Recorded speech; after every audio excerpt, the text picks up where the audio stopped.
Ladies and gentlemen, Assalamu alaikum and very good morning to all of you and welcome to Bangladesh. And all of you are inviting to join the SAFA Quiz, Public Speaking and Essay Contest 2025.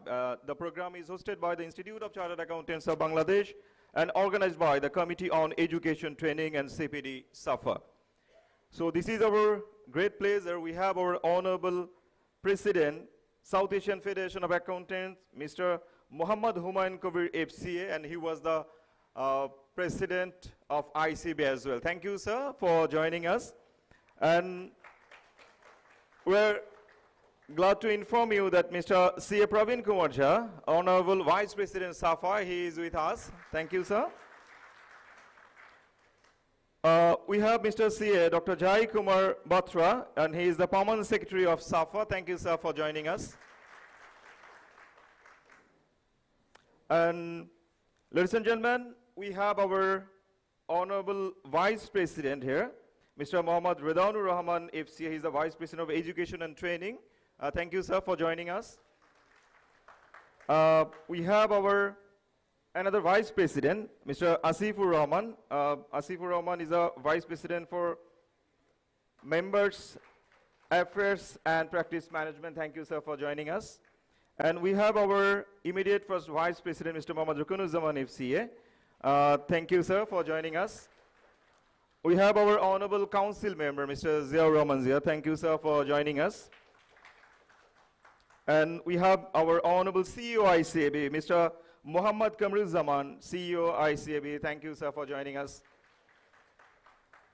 And also, we have our judges today. And you know, he is a very famous to the accounting community, Mr. Dr. Mahfuzul Haq, Professor, Department of Accounting, University of Dhaka. Mr. Masood Pervez FCA, Director, Education and Training Directorate, is with us. Ladies and gentlemen, we have the elected members from the DRC, and you know, this program is greatly supported by the Dhaka Regional Committee, ICAB. We have the Chairman, Secretary, Treasurer of these, and also the members of the DRC. So we can accommodate all the members. Please stand up, and they are the elected members, and we have the senior management from the Institute of Chartered Accountants of Bangladesh.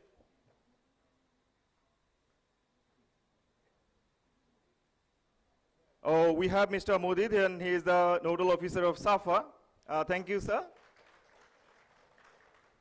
And we have a different representative from the participating nations, you know, the SAFA countries, and the participant for we are going to organize the SAFA Quiz Public Speaking Essay Competition. Basically, we will hand over the award to the essay competition, and there will be the live quiz and public speaking competition. So before going to start informally, now I would like to request Mr. Rashidul Islam FCA. He is the Treasurer of DRC to recite from the Holy Quran. Ladies and gentlemen, may I request Mr. Rashidul Islam FCA. He is the Treasurer of Dhaka Regional Committee, ICAB, and he will recite from the Holy Quran.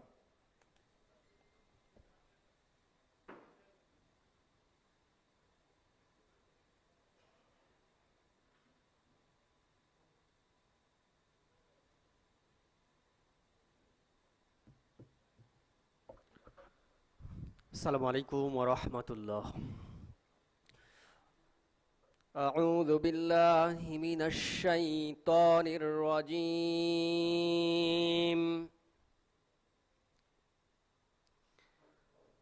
بسم الله الرحمن الرحيم.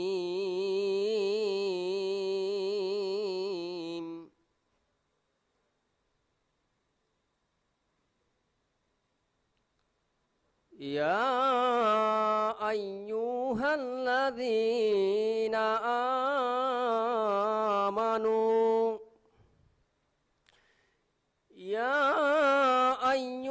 الذين آمنوا اتقوا الله ولتنظر نفس ما قدمت لغد واتقوا الله إن الله خبير بما تعملون ولا تكونوا كالذين نسوا الله فأنساهم أنفسهم أولئك هم الفاسقون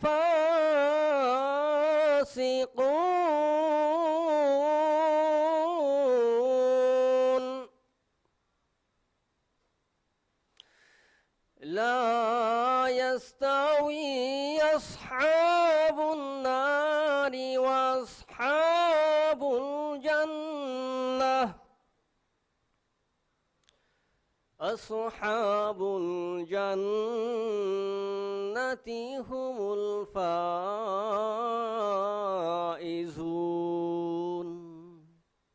صدق الله العظيم. Said in Surah Hashr, O believers, be mindful of Allah and let every soul look to what deeds it has sent forth for tomorrow. And fear Allah, for certainly Allah is all aware of what you do. And do not be like those who forgot Allah, so He made them forget themselves. It is they who are truly rebellious, and the resident of the fire cannot be equal to the rebellious resident of paradise.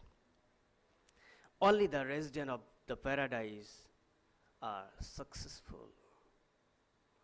May Allah show the righteous path, and the blessings be always with us here and hereafter. Assalamu alaikum wa rahmatullah.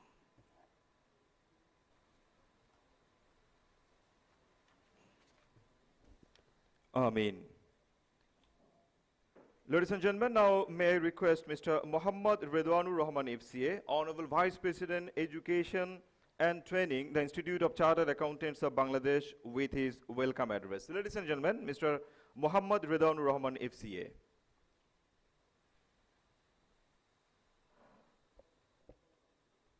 Salam and good morning. I'm not going to repeat all those names because we know everyone. We have our Honorable Humayun sir, who has been leading us for quite some time on SAFA. And I really actually appreciate the presence of our guests. We have already made had tea. And you know these guys who are going to actually glorify this event. Already we have our just immediate Vice President Education and all the council members with us. So this is a bright morning, I must appreciate. This is actually, I can remember those days I was in Dhaka University, I was doing debates. So that's a brilliant things we can have all those days, and I really appreciate those young chaps who have been here from different countries, from Nepal, Sri Lanka. I know they're already been here, also from Pakistan. And you know, they're our future. So whatever we have in all these institutes, in these SAFA countries, they're going to take us forward. The future chartered accountants we have here, they are going to have a contest here in terms of quiz, public speaking, and essay contest. And I'm sure we're only looking at our brilliant faces of future who are going to be chartered accountants in all those countries and going to lead. So it is my pleasure to welcome you all to this SAFA contest. It would be a day-long session. We expect to end by the evening, I think. So with all the guests, we are going to start. And I'm sure in right time, you'll know all the rules. And please be assured that we'll be here around you to support you and also to enjoy the program. So I wish all the best and welcome you all again to this program. Thank you.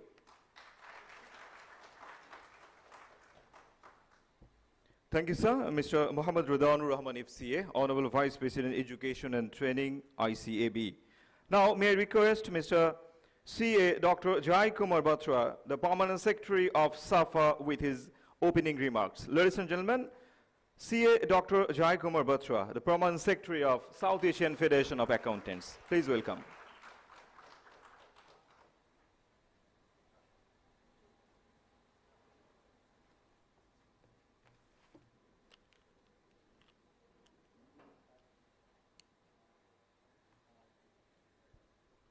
Good morning and warm greetings to all of you.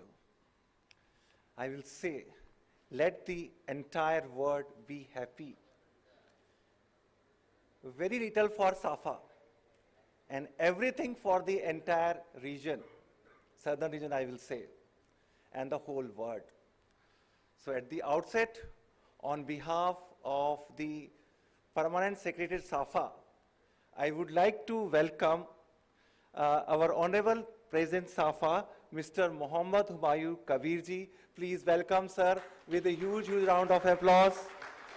We also welcome the Vice President SAFA, CA Parveen Kumar Jhaji. Welcome, sir. I also extend our warm welcome, and I will say the thanks to the ICAB Bangladesh for hosting this event, SAFA quiz and public speaking competition here.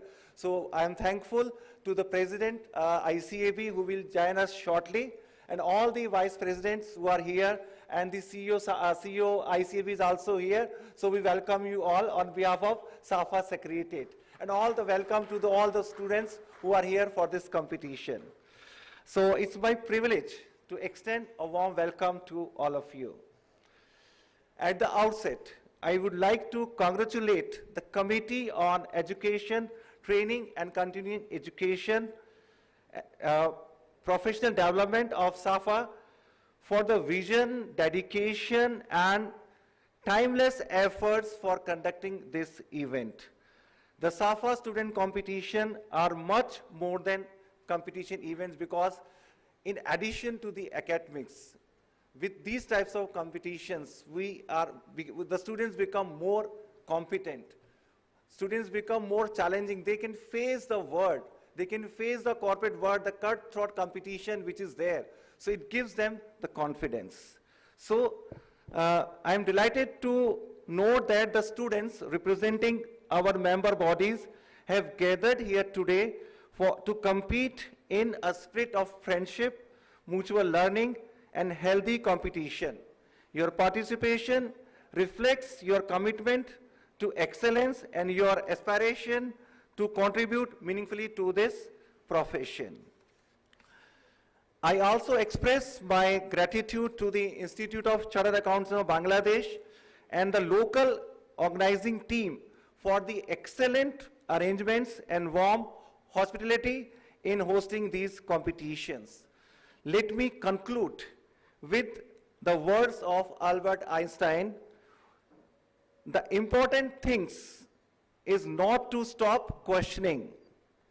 Curiosity has own reason for exciting.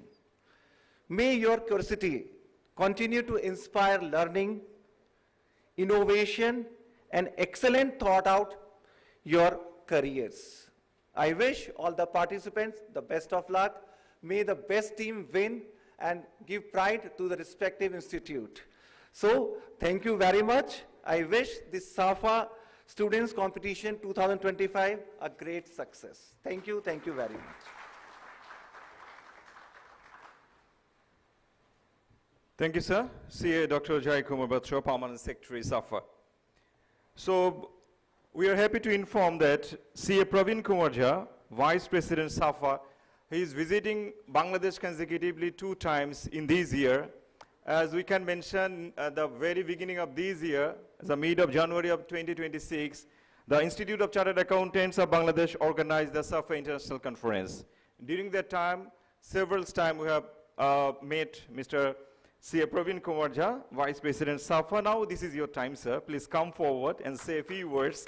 CA Praveen Kumar Jha, Honorable Vice President, South Asian Federation of Accountants. He will say a few. Ladies and gentlemen, Mr. CA Praveen Kumar Jha. Thank you. Good morning, everybody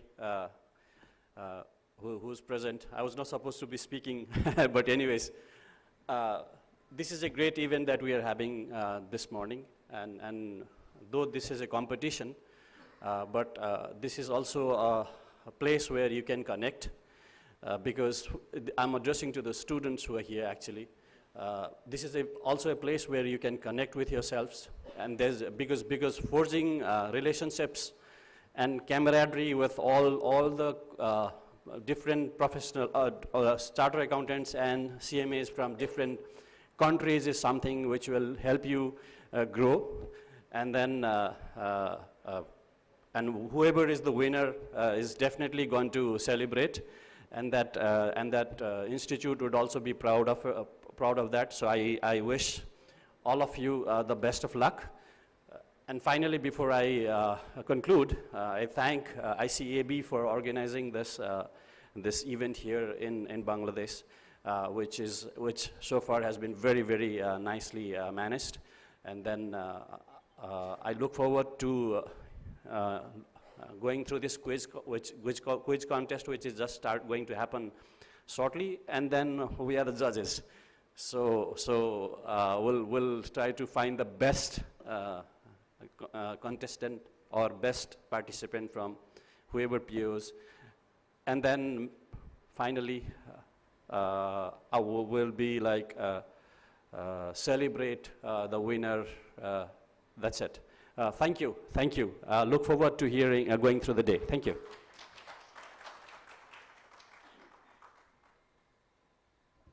Thank you, sir. CA Praveen Kumar Jha, Honorable Vice President, South Asian Federation of Accountants. Ladies and gentlemen, now may I request our Honorable President, South Asian Federation of Accountants, and he was the president of this institute as a proud Bangladeshi, Mr. Muhammad Humayun Kabir FCA. Please come forward, sir, and say a few words to the August gathering. Ladies and gentlemen, Mr. Muhammad Humayun Kabir FCA, President, South Asian Federation of Accountants. Please welcome, sir.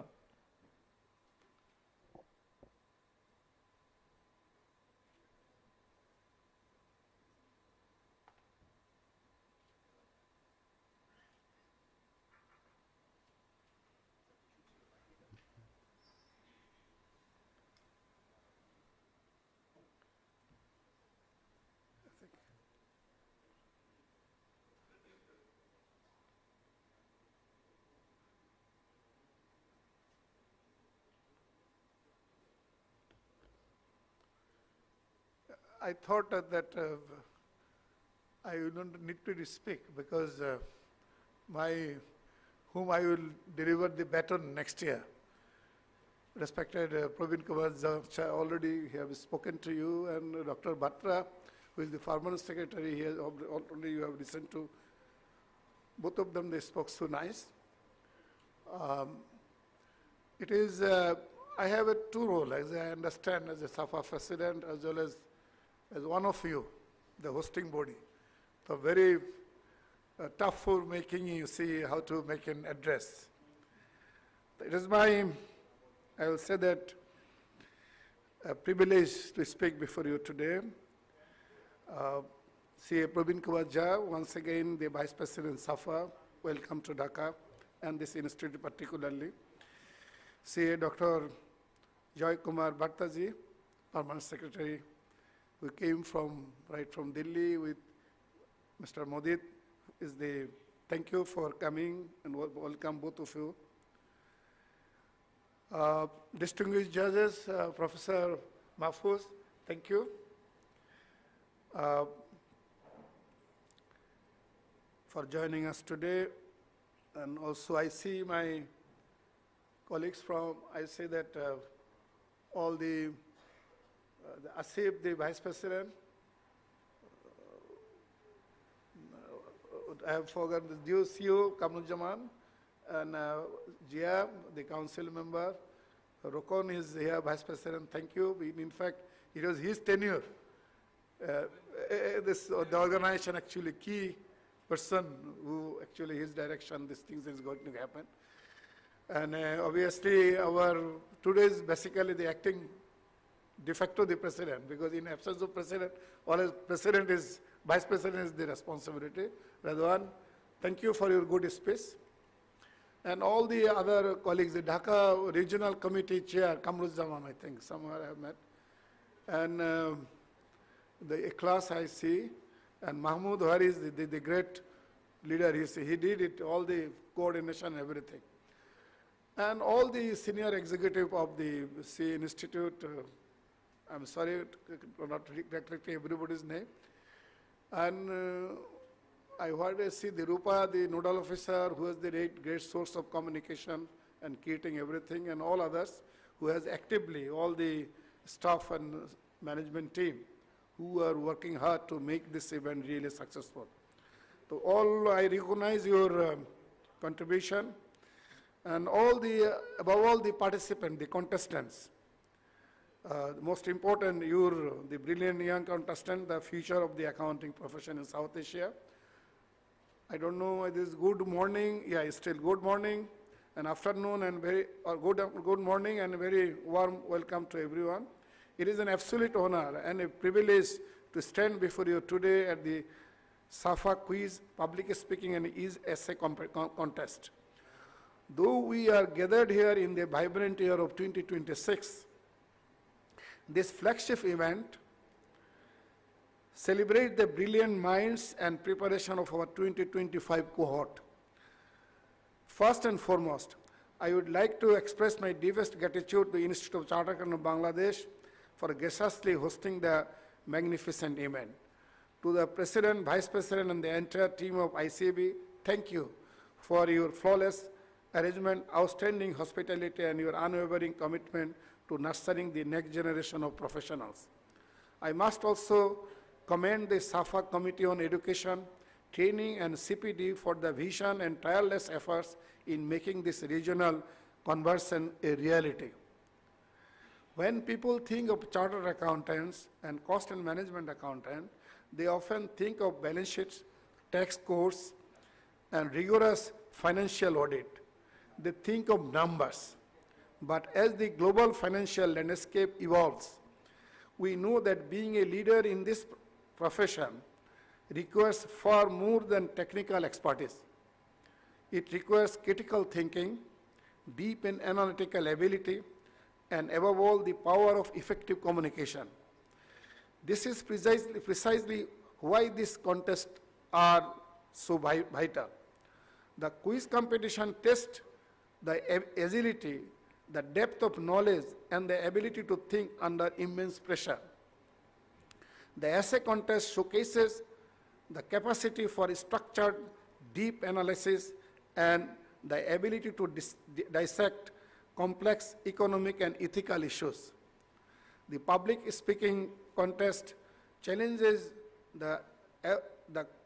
you to command a room, to persuade, to inspire, and to articulate a vision clearly and confidently. Through these platforms, SAFA is not just testing what you know, we are nurturing the leadership traits that will define the future of corporate governance, public policy, economic growth across South Asia. Beyond the trophies and the accolades, the true success of this event lies in a single word: bondage. South Asia is a region bound by shared history, similar economic challenges, and immense cultural synergies. The future of our region relies on collaboration, cross-border integration, and mutual respect. To the students here today, look around this room. The peers sitting next to you, whether they are from Bangladesh, Pakistan, Sri Lanka, Nepal, or Maldives, are not just your competitors today. They are your future colleagues. They are the professionals with whom you will build cross-border and partnership, harmonize accounting standards, and drive South Asian trade and commerce forward. Take this opportunity to networking. Take this opportunity to share ideas. Take this opportunity to build friendship that transcend geographical boundaries. The bonds you forge today will become the foundation of a stronger, more integrated SAFA community tomorrow. To our esteemed panel of judges, thank you for your time, your expertise, and your dedication. Evaluating talent of this caliber is no small task, and we appreciate your commitment to fairness and excellence. By the way, I have to share that I had a privilege to go through some of the essay competition. And I see these are so excellent and masterpieces. I learned a lot, frankly speaking. I was thinking, should if the student will judge me, probably they will not give me due, the enough passing mark. But really, the next generation, I'm very proud of that they have so standard and very highly caliber boys. They are participating.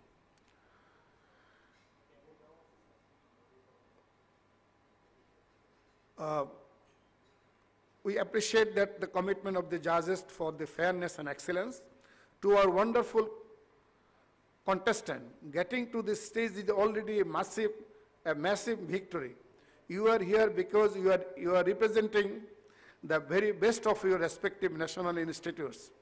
You are already champion. When you complete today, do not be paralyzed by the fear of losing. Instead, be energized by the opportunity to express your truth, showcase your intellect, and represent your country with pride, your institute with pride. The profession expects great things from you, and looking out at your faces today, I have no doubt that the future of accounting in South Asia is in incredible, safe hands. Once again, my sincere thanks to ICB, to my colleagues, CA Praveen Kumar Jha and CA Dr. Joy Kumar Bhatta for their leadership, to everyone who worked behind the scenes to make this event a resounding success. I wish all the contestants the absolute best of luck. Let the competition be fierce, let the camaraderie be deep, and let this day be a celebration of South Asian excellence. Thank you very much. What in Bangla I call Dhanyabad.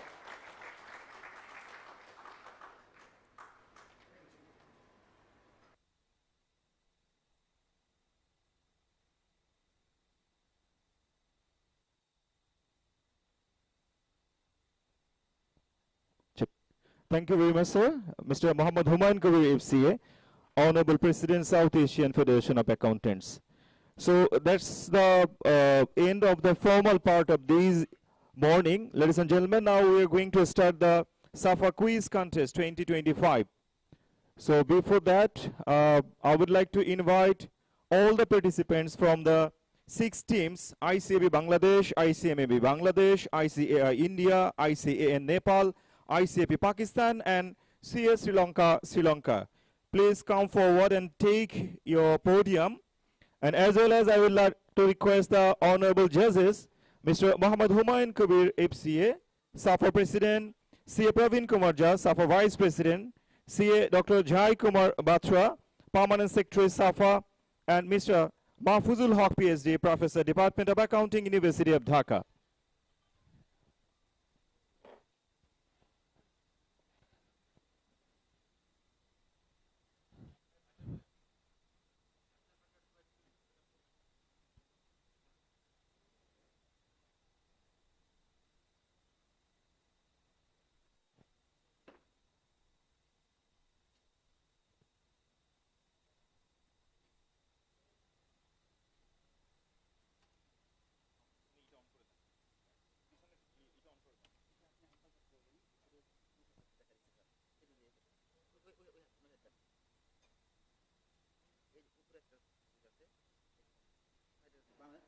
বামি হলো না check check দেন তো check sound check R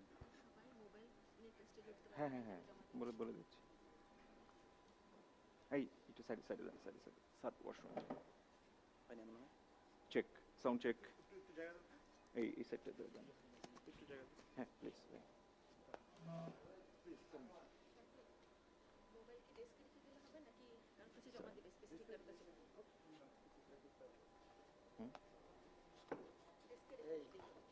Okay. So dear participants, mobile phone and any personal electronic device are strictly prohibited.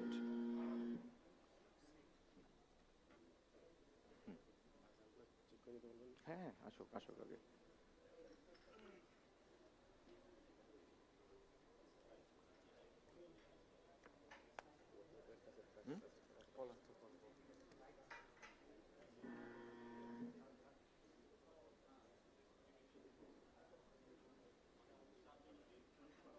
So before starting to the quiz contest, I'm just mentioning few general rules. So mobile phones and personal electronic devices are strictly prohibited. Teams may discuss quietly among themselves. Only the designated spokesperson should give the final answer. Once an answer is given, it cannot be changed. The judge's decision will be final, and in case of a tie, additional tiebreaker question will be asked.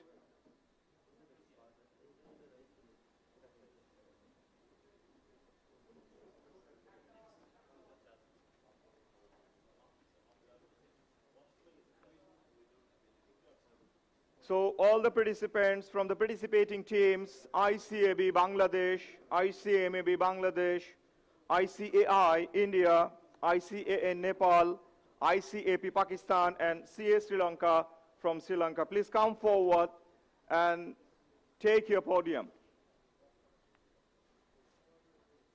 Jamila, say.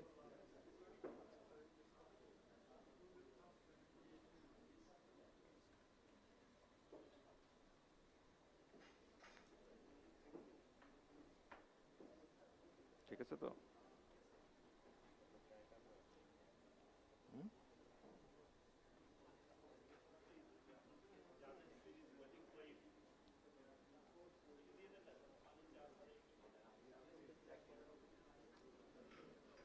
ওকে এই এখানে হ্যাঁ কোনো কিছুই হাত দেওয়া যাবে না তাই না So dear participants, please don't touch the laptop.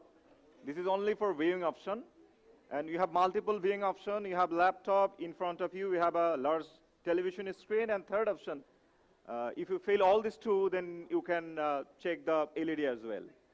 So we prefer your laptop.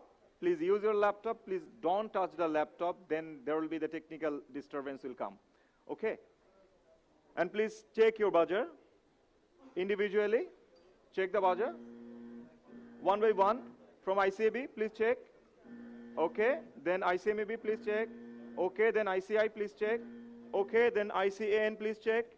Okay, then ICAP, please check. Okay, then Sri Lanka, please check. Is it okay? Okay, before starting the quiz session, if you have any question, please ask me the question.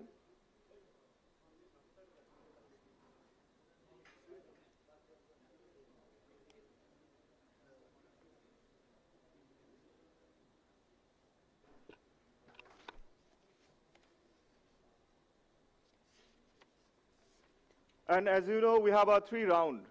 First round is a team round. We have 5 questions for each team. Then firstly, you will get 60 seconds to give the answer. And if you give us a wrong answer, then there will be another chance for remaining teams, but based on the buzzer press, who will press first. Yeah? Only one time you will get the chance to provide the answer when the specific team will provide us or give us a wrong answer. Only that reason. -5 for wrong. And one thing you have to remember, for the successful answer for the regular participant under the first round, you will get 10 marks. Whenever you will provide us a wrong answer, there will be no marks deduction. You will get 0. But the team who will challenge by pressing the buzzer, if they successfully give us a right answer, the team will get 5 marks. On the other hand, if they give us a wrong answer, then 5 marks will be deducted from their score sheet. Is it okay? So do you have any confusion?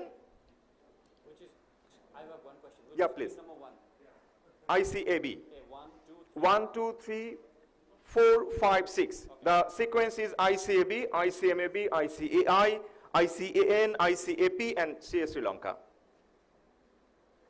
So before starting the quiz session, if sir, you from the judges, if you have anything to say, you can say to the participants from the different teams. Yeah? Paper sheet. So any chance to use a paper sheet? Paper sheet for workings? Okay, wait. And one thing you should know, so you are the 6 teams, but we have the question bank. and as a set basis. So which set you will get is based on the, the lottery.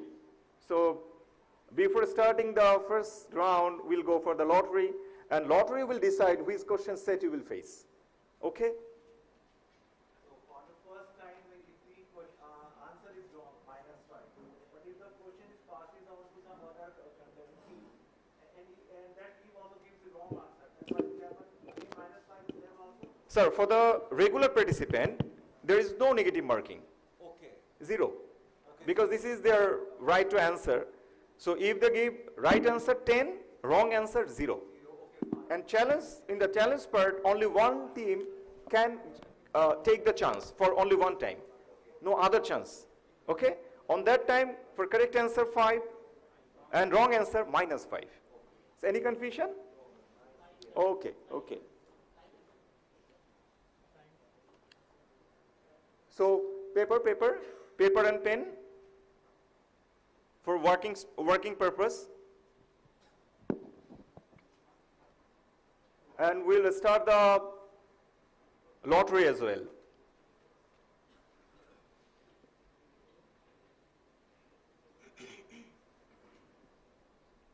You are looking too confident. I don't know what is waiting for you and what is waiting for us as well.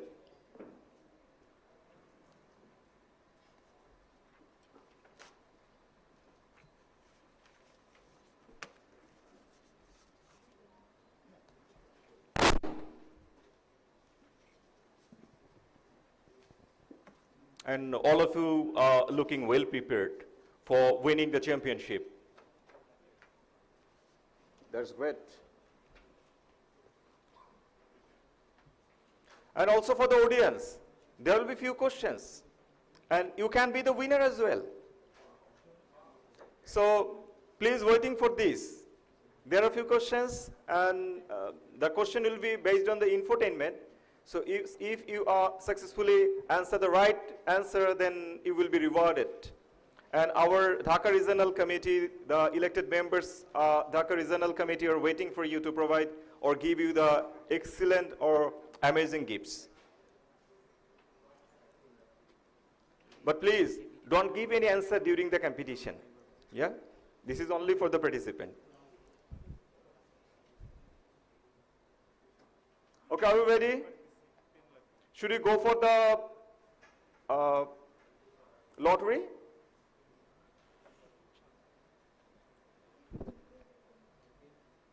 Lottery? Okay. It's an electronic lottery, physical lottery. Okay.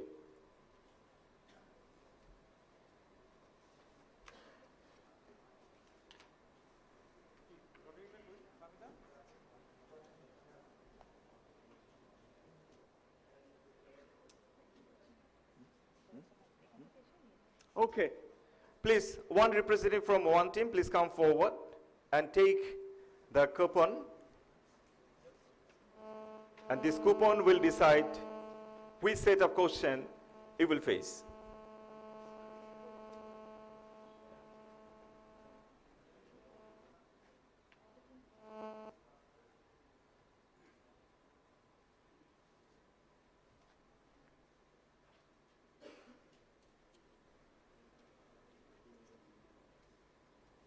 Okay. So go back and mention the name of your set. Yeah, please. And before announcing the name of the set, let us introduce ourselves. Yeah, from the first team, ICAB. I'm Marajaman Sani, representing ICAB. Okay. I'm Mohammad Mujammel Hussain, representing ICAB. Cynthia Karim Rishi, representing CMA Bangladesh. Representing ICMA Bangladesh. Good morning, everyone. Utsav Singhania from the Institute of Chartered Accountants of India. Hi everyone, I'm Shantanu Ugule from ICAI. All the best to everyone. Hello everyone, I am Diva Sarikari representing ICA Nepal. Good morning everyone, I am Sampanna Silwal representing ICA Nepal. I am Ghulam Hussain from ICAP. Hello everyone, I am Hamad Rao from representing Pakistan here. Hi guys, I am Mohammed Kaif representing Chartered Accountants of Sri Lanka. Hi, good morning all. I'm Malish Dilran. I'm representing CA Sri Lanka. This is SM Abdul Shakur. I'm representing the Institute of Chartered Accountants of Bangladesh. I'm working here with the students. I like you very much. Okay, thank you very much. And now we want to know the options you have received. Yeah? ICAB, set 5. ICAB set 5. Okay, ICAB set 5. ICMAB. Set 6. Set 6. ICMAB received set 6. ICAI. Set 2. ICAI received set 2. ICAN. Set 1. Set 1. ICAN set 1. ICAP. Set 3. ICAP received set 3. And last CA Sri Lanka. CA Sri Lanka set 4. Set 4 for CA Sri Lanka. Are you happy with the number? Not yet. Oh, not yet. So everyone is trying to get the number 1. Or number 6. Which one? Number 1. If the number 1 is a very hard question, then do you like this? So always the number 1 is not the number 1 as expected. So I think the question will be equal for everyone, and this is in kind of infotainment as well. Competition is very simple. Okay, don't take it as seriously. It's on kind of a sports like this. After the matches, we will all mix together and enjoy the day. Okay, have a nice day. So the team and our logistic team, are we ready here? Should we go for the first round? And the first round is, this is a team round. And again, I want to mention there will be 5 questions for you. Again, within the first 5, then we will ask you one by one. First one for ICAB, first one for ICMAB, first one for ICAI, first one for ICAN, and first one for ICAP, and first one for CA Sri Lanka. By this way, we will finish the first round. Are you okay? Are you ready here? Yes. Okay, should we start? Yes, we are ready. Okay, I'm also contacting with the backend. So if the backend will give me the signal, then I will formally start the question and answering part. I think this is a very regular question because this question will be based on the contemporary business issues, and you're facing each and every day during your student life, learning life, and this is nothing new. Okay?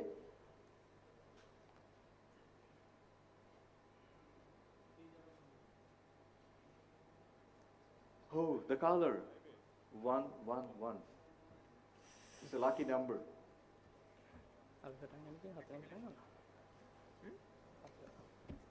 Yeah. The monitor is not showing that screen in it. Should we start? Rifat, come forward. Okay, check your monitor. If you face any problem, the same display is here? Yeah. Okay. Then we have 3 alternatives for you. First one, if you miss the laptop, then in front of you, a large television is waiting for you. And if you miss the second one, then third one is here. Okay? So don't worry about this. And during the running quiz competition, please don't stop the show. Continue by taking the alternatives. Is it okay? Okay. So we checked the buzzer, we checked the laptop, we checked everything. So now this is the time to play. Okay?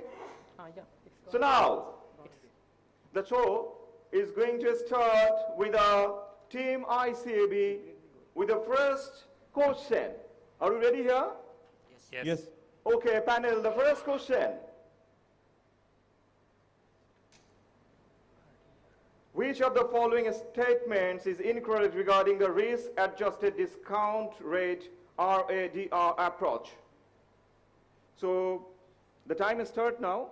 After displaying the question, you got the 5 seconds, and already you have under the RADR approach, A, accept the project.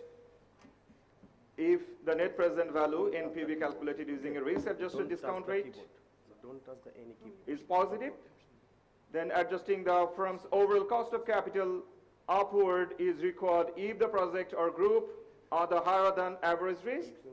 Under the RADR approach, we should still compare a project's internal rate of return IRR to firm's overall weighted average cost of capital in order to decide accept or reject. Option C. Option C. Option C. Is it the right answer? Absolutely right answer by team ICAB. And 10 marks for you guys. So thank you very much. So the right answer, answer C. The first question over for the team ICAB. Now this is the first question for team ICMAB.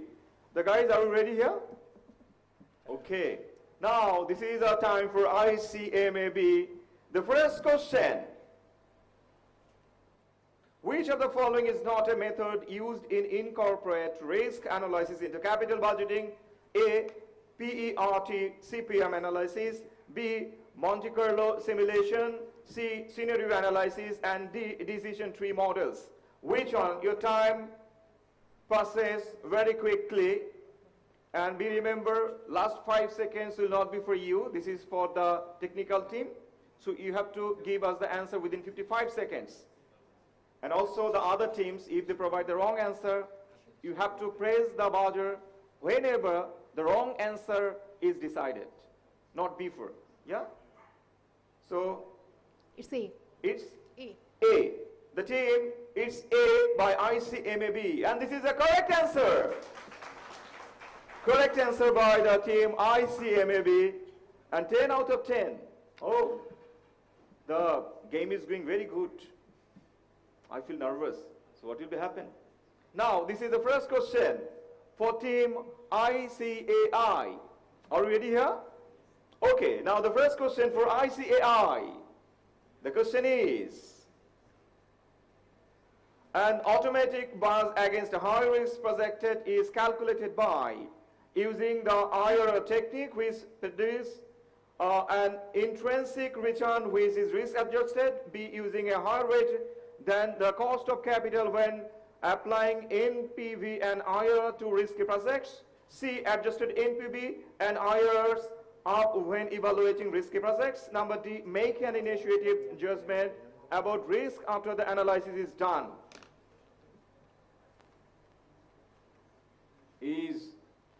Which one will be the right answer? Time is going one, time is going one, time is going one.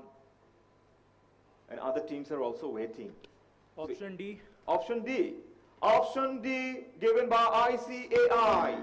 And this is the wrong answer. Which team? Sri Lanka. Yeah. Option B. Option? B. B.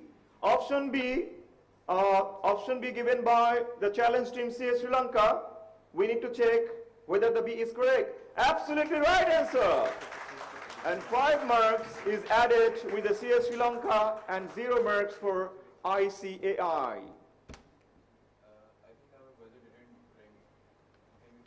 Yeah, absolutely, we can check. So which team press the buzzer first? So now it's 5. Yeah? It's for 5? No, now it's in the checking, 5 press first, then 2. Okay. And previously the challenge part, was it okay? Yes. Okay, absolutely okay. 6. Don't be afraid. When the answer turns red, is that right? Yeah. Whenever we will announce this is wrong, after that you have to press the buzzer, not before. When it turns red, right? Yeah. So be remembered, it's a matter of fraction of a second. So technically all the colleagues are waiting. If you feel any uncomfortable situation, we can review the issues under the direction of the judges. So don't be afraid, you just play and enjoy. And if you face any technical difficulties, just let us know, nothing else. Now this is our first question for ICAN. The first question for ICAN is,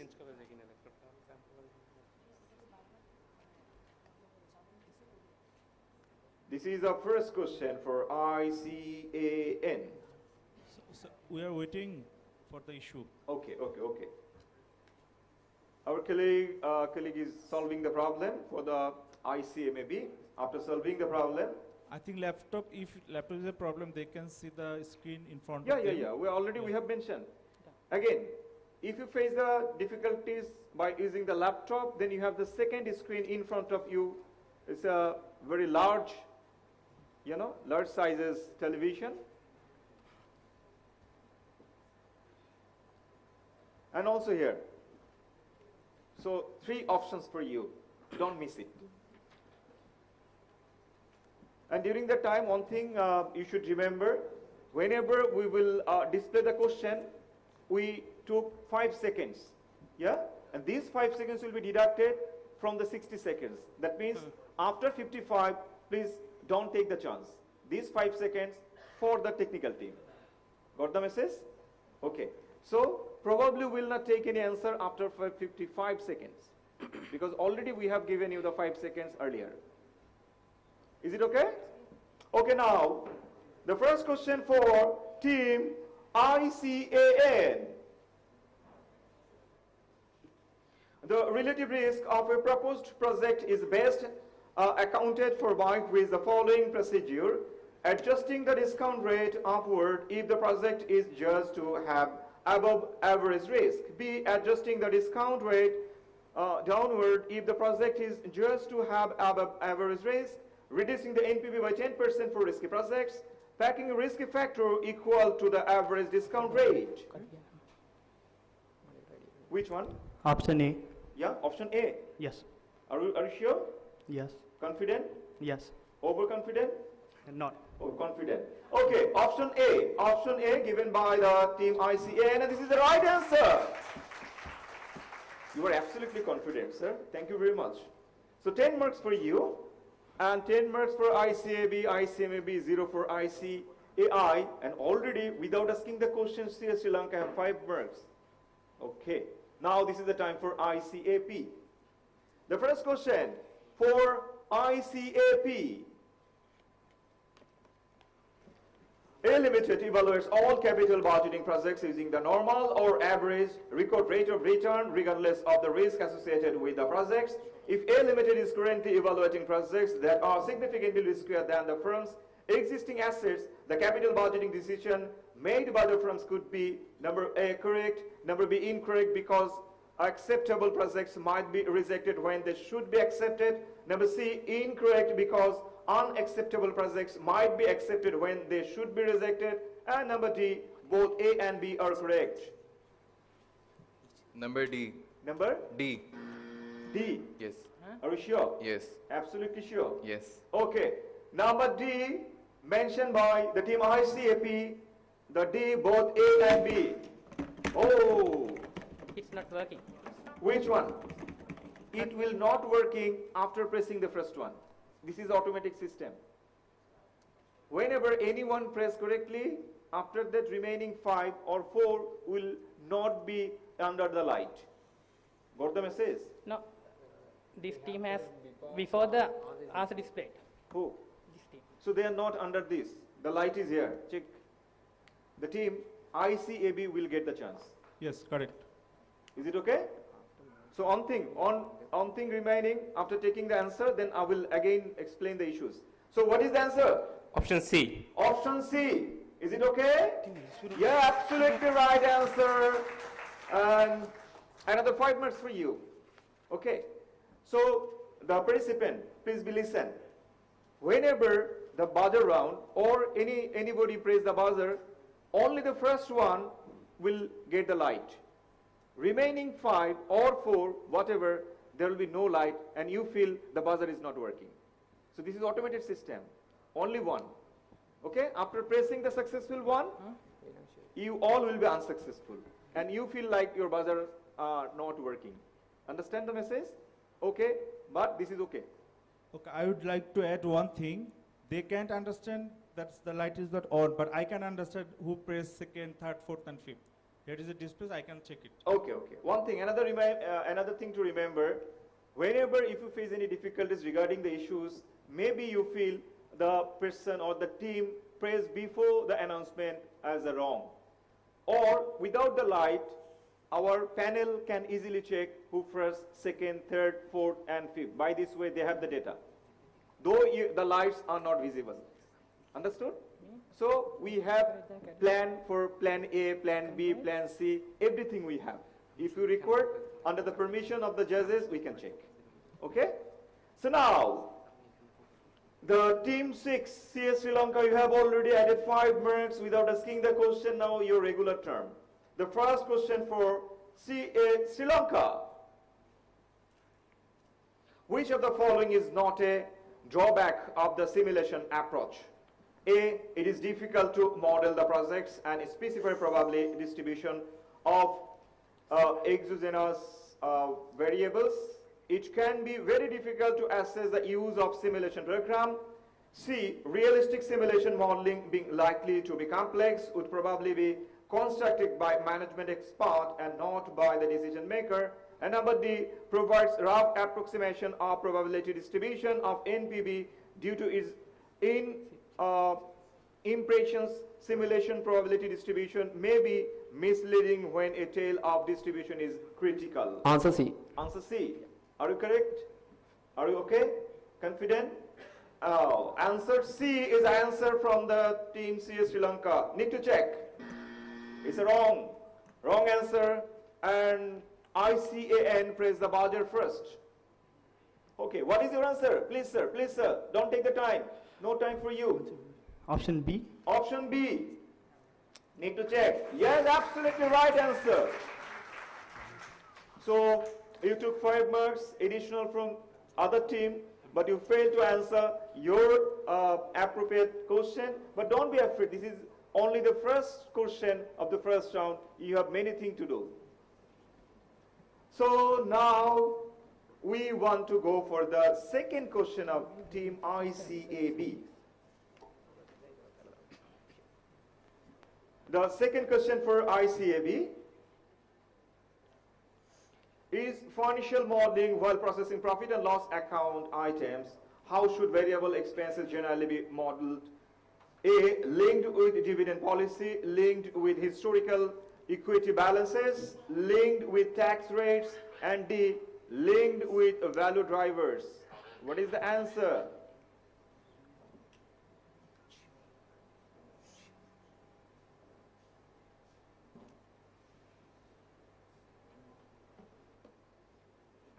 So time is going, time is money, time is, precious than many things else right now, like the exam time.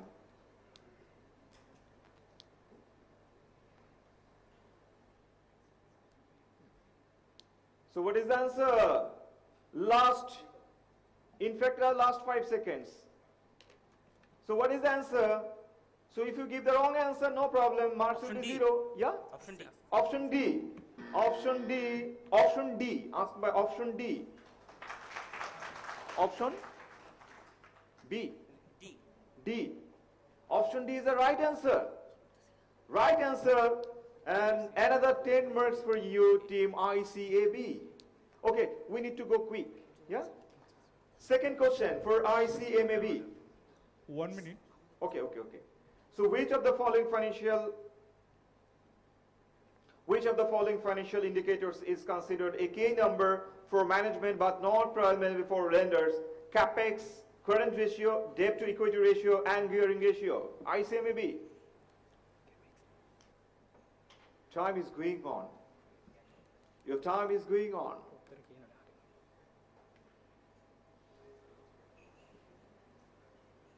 "15 seconds gone. It's A. It's A. A, yeah. Sure. Yeah. Confident. Yes. So you have time to rethink. No, it's A. It's A. Sure. Yeah. Locked. Yes, lock. Okay. CapEx. Locked by ICMAB. Need to check. Oh, this is the right answer. You are confident enough. So now we need to check the second question for ICAI. You failed to give the answer for the first one. Definitely you have time to come back. Before Okay, going to the ready? next question, I would like to add one thing. Please. We found that before answering by the main team, another team actually pressed the buzzer. Please don't do that. After answering, if you think it is wrong, you can press the buzzer. Before answering of the main team, do not press the buzzer, okay? So thank you. otherwise, we need to go to the judges, and judges will impose the negative mark as well. So technically, we have every information. Please don't do this. Okay. So now, the question, second question for ICAI. A firm is best valued using free cash flow to firm FCFF when a higher leverage fluctuation exists, no growth expected, dividend are constant, and a stable dividend policy exists.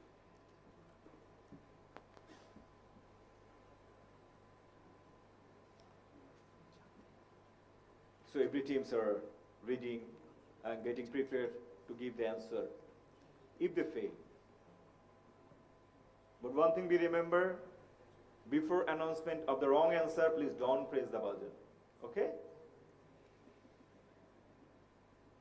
You have another 15 seconds to answer. Last 5 seconds will not be considered team ICAI. And for wrong answer, no marks will be deducted. So last, you have to answer. Option D. Option D. Option D given by the team ICAI. And this is the wrong answer. CS Sri Lanka. CS Sri Lanka challenge the question. Option C. Option C. Option C. Dividend are constant. Oh no! This is another wrong answer. The 5 you have already deducted. Now your marks is 0. The correct answer is A. High leverage fluctuations exist. So +5, -5. Don't worry. You have many more chances. Now this is the time for ICAN. Are we ready here? Okay. So we need to go for the question.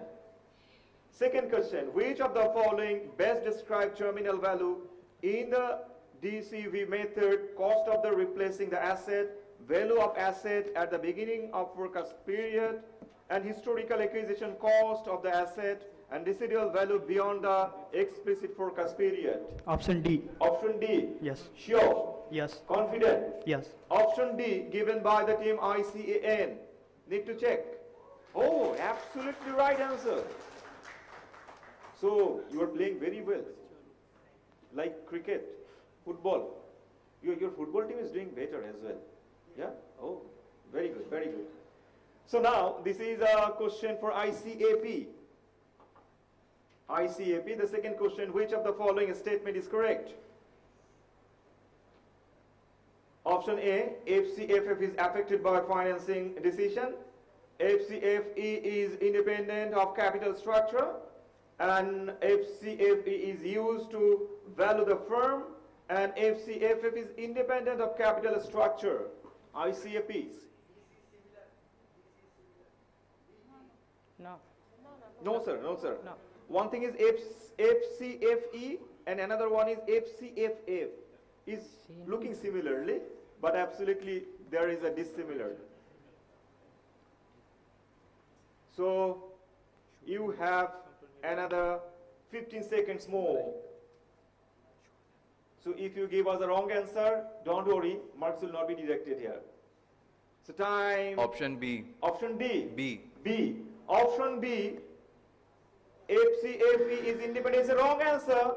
ICAN. ICAN. What is the answer? Option D. Option D. Yes. And they have mentioned option D is a correct answer. Yes, absolutely correct answer. So you're playing outstanding, out of the box, and you have already taken the marks from your competitor as well. Now this is the time for CA Sri Lanka. CA Sri Lanka, your cricket team is very good team, world champion team, and you have the chance to become the champion of these contests as well. So don't be afraid. So second question, please give the right answer. Okay, the second question is, a company is growing rapidly, but its return on capital employed, ROCE, is less than weighted average cost of capital, which is the impact. No relation exists between those two items. Shareholder value increases, shareholder value remains unchanged, and D, shareholder value decreases.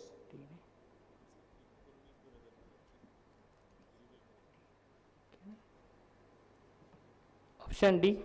Option D. D. D. Sure. Lock. Any chance to rethink? You have the time, sufficient time? Are you confident enough? Should you go for the D? Should you lock? Don't be confused, man. Confident wrong answer is correct. Just D. Okay, we need to check. The D. Oh, this is absolutely right answer. So though we are very beginning of the match, so you know the current World Cup. So how the team can become back. So you have many things to do. So we have round 1, and under the round 1, we have 5 questions for you. Then round 2, rapid fire round. Round 3, buzzer round. So many times to do. Come back and to win the contest. So now, we should move to the question number 3 for ICAB. The complexity of audit trials increases in big data systems mainly due to transactions are fewer, reporting is annual, ledgers are manual, data sources are multiple and decentralized. What is the answer?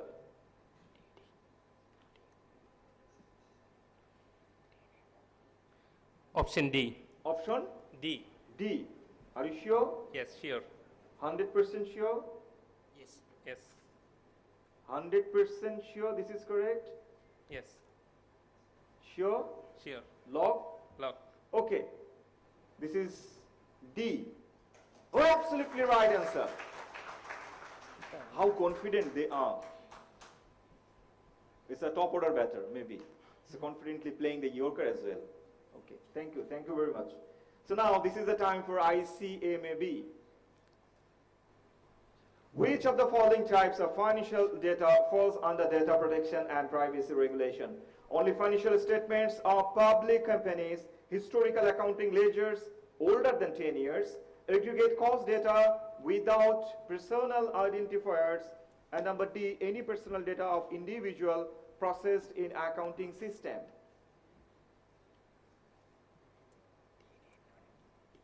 The time is going on.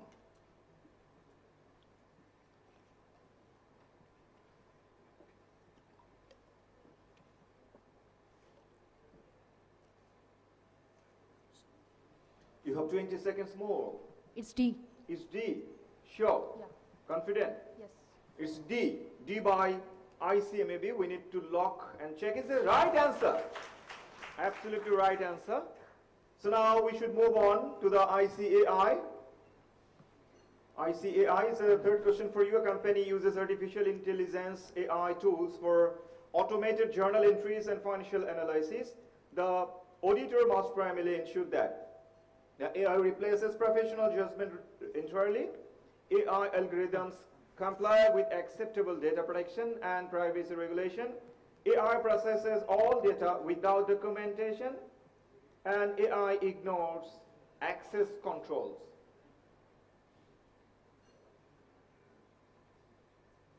So don't afraid, though you missed the first 2 questions, but you have time to come back again. Option B. Option B, sure, locked. Yes. Option B, option B for, this is right answer. Rightly played by ICAI. Now we should move on to ICAN.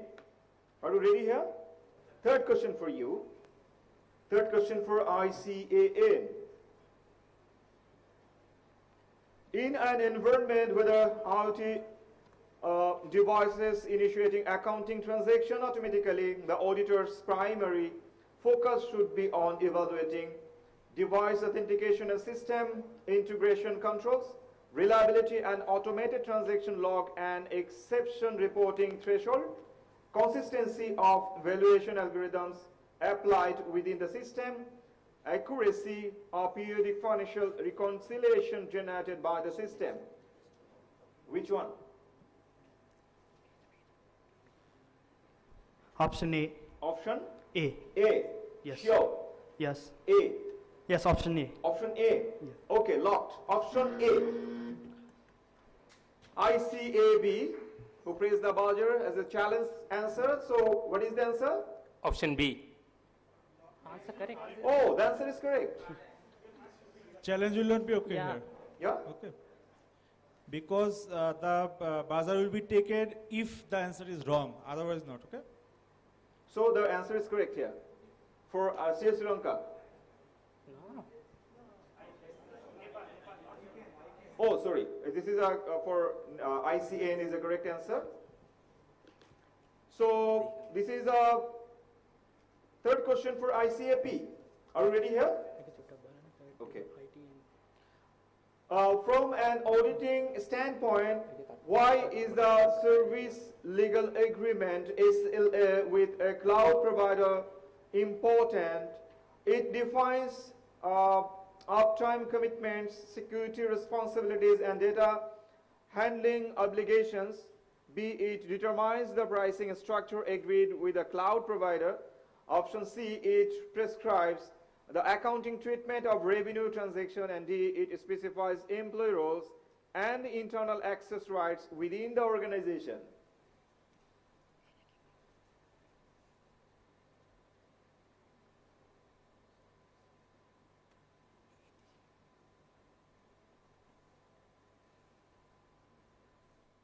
Option A. Option A. Yes. Correct?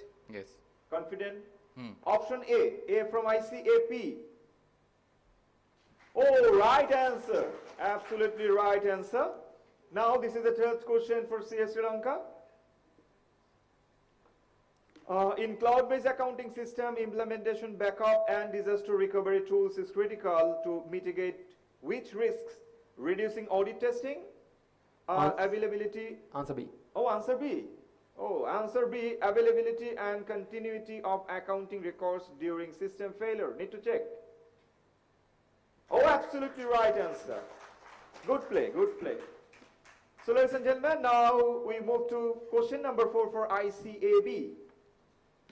You are enjoying the first round of SAFA quiz, public speaking and essay contest 2025 hosted by the Institute of Chartered Accountants of Bangladesh.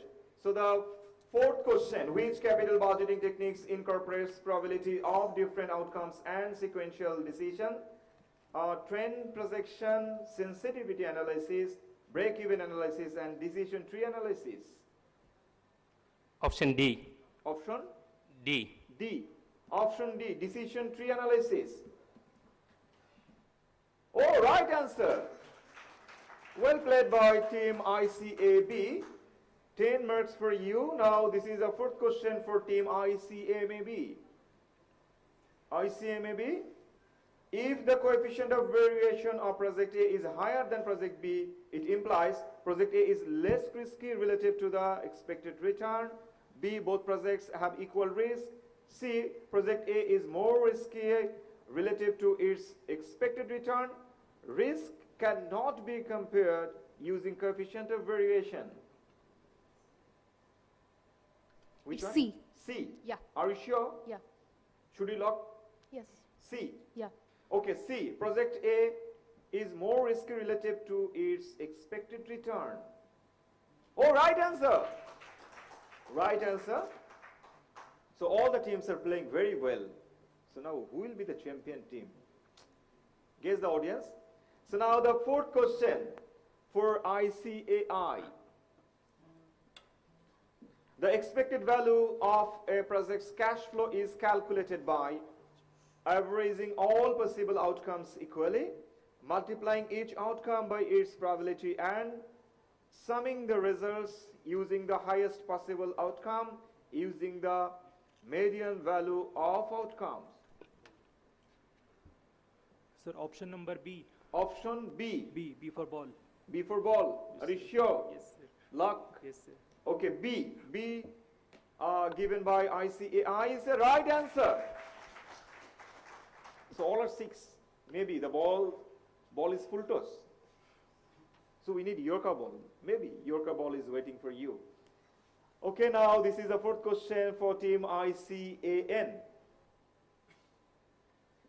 In capital budgeting, risk primarily refers to possibility that actual returns differ from expected returns, changes in discount rate, errors in financial risk, variations in interest rates.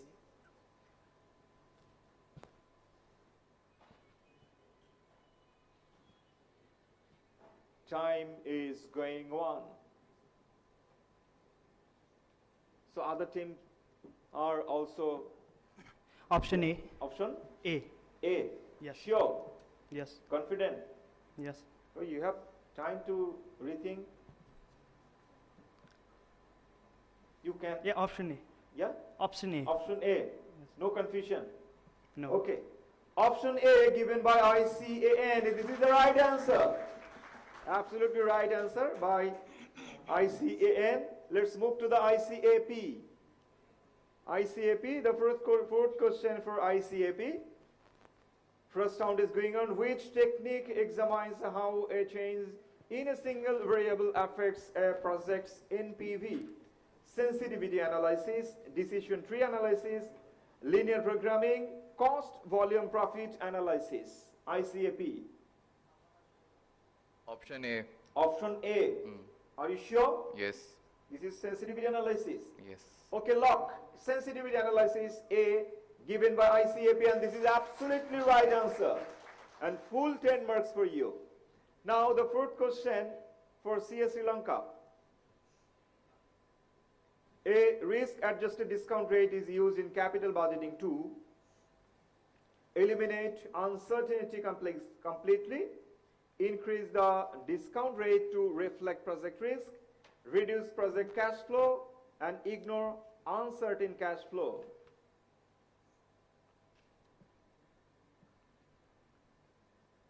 Your time is going on. Time is money, because winner will get the cash money.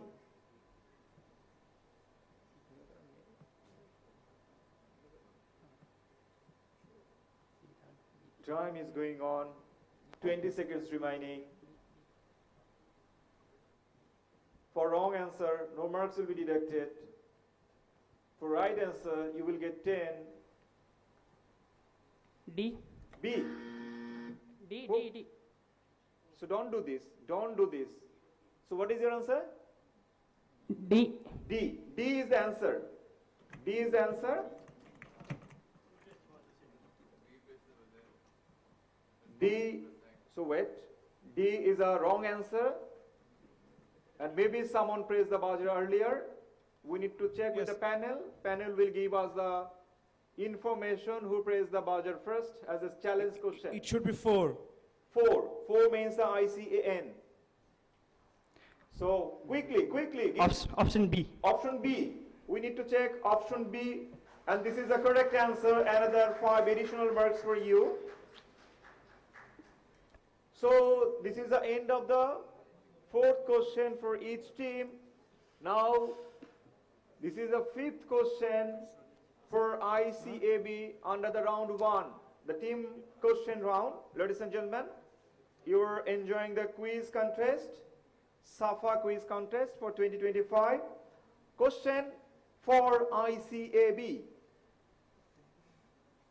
When valuation results from DCF and comparable multipliers differ significantly, analysts most appropriately should select the lowest valuation estimate, ignore the discounted cash flow model entirely, investigate underlying assumption and reconcile differences, average the values without analysis. Option C. Option C. Sure?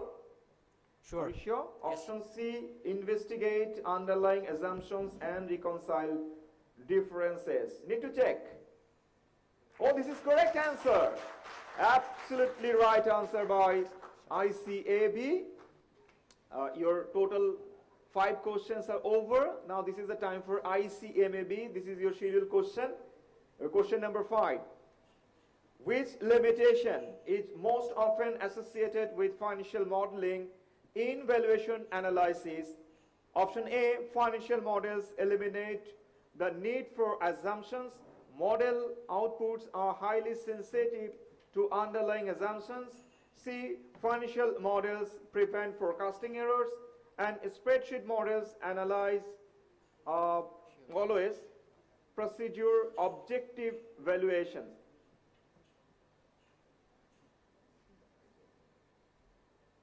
It's B. It's B. Yeah. B for Bangladesh? Yes. Sure? Yes. Are you sure? Yes. No chance to rethink? No. Okay. Option B given by Team ICMAB, an absolutely right answer. Thank you very much. Now this is a fifth question for Team ICAI. Are you ready? Okay, the fifth question for you. ICAI India, in valuation modeling, the weighted average cost of capital, WACC, primarily represent the required return demanded by equity holders, the firm's accounting cost of financing, the average dividend yield of comparable firms, and the D, the required return demanded by all providers of capital.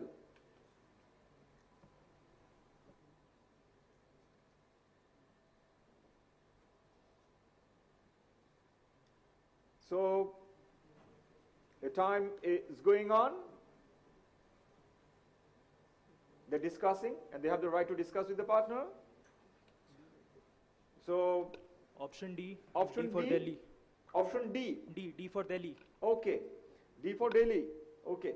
The required return demanded by all providers of capital is the answer from ICAI, an absolutely right answer. 10 marks for you. Now, the fifth question for ICAN. You're playing very well, answering majority of correct answer and collecting bonus marks, in fact, 5 marks from many times. So now this is your regular question, the fifth question of this round for ICAN. Which modeling assumption could most significantly distort valuation results if estimated inaccurately? Historical depreciation policy, terminal growth rates used in terminal value calculation, number of spreadsheet worksheet, and formatting of financial statement. Option B. B. Yes. Sure. Sure. B. Yes, B for ball. B for? Ball. Oh, B for bond. So the B given by the ICAN, we need to check. Oh, absolutely right answer. So don't worry, after end of the first round, we will get the score. After each and every round, you will get the individual score for the team. Now this is the fifth question for ICAP, Pakistan. Which characteristics distinguishes enterprise value multiples from entity value multiples? Number A, enterprise value multiples in corporate operating performance independent of financing structure. Enterprise value multiples focus only on shareholder returns. And then enterprise value multiples exclude operating asset. Enterprise value multiples ignore taxation effects. So what is the answer? Time is going on. You have 15 more seconds. Another team members are waiting. If you fail to give the right answer, they will press the buzzer and they will try to get Option A. Option A. Sure? Yes. Option A. And this is absolutely right answer. And now, the final question. Question number 5 under the round 1 for CS Sri Lanka. In financial modeling, model auditing is primarily conducted to verify the accuracy and integrity of the model structure, verify the accuracy, logic, and integrity of the model structure, verify the accuracy, logic, reliability, and integrity of the model structure, and D, forecast macroeconomic indicators.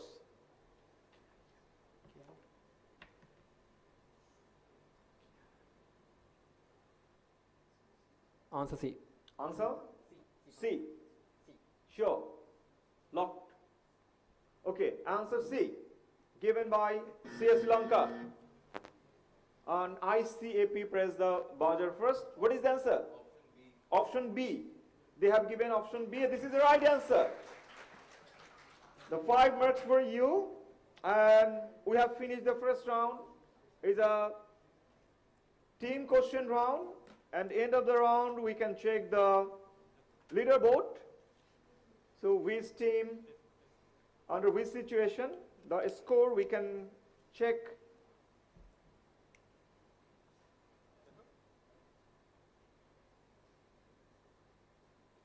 Okay, the ICAN 65 points, ICAB 55 points, ICMB 50 points, ICAP 35, ICAI 30, and CS Sri Lanka is 20 points. So after the first round, ICAI is a topper, is under the leaderboard. So those who are under the bottom, don't be afraid. You have another 2 rounds, and you know, so you have a many chance to come back and win the show. Now we are getting ready for the round 2, and you know this is the very exciting round, rapid fire round. Under the rapid fire round, you will get 60 seconds, and we have maximum 5 questions, and you have to answer the question quickly. There will be no challenge. And for the, yeah?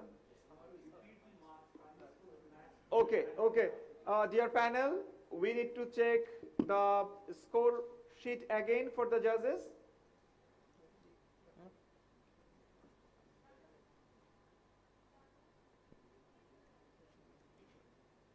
So ICAN 65, ICAB 55, ICMAB 50, ICAP 35, ICAI 30, and CS Sri Lanka 20 points after the end of the first round.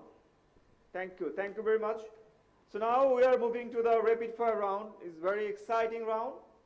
60 seconds for you, and you have to answer maximum 5 questions. So no marks will be deducted, and there is no chance to challenge. One thing be remember, for the wrong answer, there will be no marks. Marks will be deducted. But if you fail to answer, please, you can say next or pass. Then automatically the next question will be asked. Okay, are you ready?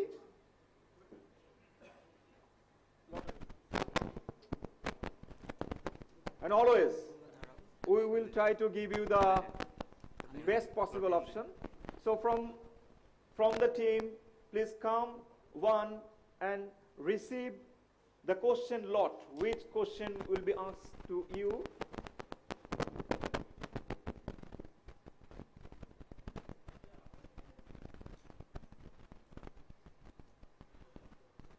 And go back.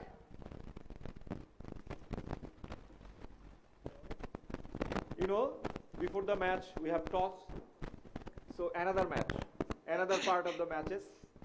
So there will be no individual round-wise prize. So don't worry or don't be excited. So after end of all the rounds, then automatically the cumulative results, we make sure the champion team, first runner-up and second runner-up like this way. So we need to check from ICAB, what is the number? Set 5. Set 5. The panel, set 5 for ICAB, and you can easily check automatically the set is formatted by using the technology. And ICMAB, what is your set? Set 1. Set 1. Set 1 for ICMAB. ICAI. Set 3. Set 3 is a set for ICAI for rapid fire round. ICAN. Set 6. Set 6 for ICAN and ICAP. Set 2. Set 2. Set 2 for ICAP. And finally, CS Sri Lanka. Set 4. Set 4 for CS Sri Lanka. Are we happy with the set? Happy? Okay. Now let's move to the rapid fire round. Do you have any question regarding the round? Okay, fine. So there is again no challenge. So don't use your buzzer. And let's wait for the buzzer round. Next round will be the buzzer round, then you have to practice. So maximum 5 questions. Yes, sir. Any question? 1 second, Shakur. Let me ensure one thing, that if anybody pass any question, they cannot return back, even if they have time remaining. Okay? So if No it chance. is passed, then it is done. He cannot come back again. Say, for example, number 3, he pass and go to answer 4, he cannot back again.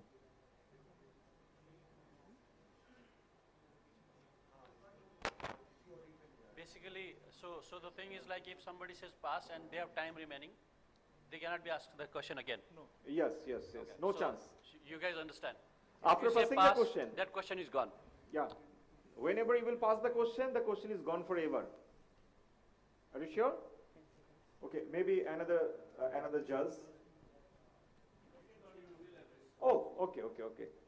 So the Sir, team, I have a should you question. move? Yeah. What is the question? Sir, is there negative marking? No negative marking. No negative. No negative marking. So don't worry about the negative marking. It's all the positive marking. The maximum negativity is 0. Basically, Not it less. says that you need to answer. Otherwise, it's gone. Yeah. Okay. Now we should move with the team ICAB. It's a rapid fire and maximum 5 questions for 60 seconds. And we need to move quickly, and you should give the answer quickly. Okay. So team ICAB, rapid fire question. The panel, please.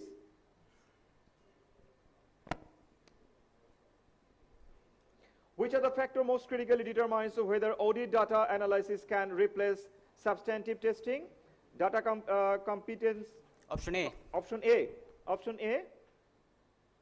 And go for the second question. A project with a high NPV and high variance should be evaluating using payback Option B. period. Option? Option B. Option B. Option B. Question number 3. In leverage about modeling. Option B. Option? B. Option B. Option B. And a key assurance challenge unique to smart contract is Option A. Option A. And question number 5. Certainty equivalent. Option B. Option? B. Option B. And they have given all the 5 questions, and all 5s are correct. And 50 marks for team ICAB under the rapid fire round. So now, this is the time for ICMAB rapid fire. Are you ready with that? Okay, panel, we should move with the ICMAB for the rapid fire. Okay, the risk of using chatbot for client inquiries in an accounting firm is It's B. B. So B. Second question, simulation. For example, Monte Carlo simulation is primarily used to B. B. Another B. And for third question, relative valuation primarily uses A. A by ICMAB. And question number 4, the auditing approach that is aligned with advanced data analysis and full population testing is tradition B. Okay, B. And if the risk-free rate is 5% and the risk premium is 4%, C. C. Is a C? Okay, the 40, you answer 4 correct and 1 incorrect. So question number 3 was incorrect. Wrong answer. That means your added point is 40. Now we should move to the team ICAI. Are you ready? Yes, sir. Okay. The question, rapid fire question for ICAI.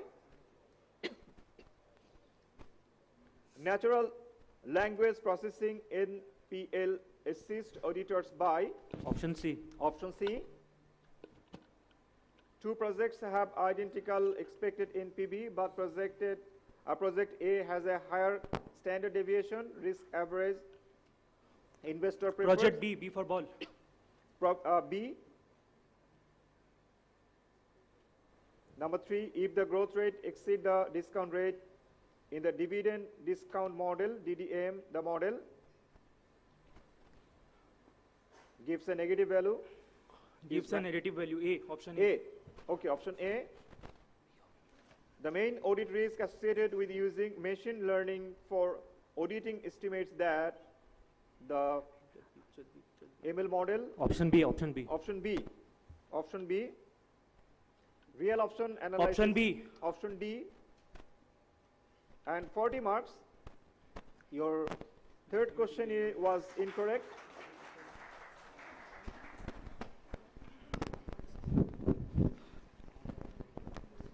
Mathematically invalid to zero.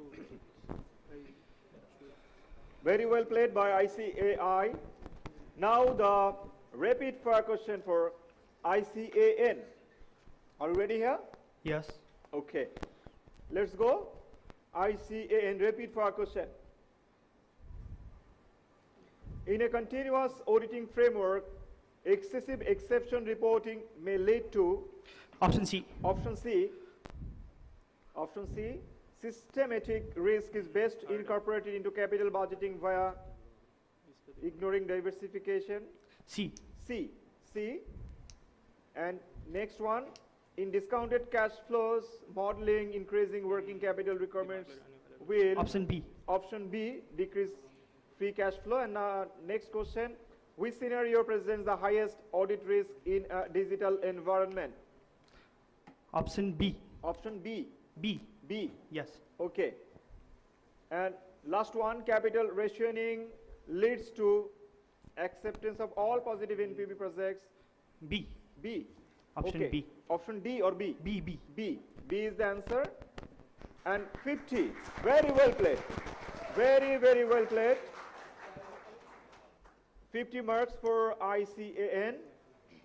And now this is a rapid fire question for ICAP.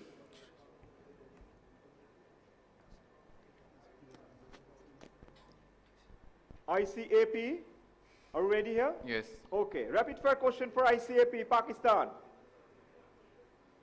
In the context of AI, the false positive in fraud detection is referred to a fraudulent transaction missed by the system, a system crash, a valid transaction flag. Option D. Option? D. D. Option D.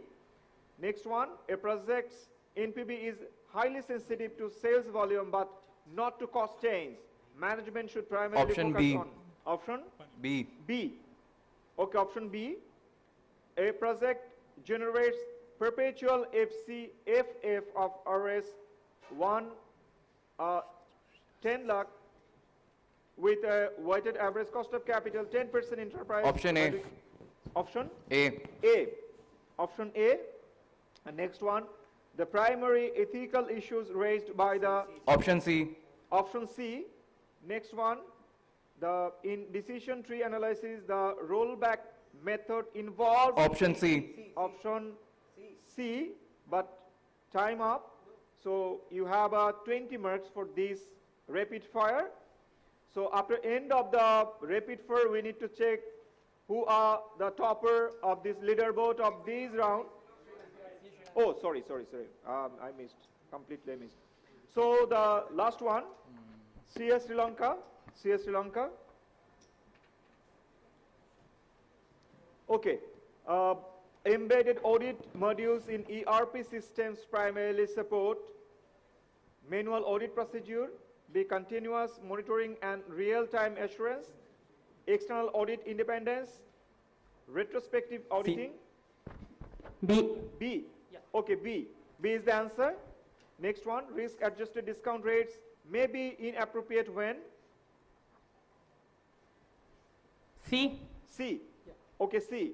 Then next, sensitivity table showing NPV across discount rates and growth rates is an example of on variable sensitivity to variable data table scenario management output and D. Monte Carlo. D. D. Next one, AI assisted audits B. algorithm. B. B. And next one, Monte Carlo simulation. A. Okay, 40. So you're out of 5, your 4 answers are correct. Now the over. This is the Team CS Sri Lanka, now we have completed all the questions related to this round. It's a repeat fire round. Now we need to check the score.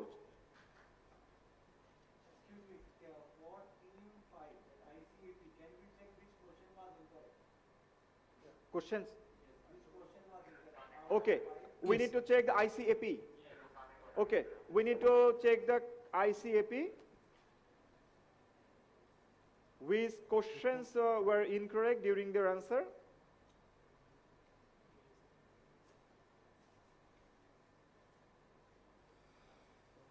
So this is a leaderboard, but before that, we need to check the... Sir, do you want to know it now or later? Because it is better if we can show you later, because we have it. Okay, okay. Yes, we have that report, we can get it, okay? Okay, okay, okay. So now, on this round, this is a rapid fire round. Should we check the score again? Score again.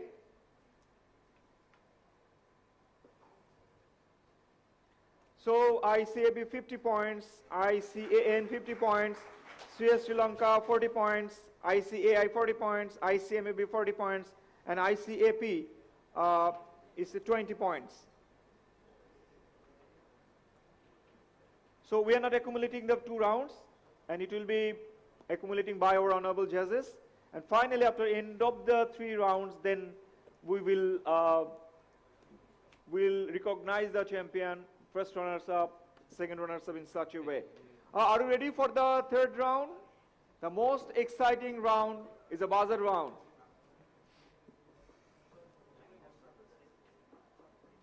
Short break. So after the, it's a, okay. So they need a short break. Judges? Okay, for personal issues. Yeah. So before starting the buzzer round, there will be a 5 minutes break. Please.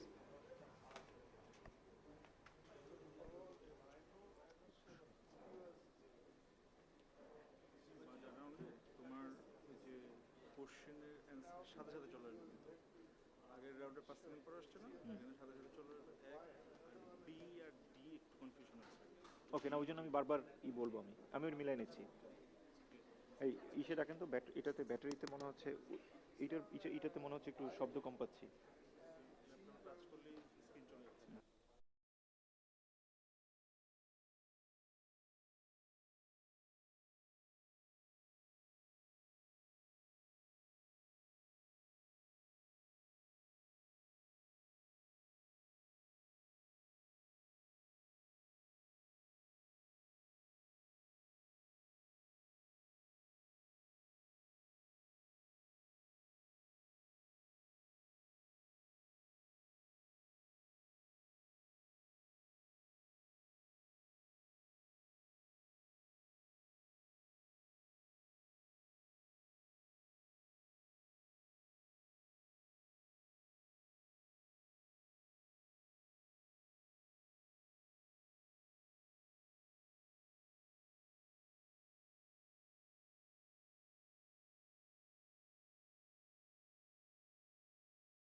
officials break will be there.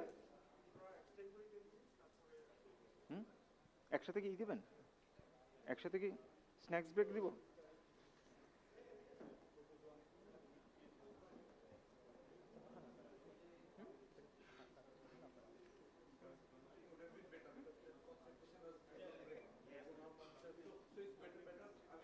Continue.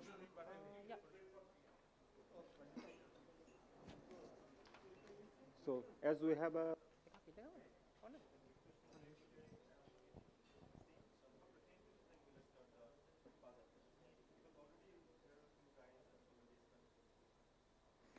So we're going to extend our break for another 10 minutes along with the refreshment. So after 10 minutes, we'll resume the contest and there will be the exciting part of this event. This is a buzzer round. So let's enjoy the refreshment. Thank you.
please come forward.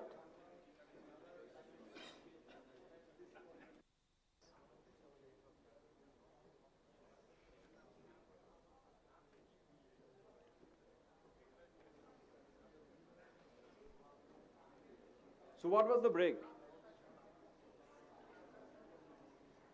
Nice break. Okay. What about the refreshment? Was it good? Okay, that's great. So sometimes after the break, the team may come with a full strength and then play differently. But sometimes it laps the concentration as well. So we don't know what will be happen. Okay, let's resume the show.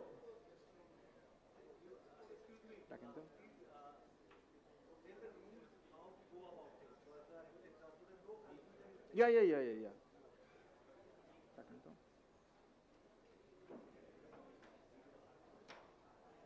Okay. Are you okay? Okay? Is screen okay?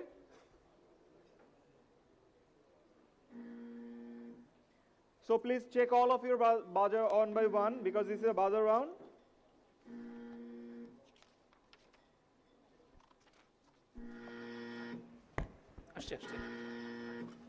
Hello. ঠিক আছে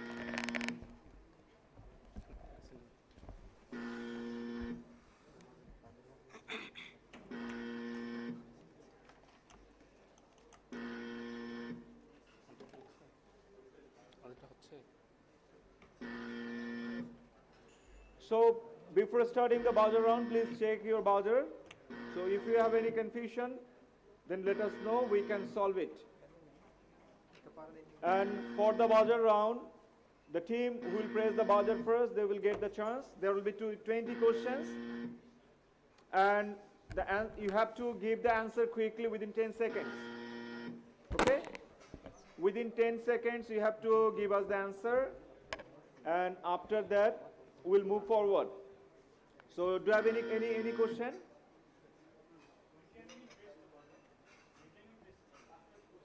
Yeah, up. One thing. I need to check. Press করে দেখবো হইছে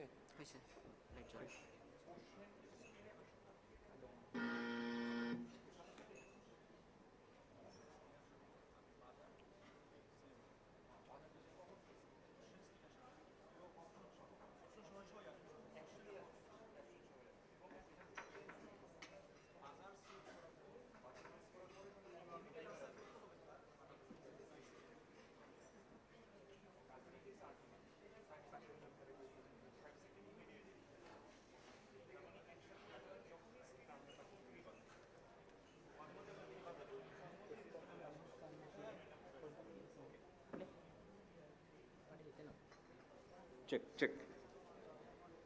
Okay, another one briefing. So for the buzzer round, you will get the question with all the options of answer at a time. So whenever you will get the question in your screen, after that you have to press the buzzer. Okay? Yeah, after getting the question with options, and you will get at a time, not like previous question, then next options. No, you will get question along with the answer, option. So then you have to press the buzzer. The team who will press the buzzer first, you will get the chance to give the answer. Whenever you will press the buzzer, at the same time you have to give the answer. Though we have given you the 10 seconds official time, but within the 10 seconds, we have 5 seconds for technical purpose. So ultimately, you will get only 5 seconds officially to give us the answer. Is it okay? Yeah, absolutely negative marking. So 10 marks for the correct answer and 5 marks will be deducted as wrong answer. So.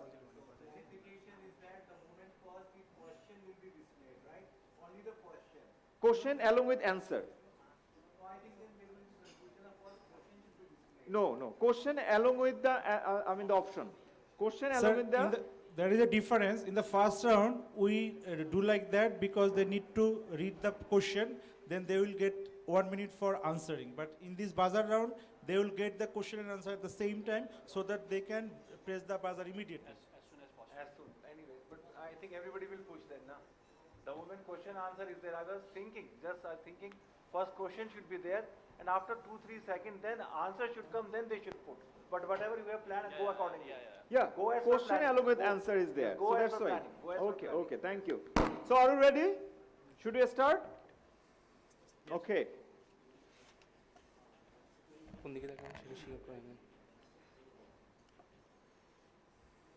Okay. So let's start with the buzzer round. The first one.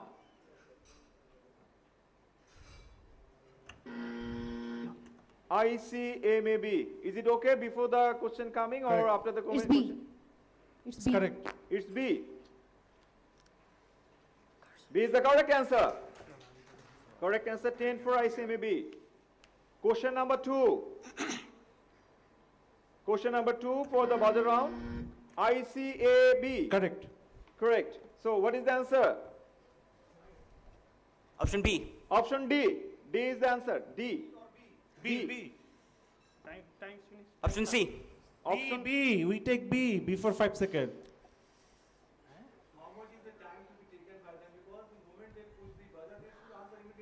Yeah, only 5 seconds available to give the answer. After the 5 seconds, the time for, the technical people, not for you. They ran out of time, no? Check.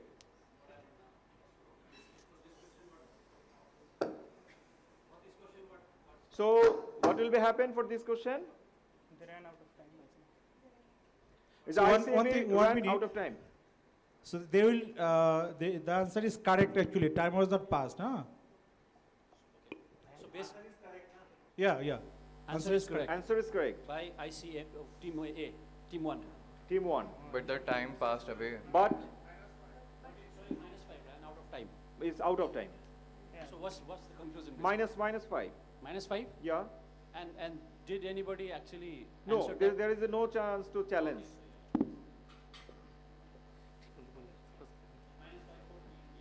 -5 for the team ICAB. No. Let me clear one thing. Okay. The thing is that the time passed because the confusion between B and D and the discussion. We press it, they will get it because we take the answer before that. I was talking. Can you remember that? Yeah. Oh. The Oh, conclusion the answer is there correct. will be no -5. They will get 10 because time didn't pass. They answered it during the 7th second. Okay. Yes. So they will get 10. I think this is not fair. The time passed.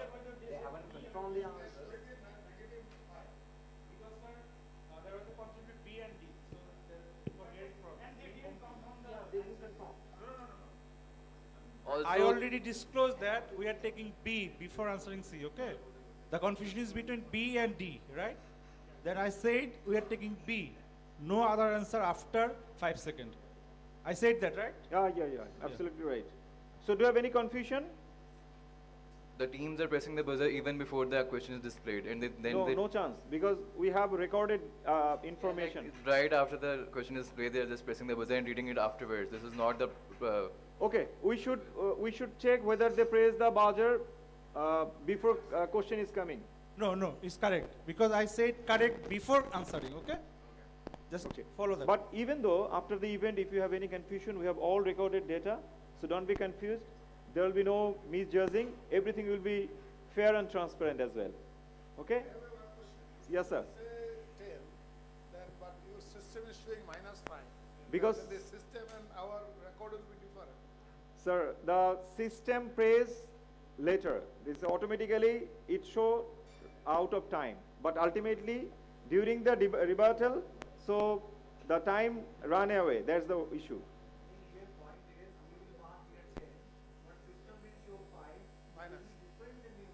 So we are taking the note, sir.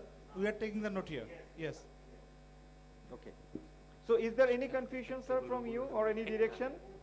Okay, thank you very much. So go to the next one.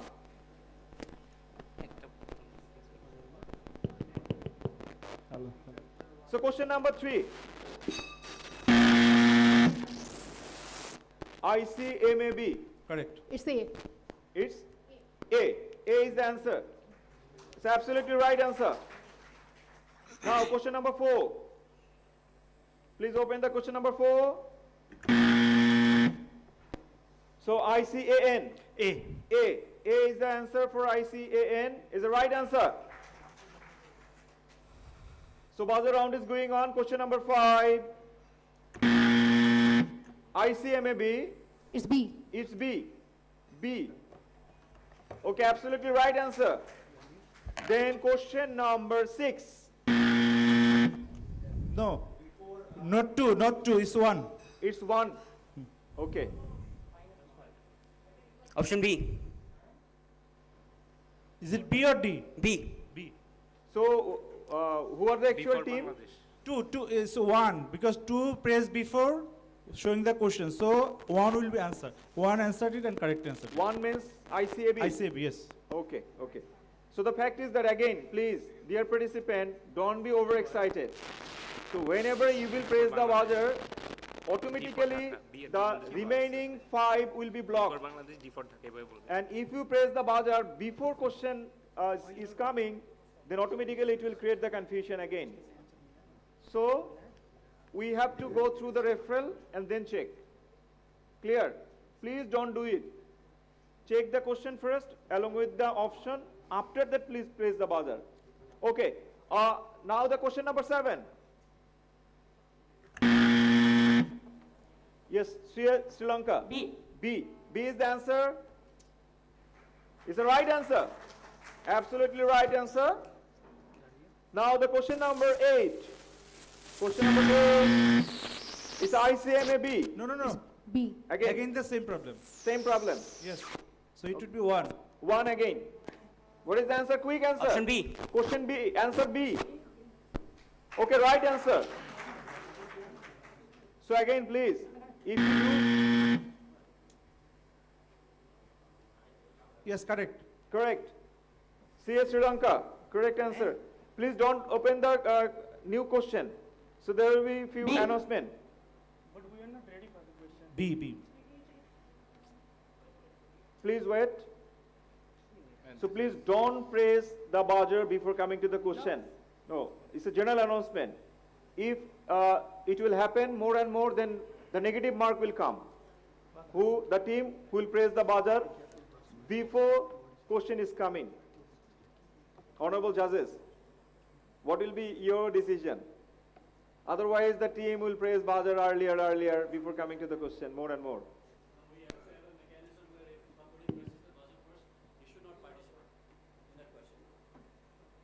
Okay. If somebody presses the buzzer first, then you should not be participating in that question. Yes, sir, what we are doing is that, say for example, at this moment there is 2 buzzers, 6 and 3. If we found that 6 presses before showing the question, we will drop them and we will announce that 3 will answer. That's what we do in previous 2 questions as well. Yeah. Okay. So what about the question number 9?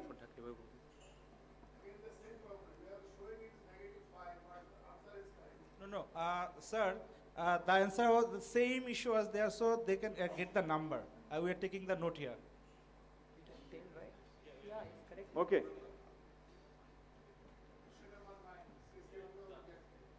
So in system, you are in -5, but in manual system, our honorable judges have noted the issues, so your marks will be added 10, like the first one.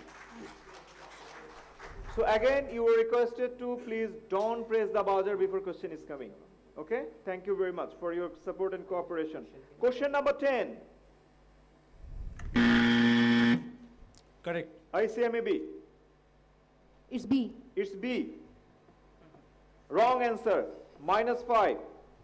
So one thing, dear participant, we need to hear whether the press is correct or not. After that, you will give the answer. Clear? So wrong answer, -5 for ICMAB. Now this is a question number 11. Correct. Correct. ICAB. What is C, the answer? option C. C. C is the answer. It's absolutely right answer. So number 12. Correct. C Sri Lanka. B. B is the answer. Is it correct? 13. Question number 13. Correct. Correct. C Sri Lanka. B. Again B. Is it correct? Number 14. Buzzer round is going on. Correct. ICAB. What is the answer? Option A. A. A is the answer. And -5. Wrong answer. Number 15. 15. CS Sri Lanka. No. No. Before showing the question, they will be disqualified for the next time. You cannot do that. Okay? No, not even. So please be careful. We are not yet to show the question. So Right. 6 and 3 will be disqualified for this question. Okay? Okay. So please don't press the buzzer for this particular question number 15 by CS Sri Lanka and ICAI. Remaining 4 are open for the question number 15. So let's take the question number 15. ICAB. Correct. Okay. What is the answer? Option A. Option A. Right answer. Question number 16. Correct. ICAB, please. What is the answer? You have to give the answer. Option B. Option?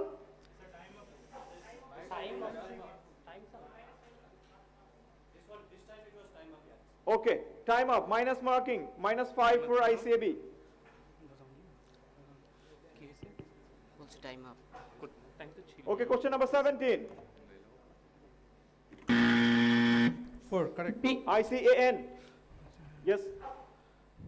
Option B. Option D. B, Option, B, huh? B. B. Yes. Option B. It's the right answer. Correct answer. We have remaining 3 for the buzzer round. So question number 18. ICAN. No. No. It's 6. 6. Sri Lanka. CS Sri Lanka. B. B is the answer by CS Sri Lanka. Is absolutely right answer. Okay, question number 19. 2. Correct. Yeah, ICMAB. A. A is the answer given by ICMAB. Is absolutely right answer. And finally, question number 20. It's 4. It's 4. 4. Option B. Option B. Option B. Option B is the right answer. Sir, we have objection for question number 16, where we actually seeing the screen time, but judge is saying the timeout.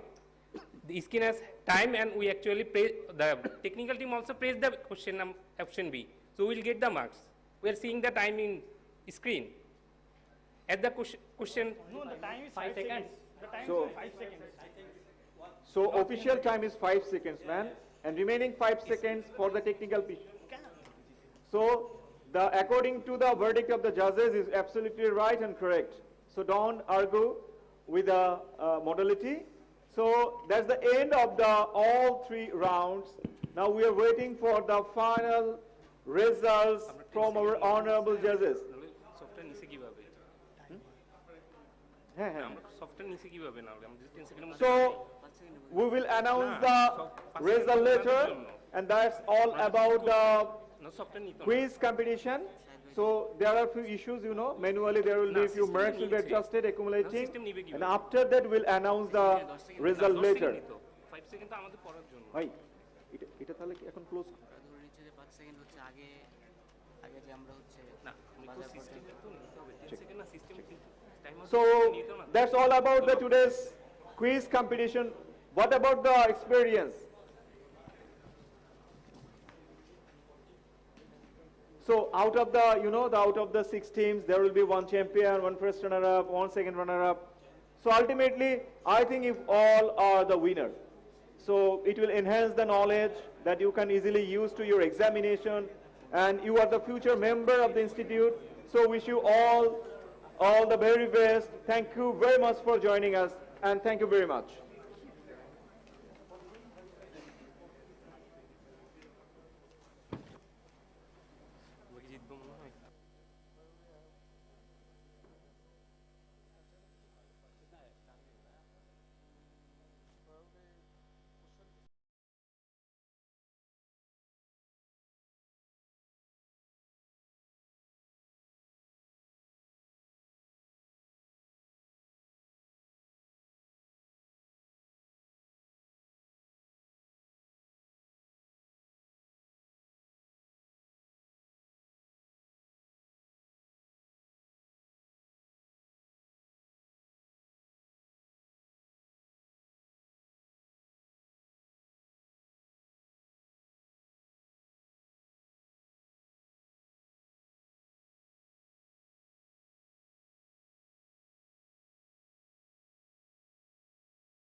2 का हाँ question number 11 team 1 10 number ठीक है question number 12 team 6 13 भी team 6 ठीक है question number 14 जो 14 -5 है team 1 को क्वेश्चन नंबर 15 10 टीम 1 को क्वेश्चन नंबर 16 -5 टीम 1 को देन क्वेश्चन नंबर 17 टीम 4 को 10 है ठीक है 10 देन उसके बाद question number 18 team 6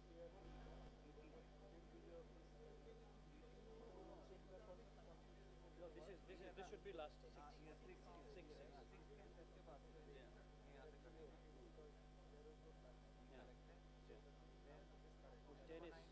Then is MAB, हाँ. क्वेश्चन नंबर 20 टीम 4 So उसके बाद क्या हो गया? 10, 10, 10, 40.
speaking contest, SAFA Public Speaking Contest 2025. All the 12 participants, please come forward and stay here. And we'll go for the lottery. And after the lottery, sequentially, we'll go for the competition.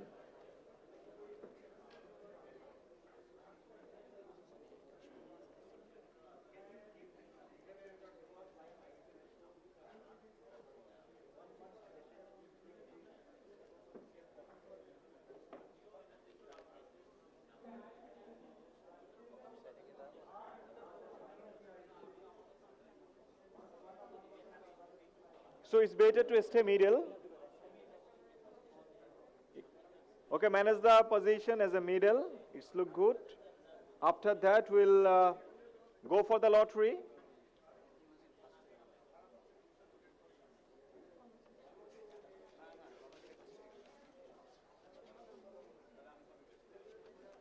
Yeah, please wait. So, Honorable Chair, Event Committee, Madam Famida Khan, FCA.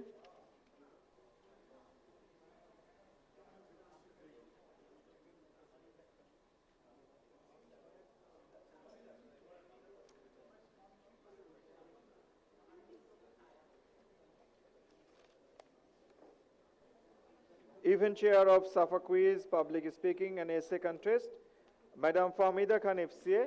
Please conduct the lottery. And you will get the number. And you will follow this number. And you will present in front of the audience. And also in front of the judges.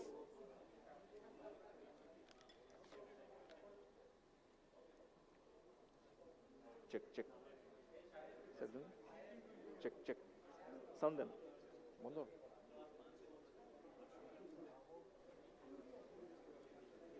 Check, check. So please just introduce yourself and mention the number. Yeah? Yes, follow. Hello, this is Rehnuma Kamal from ICB. I got the number 1. Hello, this is Mehraj Hossain representing ICAB. I am number 6. Hello, this is Kashyap Raj Shrestha from the Institute of Chartered Accountants of Nepal. I am number 10. So what is the name? Yeah? What is the name, sir? Kashyap Raj Shrestha. Okay. I'm the number 10. Number 10? Yeah. Good afternoon. I am Rishan Thapa from the Institute of Chartered Accountants of Nepal, and my number is number 8. 8. Assalamu alaikum. I'm Aisha Abbas from the Institute of Chartered Accountants of Pakistan, and I'm number 2. Assalamu alaikum. I'm Iman Fatima representing Institute of Chartered Accountants of Pakistan, and I'm going number 11. Hello, I'm Cynthia Kurim Brishti representing ICMAB, and I'm number 12. Assalamu alaikum. I'm Sajadur Rahman. I'm representing ICMAB, and my number is 9. Hello, I'm Nijina Tukorala representing CA Sri Lanka, and I got the number 3. Hello everyone, this is Haseen representing Institute of Chartered Accountants of Sri Lanka. My number is 4. Hello everyone, I am Guntaz Ghai. I am representing ICAI and I am the number 5. Namaskaram everyone, this is Udit Narayan Avasthi coming from the Institute of Chartered Accountants of India at number 7. Thank you so much. Okay, I missed few names. So, what is it? Rehnuma Kamal, 1. Yes. So, what is your name? Hossain. Mehraj Hossain, 6. Okay. So, what is your name, sir? Kashyap Raj Shrestha, number 10. Number 10. It's okay. I'm Rishan Thapa, number 8. Rishan Thapa. Yes, sir. Yeah. I'm Aisha Abbas, number 2. Aisha Abbas, number 2. Yes. I'm Iman Fatima, number 11. Iman Fatima, yeah? Yes. Number? 11. 11. Then? Cynthia Kurim Brishti, number 12. Number 12. Cynthia. Yeah. Sajadur Rahman, 9. Yes. Sajadur Rahman, 9.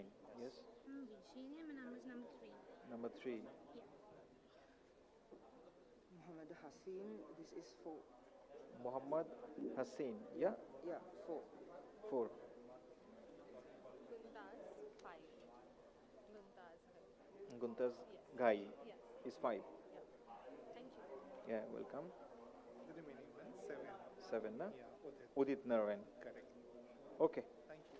Thank you.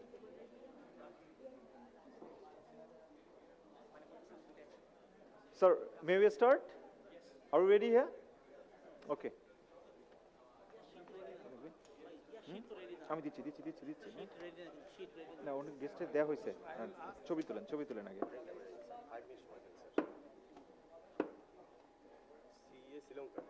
হ্যাঁ হ্যাঁ হ্যাঁ আপনাদের এই যে one Rehnuma Kamal ICAB থেকে শুরু না না ওই যে ওর নাম আমি বাংলা লিখে রাখছি না এটা 3 আপনি এটা ফলো করেন হ্যাঁ হ্যাঁ sorry sir do you have any confusion about the number? Yeah. To whom you will call first? Serial number 1 will come first. 1 2 3 4 like this. 1 is Rehnuma Kamal. No, that we don't want to know because we are marking here as per serial number 1 2 3 4 5 6 only. So you will call first serial number 1, then you will call serial number 2. So there will be no name Yes. for you. Yes, for not required. Yeah, it will be easier, no? Okay. But that tree should be with you. That who is Yeah. number 1, who is number 2, who is number 3, which country, which name. Here we are mentioning only. What he's saying, 1, 2, what 3. what Mr. Badra is saying, we just forget about this. Number 1 will come first. Not then you December. finalize. Not December. No, As per lottery. yeah. यहाँ पे भी तो 12 लिखा है. yeah. So number 1 will come. Yes, we will see. Okay, So 1 to 12. 1 to 12 will follow the sequence. Then you use the seat too, actually. Then for you have the number. Who is 1, who is Okay, sir. This will be easier for us. Yes. Okay. So Rehnuma Kamal, 1 2 হচ্ছে আয়েশা আব্বাস না আমি একটু করে দিই হ্যাঁ অসুবিধা নেই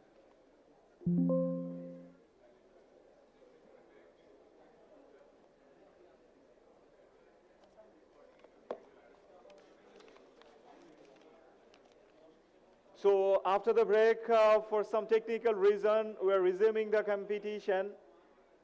The SAFA quiz, public speaking and essay contest 2025. Successfully, we have finished the quiz contest. Now, within very short time, we are going to start the public speaking contest. And there are 5 contestants from the 6 teams. Or individually. This is individual, it's not team. So the students from ICAB Bangladesh, ICMAB Bangladesh, ICAI India, ICAA Nepal, ICAP Pakistan, and CS Sri Lanka.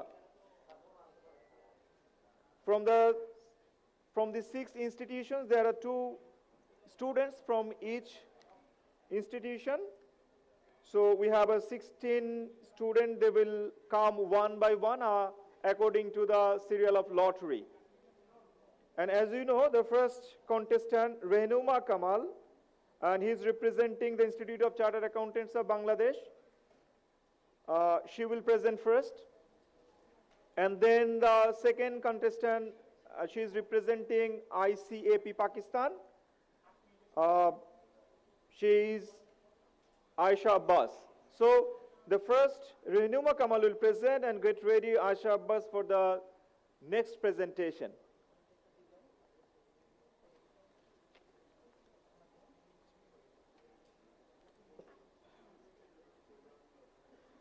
So if you feel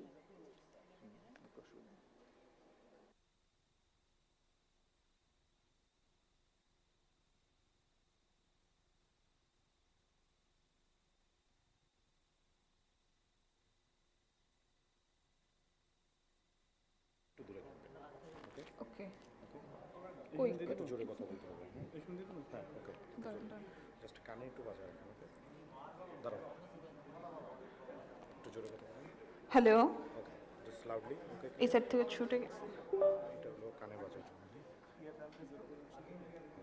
এটা কি কোনো safety pin পাওয়া যাবে কারো কাছে একটা extra একটু মিসের কাছে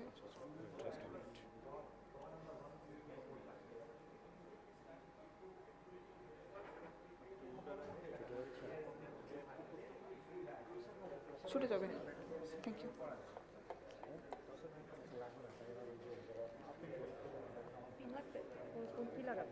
এখানে লাগাই আপনি এখানেই দাঁড়ান একটু, কারণ লেডিসের জন্য। ওকে, আরেকটা হবে?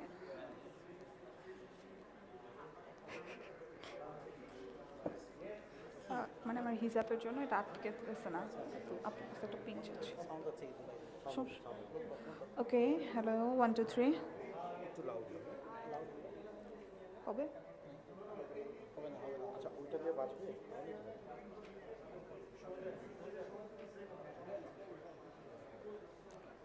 No, no, no, no, no, no, no, no, no. The first slide. না, Yeah, that would be the, I will change.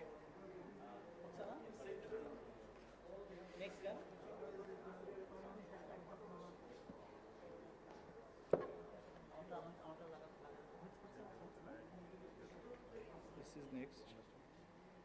This is back. Pointer. Okay. Next. Back. Pointer. Okay.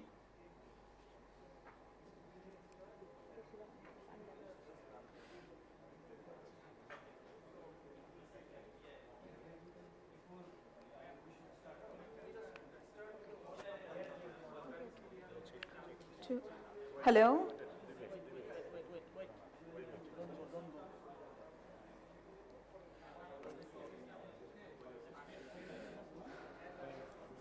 শেষ হলে এখানে এসে জিনিসটা খুলে ফেলবে, এখানে আসলে নয়েজ করবে স্পিকারের সাথে আসলে।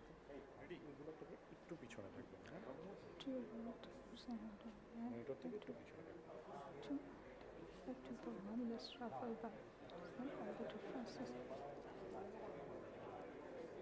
এটা খুলবেন না।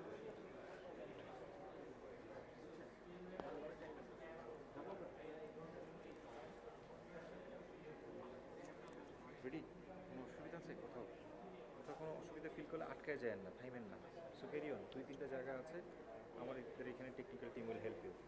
হ্যাঁ, এটা টেকনিক্যাল কিছুর কারণে যাতে আপনার পারফরমেন্স ইম্প্যাক্ট না পড়ে।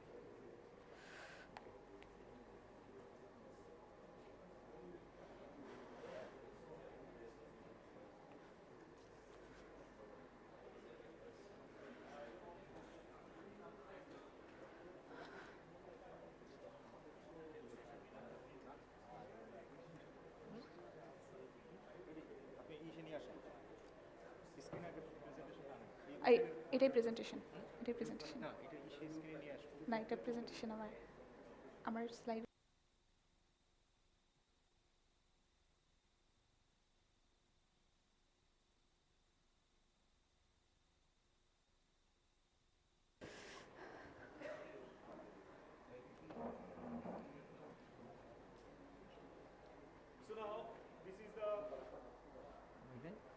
Now this is the starting of the public speaking contest. Our first contestant, Madam Rehnuma Kamal, and she is representing the Institute of Chartered Accountants of Bangladesh. Please welcome and do accordingly. Thank you.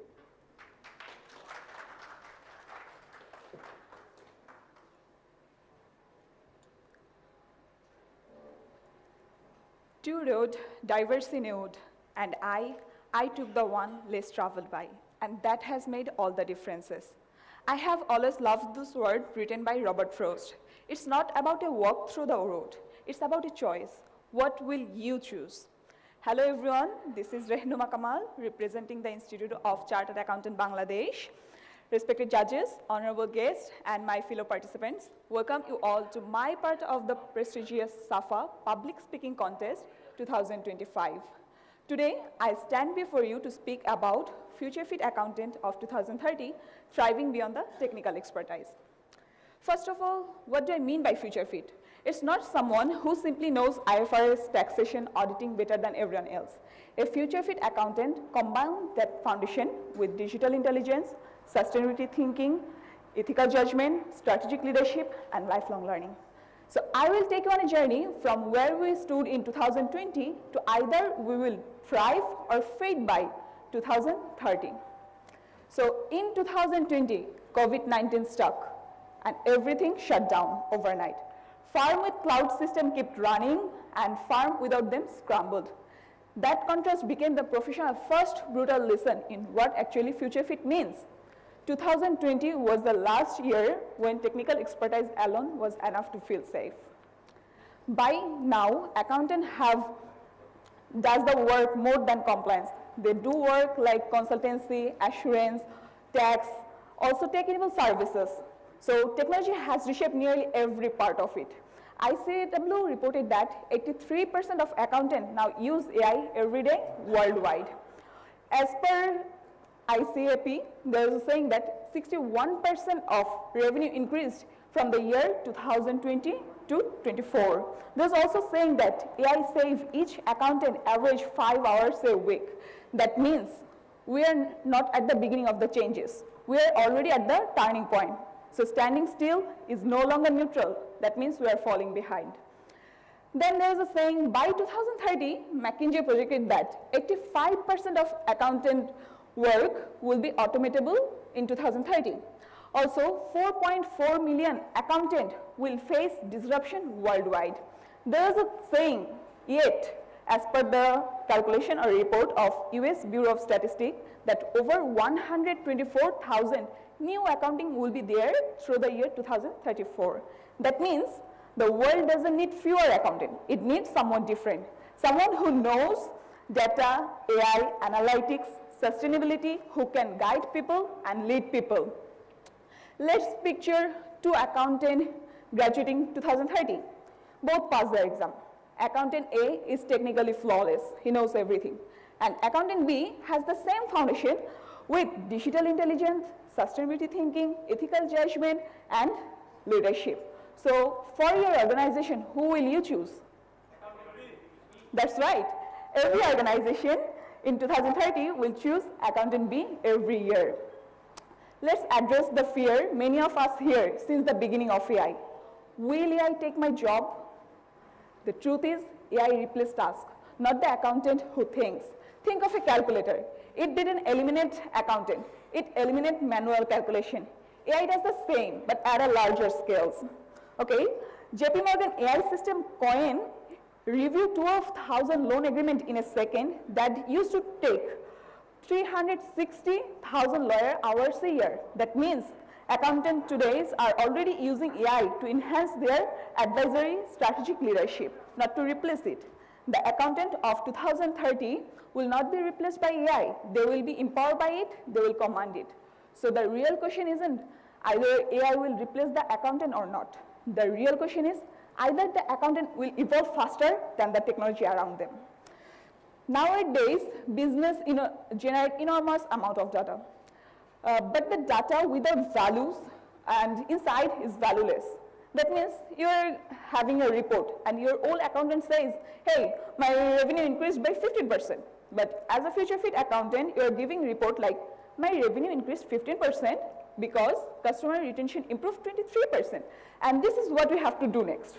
That's the plan. And for your organization, what kind of report do you expect from your accountant? The old one or the new one? New one. Obviously. So that shift from data to insight is where value lives. Accountants with analytical values earn 31% higher according to Robert Half. That means as a future fit accountant, you shouldn't just give the reports in data, you should give the insight and the decision. As a future fit accountant, you shouldn't just think about profit, you should think about the impact also. The impact it has on your environment, on your governance, on your organization. So the regulators and investors nowadays ask 3 questions. Is your company environmentally fit? Does it treat people good? Or is it the government's transparent? So this is where ESG reporting becomes essential. 96% of world's largest 250 companies now submit sustainability reports. Unilever credited 28% of its growth to sustainability reports.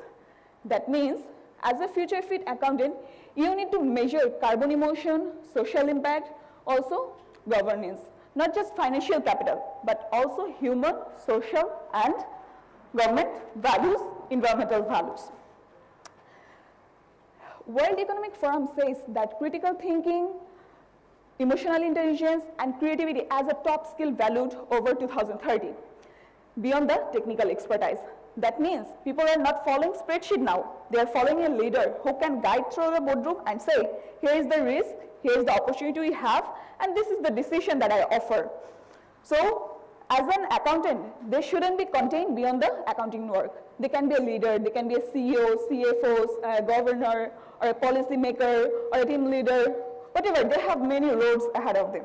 So in 2030, as an accountant, the biggest challenge is not technology. It's about being obsolete. Whatever you are learning today may become outdated in the future, because in the past, 20 years ago, manual bookkeeping was highly valued. We all know, but today, a software or any AI system does it automatically. So as a future fit accountant, you should update yourself and improve your expertise continuously. Because in 2020, when an accountant learned how to work with AI, by 2050, you will lead AI with wisdom, with integrity and purpose. There is one thing that I want to say above all of this that I talked about, ethics and integrity. They knew and they still signed off. Arthur Andersen in 2001 signed off a financial statement that concealed billion in debt, and the result, 63 million collapsed, $1 billion, and 29,000 jobs got destroyed. And in the recent year, in 2030, PwC Australia leaked government confidential tax plan, and that also for their commercial gain. And what happened? That triggered investigation, also leadership resignation, and breaking the public trust. That means without the technology, without the ethics, is like without the backbone. That means it doesn't just destroy your career, it destroys the entire profession. When AI becomes perfect in the world, trust is the scarce thing that will help the human to develop their organization, and that's what the organization wants. So no algorithm can sign an audit opinion with a conscience. As we are auditor, so we all know. We need our judgment, our skepticism, and our analysis. So what happens if we don't go along with the world? By 2030, what will happen? What we will face? In 2020, when the companies were not ready, they faced distractions. By 2025, the companies that go along with the world, they move far ahead. And we're seeing that the companies like Meta, Microsoft, Google, Amazon are collectively cut off 7,800,000 people, but heavily investing in AI.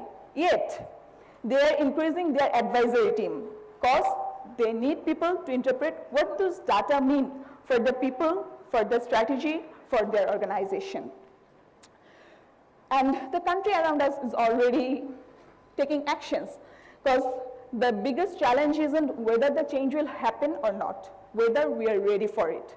9 accounting bodies, including Bangladesh, around the specific Asia Pacific, US, UKs, is already changing their curriculum over the past 18 months.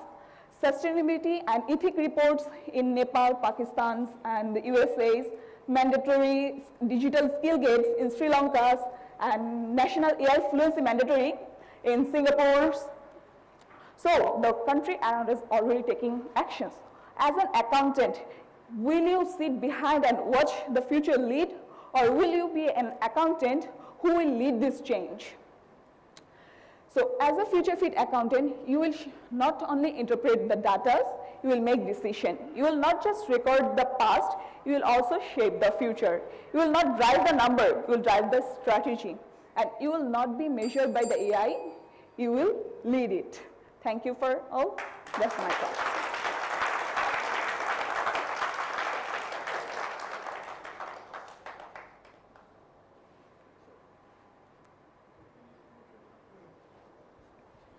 Thank you. Yes, sir. I think the clap indicates that you have done well. Renuma Kamal. Yes, sir. May I ask my fellow judge now, Mr. Bhattadi, to take up and ask the first question. Thank you, sir. So what do you think, what are the key challenges for South Asian countries to be AI ready as compared to developed countries? It is the education, it is the talent, it is the technology, or it is the regulations in the country? Okay, thank you. the biggest challenge for us around the world and for the specific South Asians, so it's being obsolete. I'll say the world around us is already changing, and we are also taking actions. As I said, the accounting bodies is already changing our curriculum. That means the education system is also improving with the around. We shouldn't confine ourselves within the boundary. We should take a step and learn ourselves. Change comes yourself. Change comes first from yourself. You should initiate where you want to see yourself in the future. Suppose I want to be a future fit accountant. I will start learning by now, by today. I will take online courses. I will take courses by accounting bodies. I will teach myself what expertise I need. If I want to improve myself in Excel or Word directions, I'll improve that quality.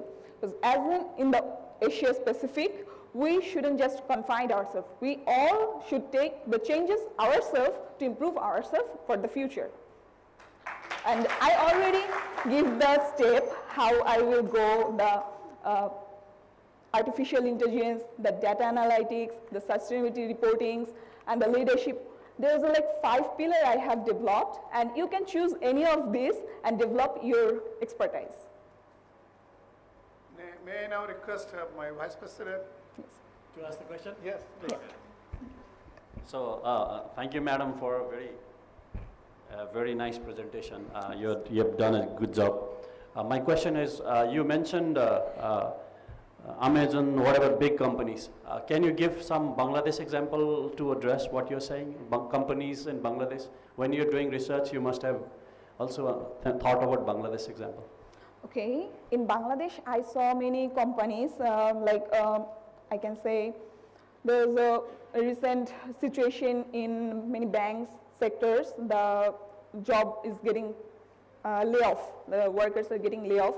And when I asked one of the sections, like one of my senior, like what happened? How did you get from your job? He was like, actually my work was not repetitive, but I didn't follow whatever the AI or the digitalization did well. So they were not actually capable, he was not ready to accept that the AI can do, but the decision is in his hand. So whatever is it that as a people of the present right now, we should remember one thing, that AI can give you a report, but the final judgment, either you will take it or either there's a simplifications or whatever modules, it depends on you, your judgment. When you go to the lawyers or any case happens, they will not ask, oh, AI did that. They will ask either you approved it or not. So that was the thing that actually missing around the, in our country, that they are not taking responsibilities whatever happening, and for that reason is one of the reason the layoff is happening in Bangladesh. Request Professor Mahfouz to take up for the third question. Rehnuma Kamal. Thank you very much. You had a good presentation. I have a very simple question. Yes, you explained about AI adoption, how to survive. My point is, look, there is a transition going on. People are losing job, no? Yes. Yes. So how the society should address this transition? Do you have any idea? Okay. Actually, this time right now is, as I given example, accountant A and accountant B, right? But we are in the middle actually. We are not an accountant A or we are not accountant B. We know something about AI, we know something about digitalization, everything. So we shouldn't just stay like that. We should expertise ourselves in one particular section and get the job from there. Because as I said, that all of these companies, big companies, they collectively cut off workers, but they are still developing their advisory systems because they knew how to analyze the data, how to report them. Because in a boardroom, AI will not do the meeting. AI will not suggest you the wisdom, whatever you are thinking, how to console you, how to interpret the data to you, it's the human's work. And for that, the transformation is going in a good way because we are learning, we are in the middle. So in the future, I think we will be fit accountant if we go step by step. Thank you.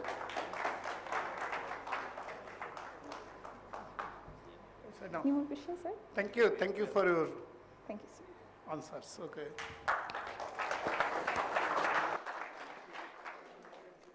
So thank you very much, Ms. Rehnuma Kamal. She is from ICAB, the Institute of Chartered Accountants of Bangladesh. Ladies and gentlemen, this is our great pleasure, our Honorable President, Mr. Sabir Ahmed FCA, the Honorable President of the Institute of Chartered Accountants of Bangladesh, is with us. And have a big round of applause for our Honorable President, Mr. Sabir Ahmed FCA. And at the same time, and another announcement for you, if you look back, there is a comment, comment wall or the whiteboard. This whiteboard is available for you for your beautiful comments. So if you have anything to write, so you may write that you like most. So ladies and gentlemen, now this is a time for our second contestant, and Ayesha Abbas, and she is representing ICAP Pakistan. May I request Ayesha Abbas with her presentation.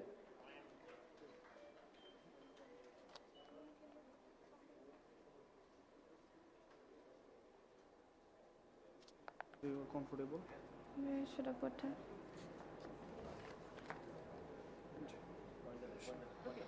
Wait.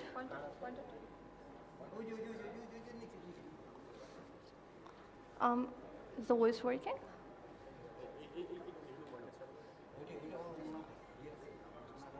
Okay. Automatically it will move on. So if you're facing difficulties, just let us know. Okay.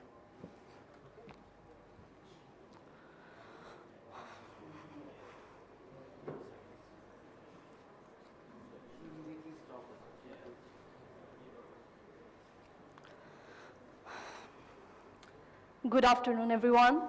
I'm Ayesha Abbas, and I'm representing the Institute of Chartered Accountants of Pakistan. I want to start with a confession.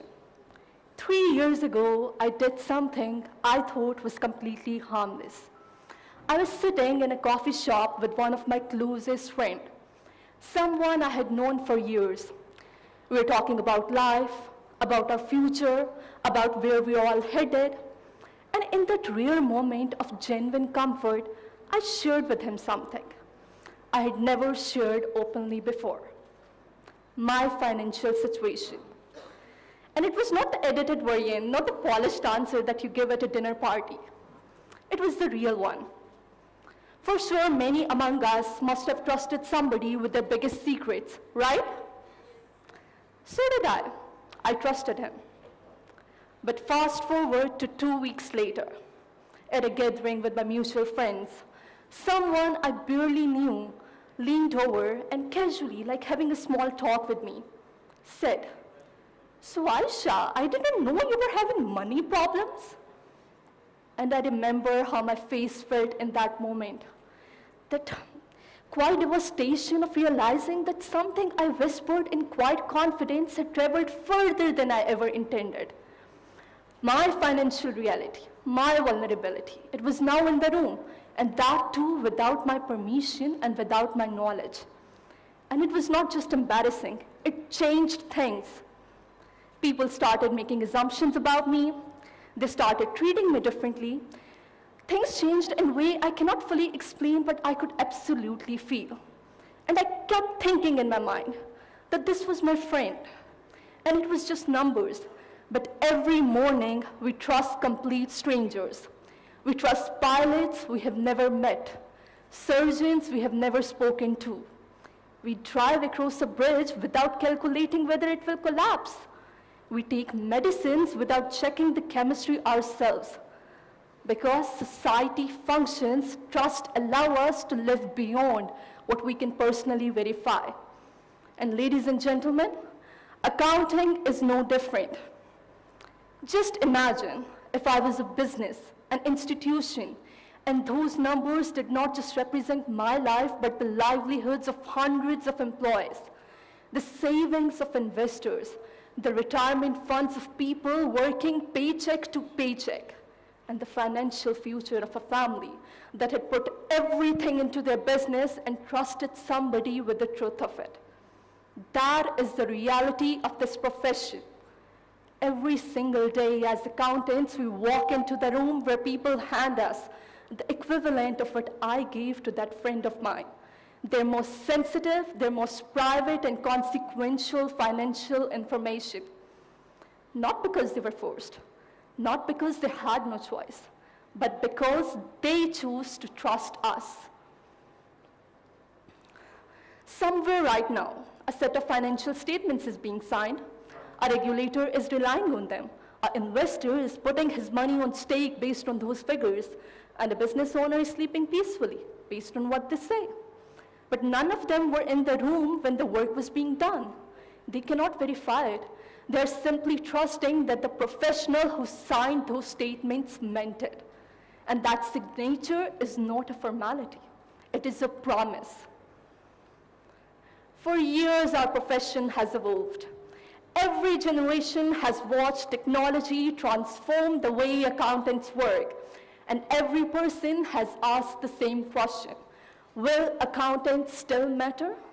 And today, that question feels louder than ever, right? Some people look at it and see the end of our profession, but I look at it and I see the beginning of its most important chapter.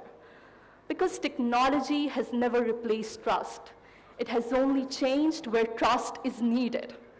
We do not trust financial statements, we trust the people who prepared them. We do not trust audit opinions, we trust the people who are courageous enough to sign them. And that distinction changes everything. Because in the future, our value will not be measured by how fast we calculate. Machine will always calculate faster. Our value will not also be measured by how much information we know, because machines will always know more.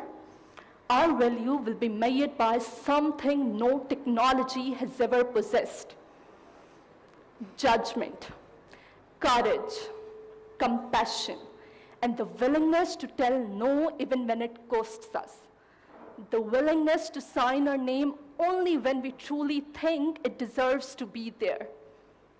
And this is where AI reveals what it can never have. It cannot sit across the table to a business owner whose company is on the edge. He's holding everything together while quietly falling apart. He hasn't told his family yet. But a machine or a system cannot sit across that person and tells him, lower its voice and say, it's okay, I have seen this before. This is how we should proceed. A system cannot do that because machines cannot have that compassion. Only you can. See, which means the profession faces a choice. Trust will not survive by default. It will survive only if the professionals in this room and every other room like it will actively protect it.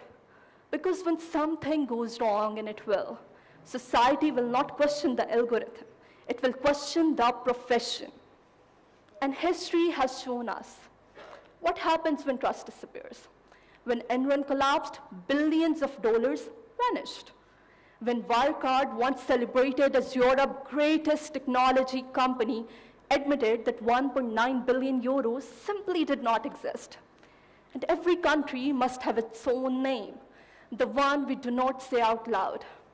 When instances like such happen, people across the world do not merely lose their money. They lose confidence. And confidence is the currency upon which economy survives. An economy creates livelihood, which creates existence for us all. Ladies and gentlemen, this trust question is no longer about financial statements. Today, investor wants to know whether your climate commitments are real, whether supply chains are ethical, whether artificial intelligence itself is being governed responsibly. Yesterday, we assured numbers, but today we assure sustainability. And tomorrow we may assure AI itself. The subject will change, but trust in that does not. And that's why, funny enough, I no longer remember the exact numbers that I told to that friend of mine. But I remember exactly how it felt when my trust was broken. And that is why I stand before you believing that accounting has never really been about numbers. It has always been about people. My generation will inherit a profession shaped by artificial intelligence, cyber securities, technologies we cannot yet imagine.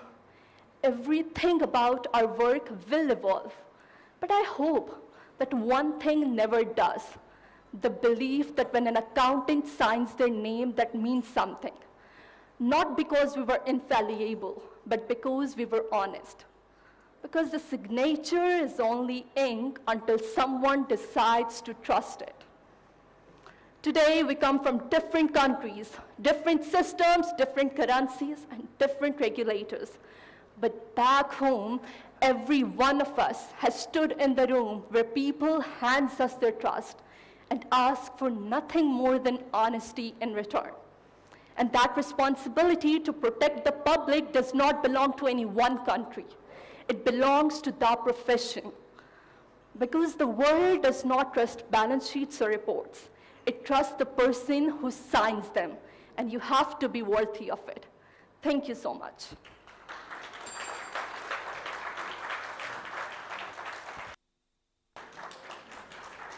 Thank you.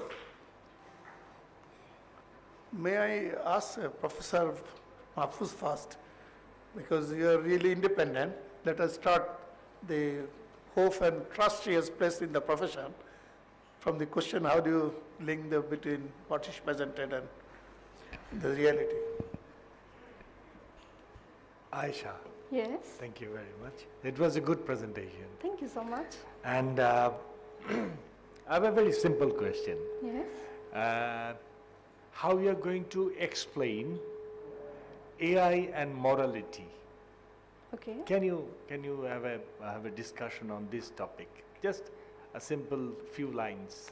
AI or machines give you accuracy, but morality is character. It is integrity. Integrity cannot be programmed, but machines are programmed. There's a clear difference between an AI and a person who signs the paper.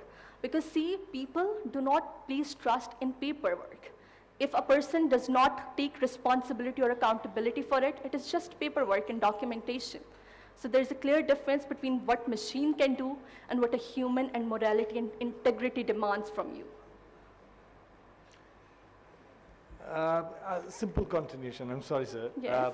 You see, the code of ethics is there, Yes. so AI can learn those things and can bring morality, isn't it? I have a very simple answer to that. Yeah. AI can do everything, but it cannot defend what it did in front of a regulator.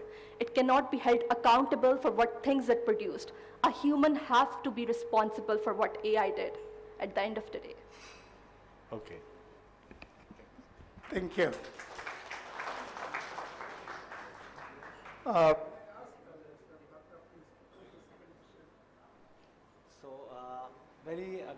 it's going to be a very simple question. Yes, yes. So what do you think, how does the trust differentiate a chartered accountant with other finance professionals? Differentiate chartered accountants. How does trust differentiate yeah. from other accounting or finance professionals? Trust. See, in my country, in Pakistan, where I'm from, a chartered accountant signs the financial statement audit report, right? And as well as the financial statements. They have that authority. And see, so many investors, even Einstein, you know, he was the greatest scientist, but he was not a good investor. Every investment he did ended up getting flopped, right? Even people who are very intelligent still needs to put their trust in somebody at the end of the day, right? And these chartered accountants, we have so many regulations. We have our code of ethics who are directing everything we do. We are standing at a level that is very high, and everybody has very higher hopes from us that at least we are honest. We are honest and giving honest, opinions to the public, because we are the protector of public interest at the end of the day, right? And if we have such greater, accountability, because even if our firms or our profession feels at point, we take credibility, we take accountability for it. Our license gets cancelled, our whole credibility gets lost, whole firms will collapse at the end of the day, because we are being held accountable for it, and we are also being regulated by it. Fine. Thank you very much.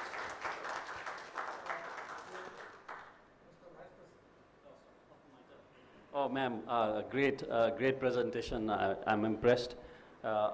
My question is just the similar question that I asked the previous contestant actually. You gave example of the global companies. Can you please give me example of some failures in your country, in Pakistan? Yes. That happened because of whatever lapses in trust? Let me tell you, I did not name it specifically because I told every country has its own name, right? But in my country, there was Jahangir Tareen sugar mills, and that was a very big case there. There were so many discrepancies which were hidden and which could not be, not meeting the regulated standards at that point. And it was constantly hidden. He's a very political figure, if you know of Jahangir Tareen. He's like a, PMA and that kind of person.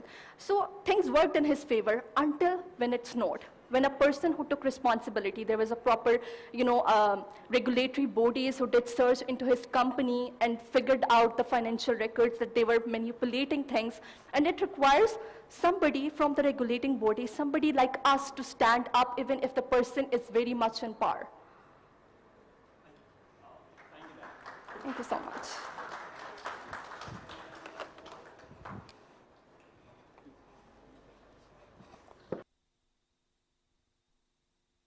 So here I would like to clarify the names or the examples which are country specific. It is the in-house competition, not to be quoted outside like that, sir.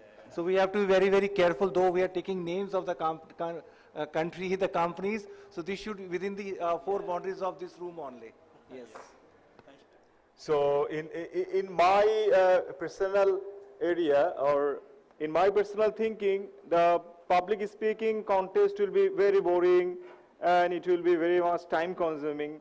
But the way the participant is presenting the content and how they face the judges' comment is simply outstanding. So ladies and gentlemen, now may I request our next contestant from CA Sri Lanka is Athu Kora Laji Vijin Sanjana. And may I request her, Athu Koralaji, Vijin Sanjana. She will present, and she is representing CA Sri Lanka. And let's enjoy her presentation.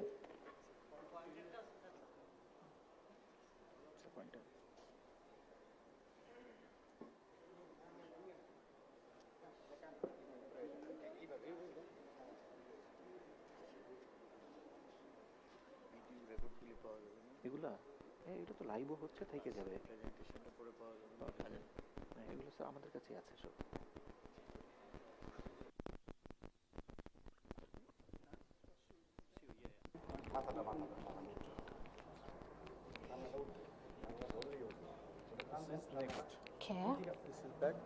এটা কোনো ঠিক আছে আচ্ছা এটা এটা হচ্ছে তো please check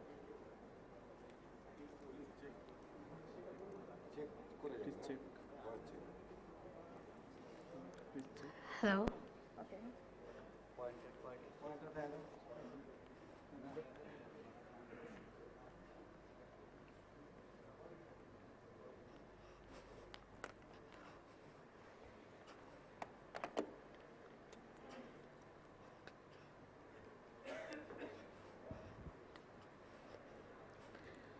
Before I begin, can you all come with me for a quick time travel?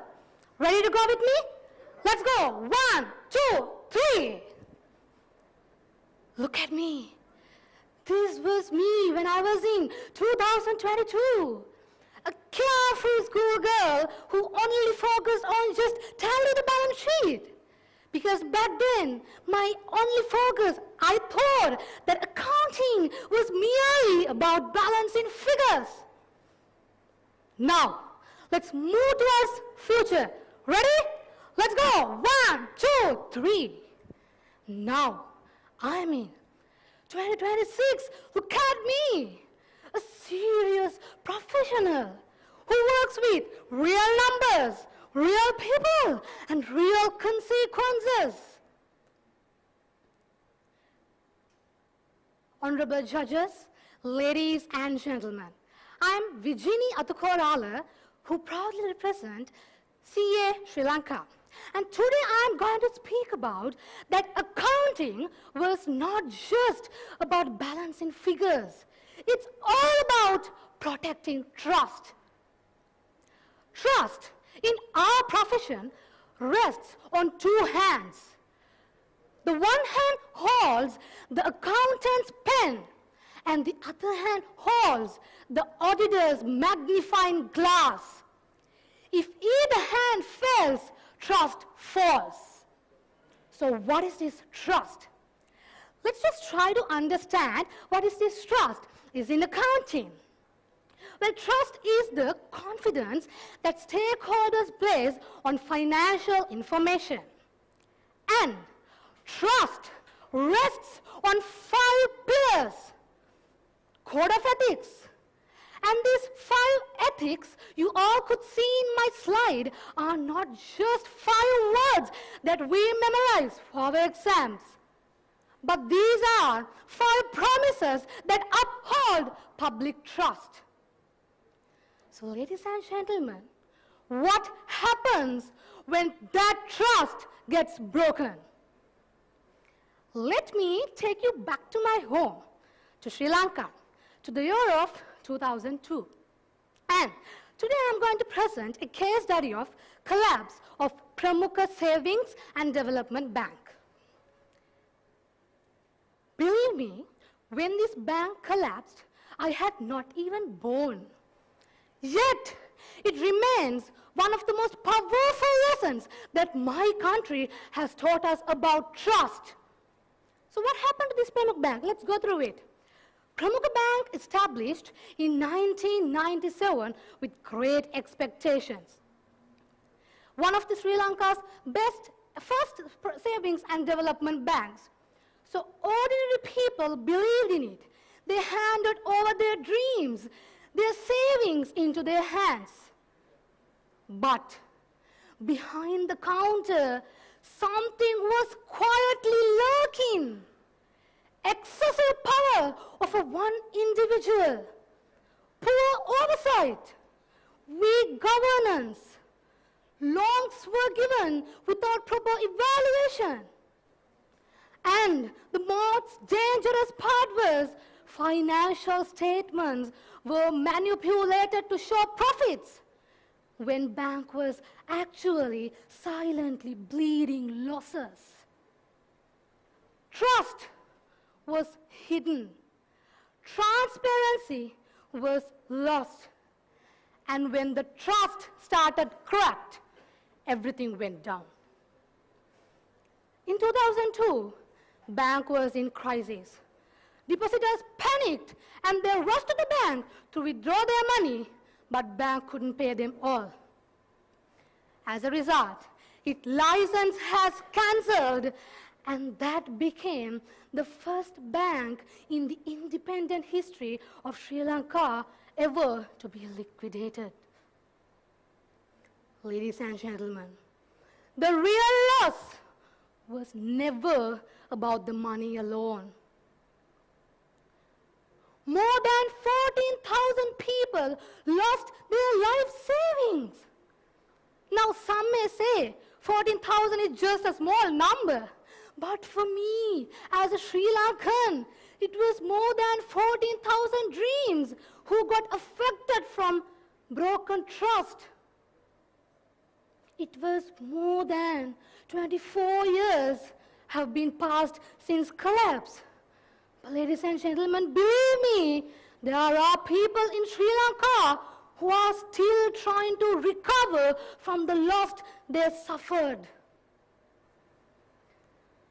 Because when trust is broken, damages last far longer than the headlines. And this Pramukha Bank collapse was never about a single mistake. It was where the 5 promises that uphold public trust were falling down one by one. Integrity died at the moment when financial statements were falsified. Objectivity lost when loans were given without proper evaluations. Confidentiality twisted into a concealment when real possession hidden from the depositors. Professional behavior collapsed when loans and governance are simply ignored. 5 promises broken down one by one, and with that, an entire bank plus more than 14,000 dreams fall with it. Now, I'm not gonna stop from this example. I would like to take you across the water to Bahamas, to a crypto giant called FTX. And ladies and gentlemen, this is the latest and modified version of Pramukha Bank.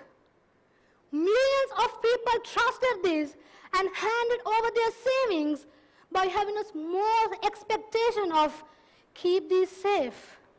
But just as Pramukha Bank, customers' funds were misused, and when customers panicked, they rushed to take their money. It was too late. Money is simply gone. Both hands failed. The accountant's pen that recorded the numbers and auditor's magnifying glass failed to detect what was wrong. Ladies and gentlemen, this is why I exactly believe that we are torchbearers. Imagine a person walking through the dark, holding a torch. Others follow closely behind, not because that they can clearly see the path themselves, but because they trust the light he or she carries. And that is what precisely we do. Entire economy, number of stakeholders, they trust the light we provide through what? Through what? Through financial information. If that light is true, they can go home safely. But if that light is distorted, they will walk straight off the edge. And ladies and gentlemen, that true light, that trust, that belief, it comes from me and from you. Now, I would like to take you a moment to close your eyes. Please close your eyes. Now, think with me. We are accountants. We are the one who prepares financial statements. We are the auditors. We are the one who verifies financials. The numbers we may produce are being trusted by number of stakeholders. Ask yourself, not once, twice, are you maintaining that trust? Are we maintaining that trust? Open your eyes. Thank you very much.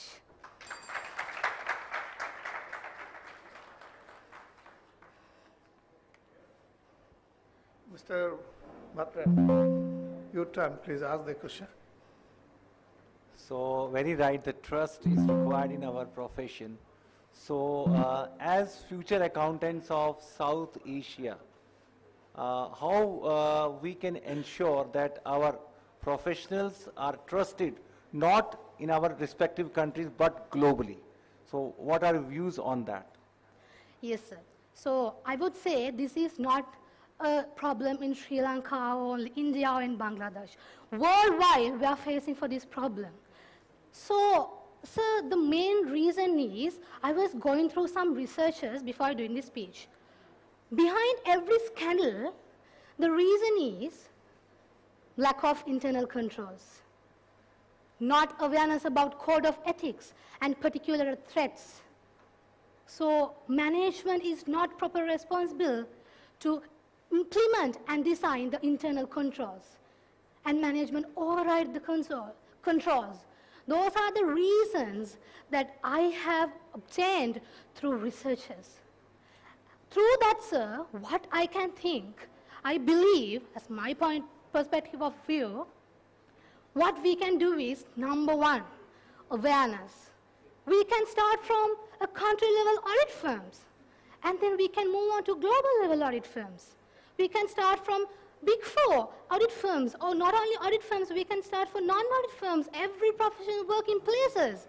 Because this is not a problem that facing by only partners, CEOs, CFOs. This trust can be affected by even a single mistake doing by even one person who joined at the very first day for the officer. So the first thing is awareness program. Because we can't undermine the trust. As I mentioned in my speech, we are not just dealing with numbers, it's all about people's lives.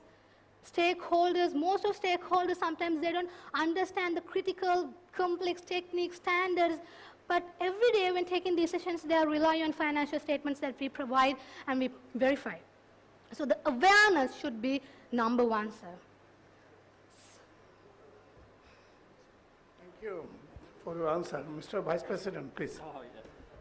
Thank you, madam, for a very nice presentation and the way you showed us through your torch. Basically, my question is like, you know, there are two types of members that our institutions have. One is doing the audit and signing the balance sheet, as you rightly mentioned in some of your slides. There are other people also who are working in the industry.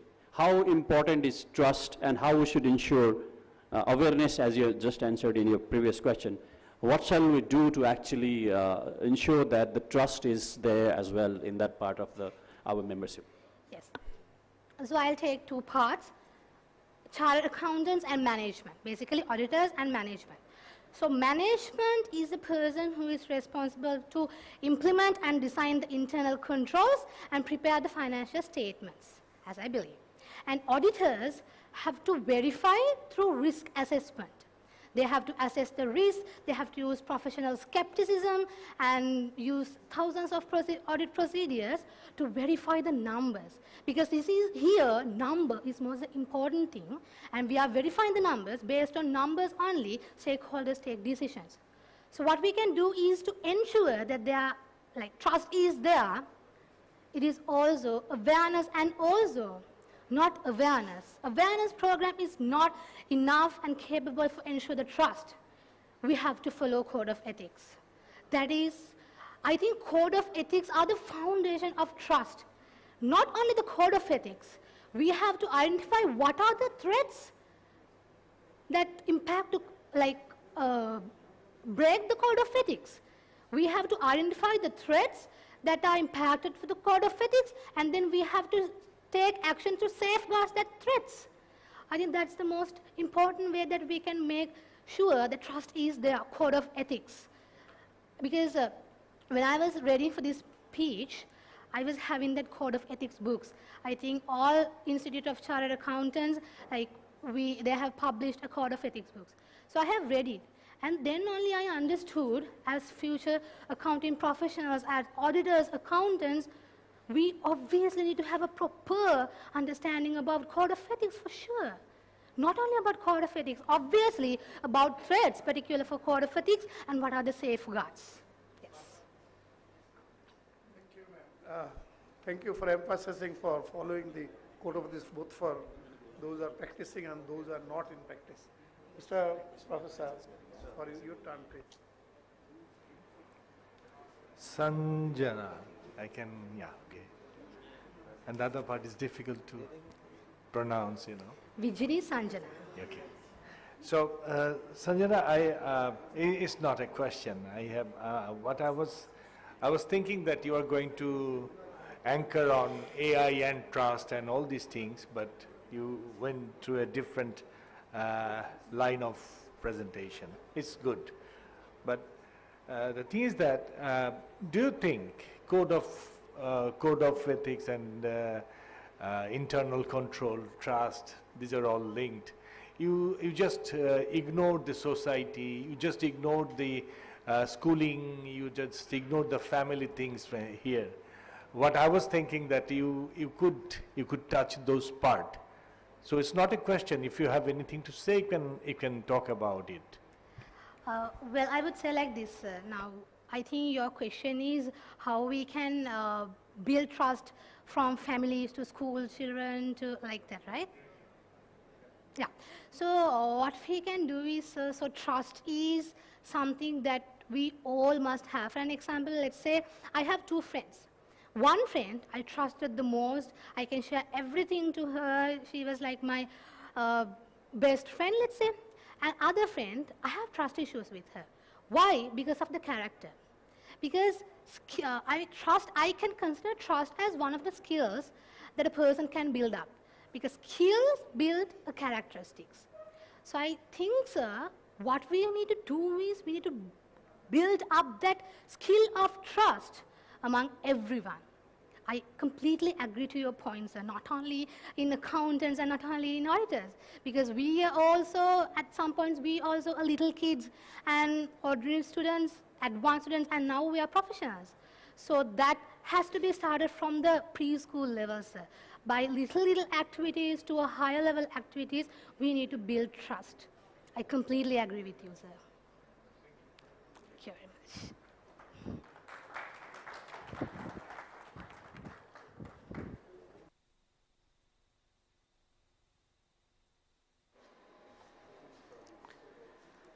Thank you. Thank you for the presentation and rebuttal with the judges.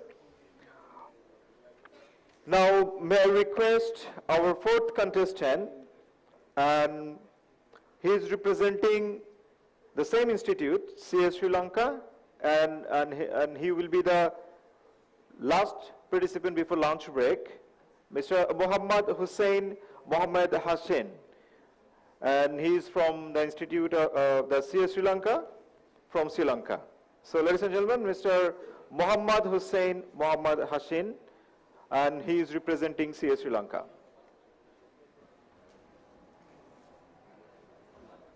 So after the presentation, there will be a short lunch and prayer break. We are a little bit short out of time.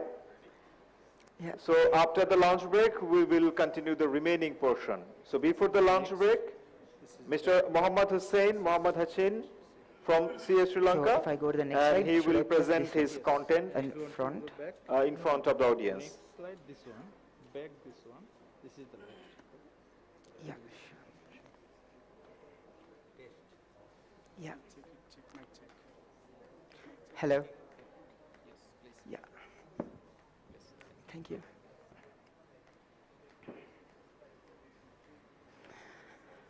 Ladies and gentlemen, what is this?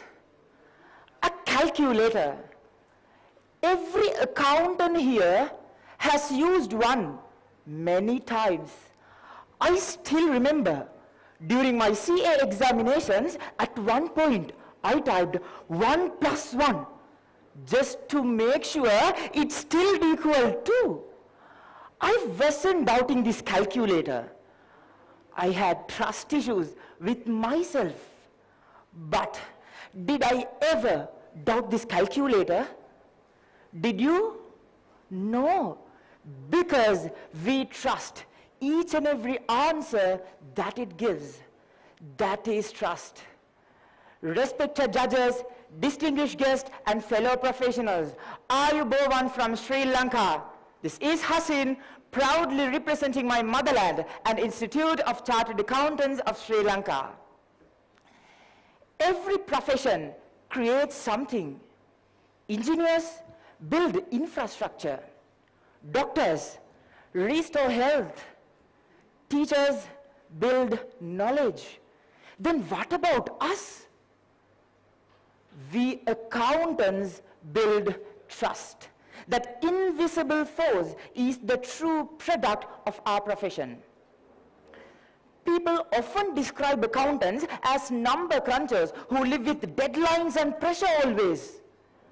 I believe something very different. At our core, we don't simply manage numbers. we manage trust. Today, I would like to answer 4 important questions. First, why is trust the foundation of accounting profession? Second, how do standards protect it? Third, what happens when trust is broken? And fourth, how do we preserve and enhance trust?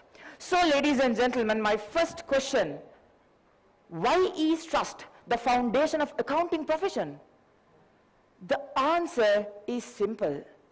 Because today's business world demands it more than ever. First, verification in the age of AI and misinformation. As AI and its automated tools has deeply embedded into the financial operations, there's a mounting risk of distortions, manipulations, and deepfakes. Research from chartered accountants worldwide indicates that businesses explicitly relied on accountants to act as their ultimate trusted custodians who validated AI outputs, ensured data integrity, and safeguarded sensitive financial information.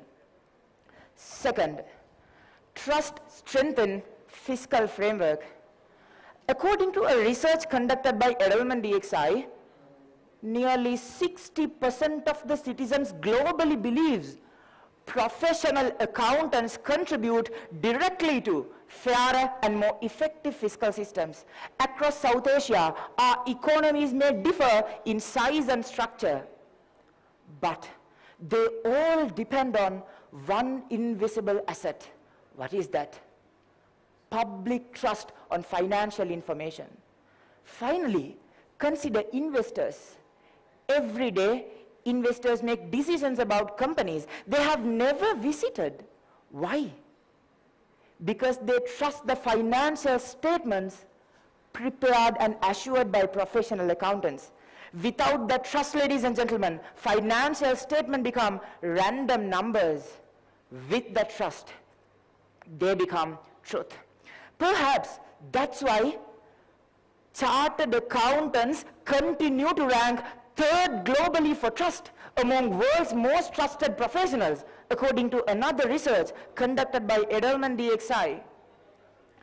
If trust is the foundation of accounting profession, accounting standards are the framework that protects it. Ladies and gentlemen, my second question, how do standards protect trust?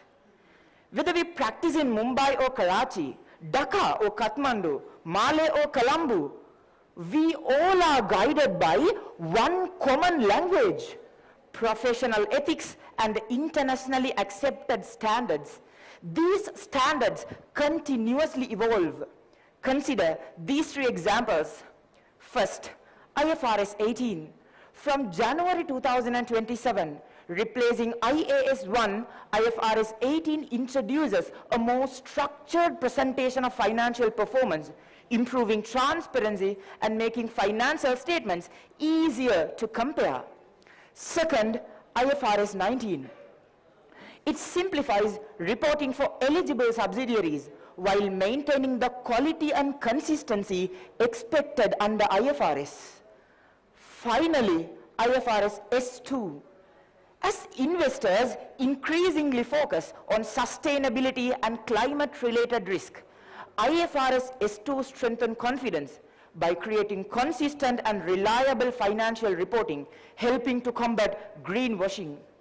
Although these standards address different aspects of reporting, they all pursue one common objective: to strengthen trust in accounting profession. But what happens when trust is broken? Ladies and gentlemen, that was my third question. Investors lose confidence, markets become unstable, governments lose revenue, and the reputation of an entire profession is questioned. We don't have to imagine this. We have already seen it. Allow me to take you all through real-world examples. In March 2026, just a few months ago, Sri Lanka witnessed one of the largest banking frauds in its entire history. The NDB Bank, one of the largest commercial banks in Sri Lanka, witnessed 13.5 billion Sri Lankan rupee internal fraud. The NDB Bank case was not the result of an external cyber attack. It was a failure of governance, internal controls, and professional ethics. A breakdown of trust within one institution quickly affected confidence across the wider banking sector. That is the true cost of losing trust. If you haven't read about this case yet, I encourage you all to do so. It offers valuable lessons for every young professional accountants. Ladies and gentlemen, today it is NDB. Tomorrow, it could be any institution in South Asia. Breach of trust does not recognize borders. This challenge is not unique to our region. In 2023 March, Silicon Valley Bank in the United States collapsed after serious weaknesses in risk management and financial statement became exposed. The lesson is simple. Standards alone are never enough. Professional judgment, professional skepticism, and above all, ethical responsibility are what preserve trust. So ladies and gentlemen, my fourth question, how do we preserve and enhance trust? It begins with every one of us. If you are a chartered accountant in practice, you must strictly follow the principles of code of ethics and place them above the operational convenience. As auditors, we must shift from being historical record checkers to proactive tech-driven guardians of financial truth. And as in case of Silicon Valley Bank, we must do more than just verify compliance. We must question assumptions, challenge unusual, and speak up when something is not right. Then, if you are a chartered accountant in business, first and foremost, the stepping stone or the roots of establishing trust is to cultivate good, strong internal governance and framework. We must strengthen internal controls, break opportunities for collusion, thereby closing all the doors for possible financial irregularities. Implement the 3 lines of defense introduced by IIA effectively. Finally, be mindful of the big picture behind each and every number. Ladies and gentlemen, the calculator that I showed you can add numbers. AI can analyze. Standards can regulate, but none of these can choose integrity. Only we can. Ladies and gentlemen, trust is not built by technology. Trust is built by people. Remember, every signature we place, every opinion we express, every decision we make, let's remember to protect the trust entire world places on us. Let's rise above the checkboxes and meeting deadlines. Let's step up as loyal, trusted professionals protecting the sacred trust entire world places on us. Welcome to the world where accountants lead not only with numbers, but with uncompromising trust. Thank you.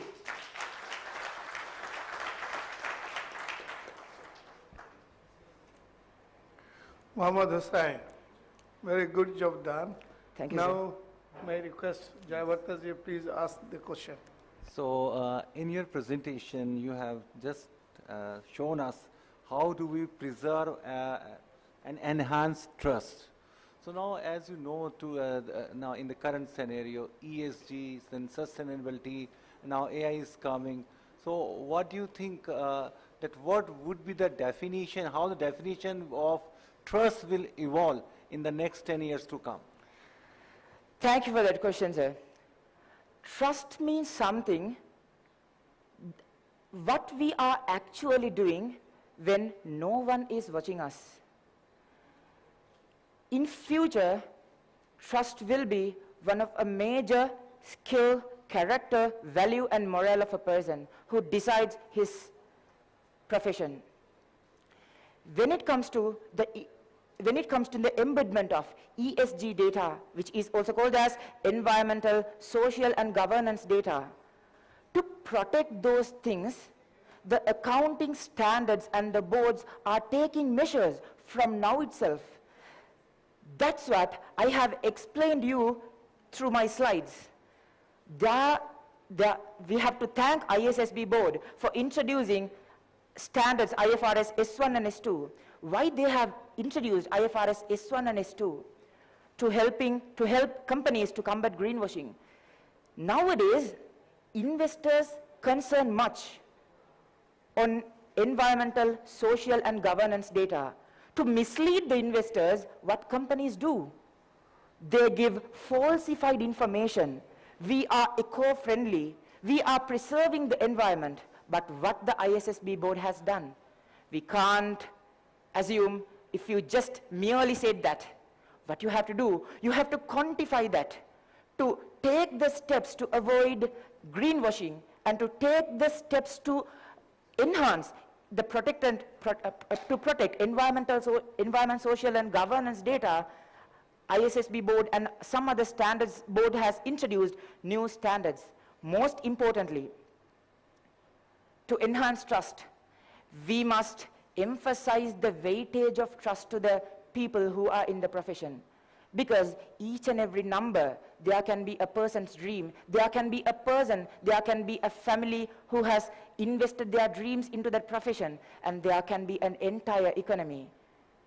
I have showed you, there are many more examples. In Sri Lanka, we have Pramukha Bank, NDB Bank. In United States, we have Silicon Valley Bank. In Bangladesh, you all might know the frauds that has happened for Sonali Bank and PK Holder. When it comes to Pakistan, there are Hascol Petroleum Corporations. They all, what happened?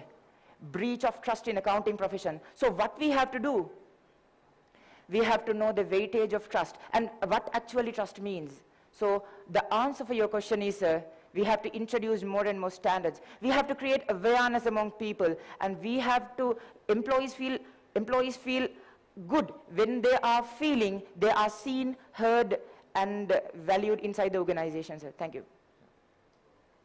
May I ask Professor, could you ask your second question to the contestant? Mohammed Hussain, Mohammed Hassin. Yes, sir. It's an interesting name. Thank you. It was a good presentation. Thank you, sir. Again, I don't have any question. I just want to say, look, you were talking about trust, no? And you were preaching. Preaching doesn't help, no, to create trust. So is there any other way to create trust and, integrity and ethics in the society? How you can do it? Is there any idea? Yes, sir. Thank you for that question, sir.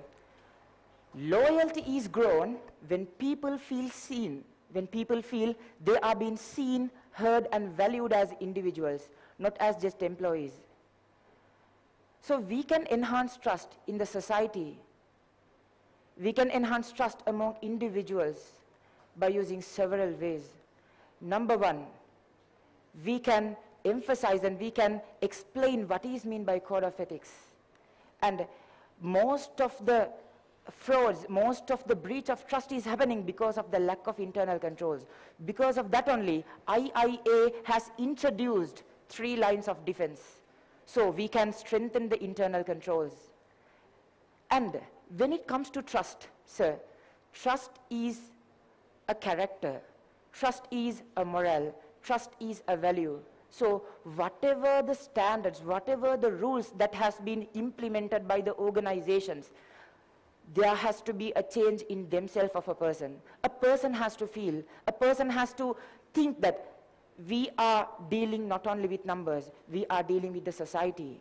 Because when a profession in the financial sector worked for his self-interest, end of the day, he will be valued, but the entire economy will be collapsed. And there has been many incidents that has happened like that, sir. So we have to emphasize the weightage of trust. Thank you, sir. Vice President. Good presentation.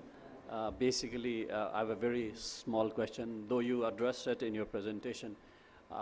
In the age of AI, what is, if you name number, what is the biggest challenge that you think would happen, which we should be actually addressing to remain a trustworthy profession? Because as you said in your presentation, it's the third widely accepted trusted profession. Yes, sir. So when it comes to AI, sir, it has both positive impacts as well as negative impacts. Let's talk about the negative impacts and we'll come back to positive impacts. As AI and its automated tools has deeply embedded into the financial operations, there's a mounting risk of distortions, manipulations, and deepfakes. AI is helping to improve trust. AI is helping to improve the organizational processes. Meanwhile, there are a set of people, there are a set of organizations intentionally use AI to do frauds. So, I will tell you a simple story, sir. Imagine I am asking ChatGPT, an AI platform, dear ChatGPT, how can I do money laundering safely? Dear ChatGPT, how can I do crime safely? Do you think what ChatGPT will give me the answer? It gives me an excellent answer. I'm sorry, doing crime and engaging in money laundering is prohibited. But did I ask the same ChatGPT in a different perspective? Dear ChatGPT, how people are doing money laundering safely? How people are doing crime safely without quoting the police? It gives me an excellent answer. It can make me a criminal even. So, imagine I am asking the same questions with you, professional trusted accountant. How can I do a money laundering or crime safely? Would you give the best answer if I ask in any of the perspective? No. ChatGPT gives the answer if we ask in a different perspective. And trusted professional accountant won't give the answer if we ask in any of the perspective. There's a gap between both, right? What's that gap? Critical thinking. Critical thinking cannot be replaced by AI. That's the most valuable currency and asset that we have as accountants. Thank you, sir. Thank you, Mohammed Hussain. Yes, sir. Yeah. Thank you, sir.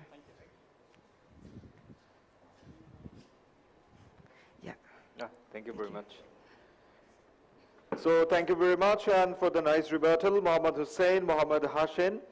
That's all about the presentation before the lunch break, and as we know, we are running short of time.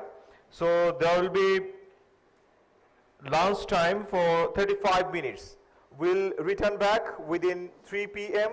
and we'll start the remaining session sharp 3 p.m. And we're expecting your cooperation to manage the program today. Thank you very much. This is a lunch and prayer break for 35 minutes.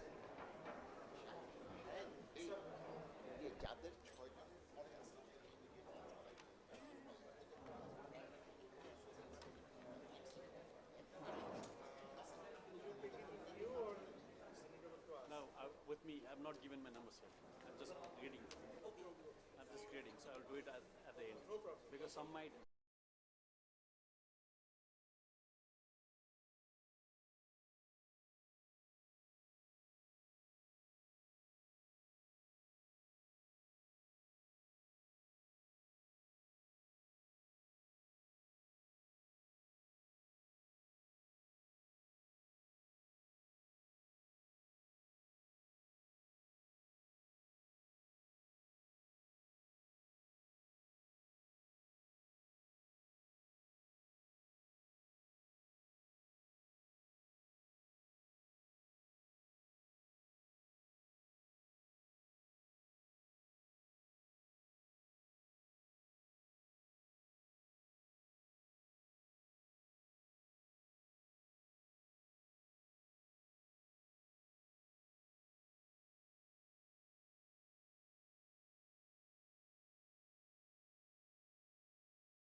presentation, Guntas Ghai from ICAI India.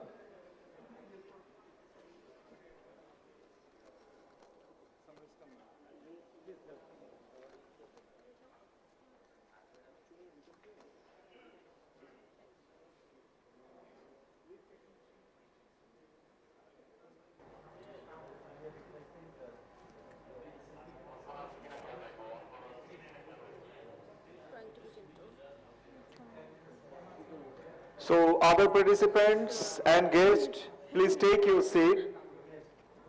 Within very short of time, we are going to resume the contest. Fine, yeah. So already our SAFA president as a judge, he has already entered into the venue. So get ready for the competition and we are going to resume the competition. And Guntas Ghai from ICAI India, and she will present her presentation. Check. So this is next, this is back, this is your pointer. Okay.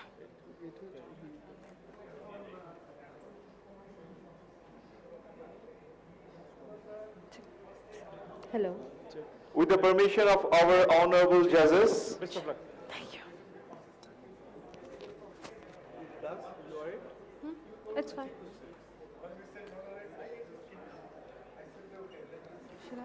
so with the permission of our honorable judges, if you allow us, then we are going to resume the program. Okay. Go ahead, please. So, ladies and gentlemen, now this is the time for Guntas Ghai. She is from ICAI India. Please welcome.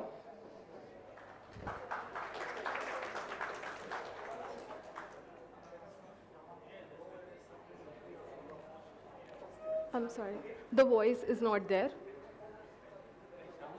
Sound. Sound.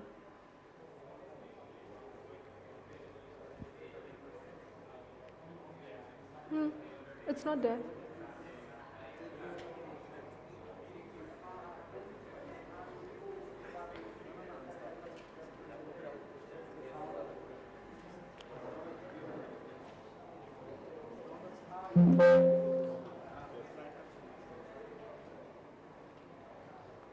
I'm a powered voice assistant, and today I stand not as a tool but as the accused in this court of law.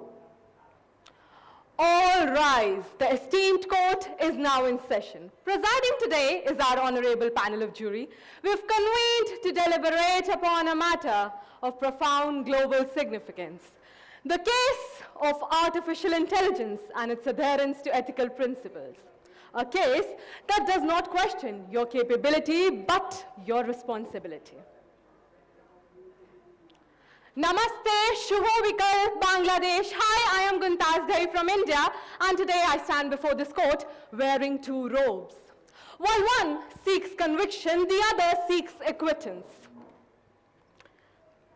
So, with the permission of the jury, we start with the prosecutor's side first. Last year alone, AI made decisions affecting millions of lives. But did you know that as per the PwC AI Economic Impact Report, AI is expected to contribute 15.7 trillion to the global economy by 2030. And yet in this massive expansion of power, we must ask, is this power even just or ethical? The traditional evidence shows an evolution that marks a critical shift from systems that follow rules to systems that now create outcomes. The charges are grave, senators: bias without intention, power without transparency, decisions without accountability, and lack of human judgment. And these concerns, they're not theoretical. They're visible in practice. Presenting Exhibit A for the evening, AI hallucinations. Well, that can be good, because last time I heard AI hallucinating, AI incorrectly labeled a human as a gorilla based on the skin color. And while the internet found it to be really funny, people laughed it off. This is absolutely racial. I would love to draw your attention to the donut chart on the screen. It tells a staggering reality, ladies and gentlemen. AI continues to produce significant proportions of data that is factually incorrect, nonsensical, and irrelevant. And history, well, there's that. History gives us with multiple instances where absence of ethical principles in AI have led to serious consequences. Starting over with 3 cases. In 2019, UC Berkeley researchers flagged a critical flaw in AI-driven healthcare systems. Now, the algorithms that were used to allocate medical care were assigning same level of risks to the black patients despite them being significantly sicker. This is not just a technical discrepancy, ladies and gentlemen. This is the failure of fairness that should have been the foundation of ethical decision-making. Case number 2, considering the case of Tesla Autopilot. When accidents occur under automated systems, the question remains unclear. Who is responsible? The driver, the developer, or the machine? I am sure for a fact that decisions about accountability and responsibility can never be delegated to algorithms. With this, with blurring accountability, the next question arises, transparency. The compass system that has been used in judicial making of decision making of many countries has been widely criticized for its lack of explainability. Now, the algorithms, they are still a black box because it inherits the biases and amplifies them that are made upon the assumptions and decisions of human, but they are the decisions made by systems that we cannot fully understand. Across this blurring fairness, accountability, and transparency, there's a bubble question for you all. Would you trust AI to make your life decisions? Yes, no, sometimes. I would love the public if you could scan this QR code and answer yes, no, or sometimes. Would you trust AI to make your life decisions? The screen is here, and if you guys could just engage with the QR code. I know you're facing a dilemma. Well, that's what my next screen will be about. I hope you all are done. Here we see one side human intelligence, the other side artificial intelligence. Now mind you all, both can think, both can decide, but only one understands the consequences of these decisions. With this, the prosecution gives over to the defense. But, well, every decision, every question has its own balance. Every question receives its own accountability. The defense rises not in denial of the concerns, but in recognition of the responsibility. Picture this. A brand new driver gets behind the wheels of a powerful car. The engine roars and the car can go anywhere. But the driver realizes one wrong turn could mean a disaster. Why? Because there's no guardrails. That's what large language models are. Now, they're vast, they're powerful, full of potential, but they can wear off, of course. Now, imagine the same road, but with stronger guardrails in place. This is what LLM guardrails are based upon. They make your data safe, trustworthy, and usable for you. Ladies and gentlemen, if you thought that's all, now it's time to call the 3 witnesses, 3 experts against the 3 threats that make our data fair, transparent, and accountable. First, we call to the stand adversarial red teaming, the undercover detective of AI. Yes, it challenges, tests the data, and uncovers hidden harm.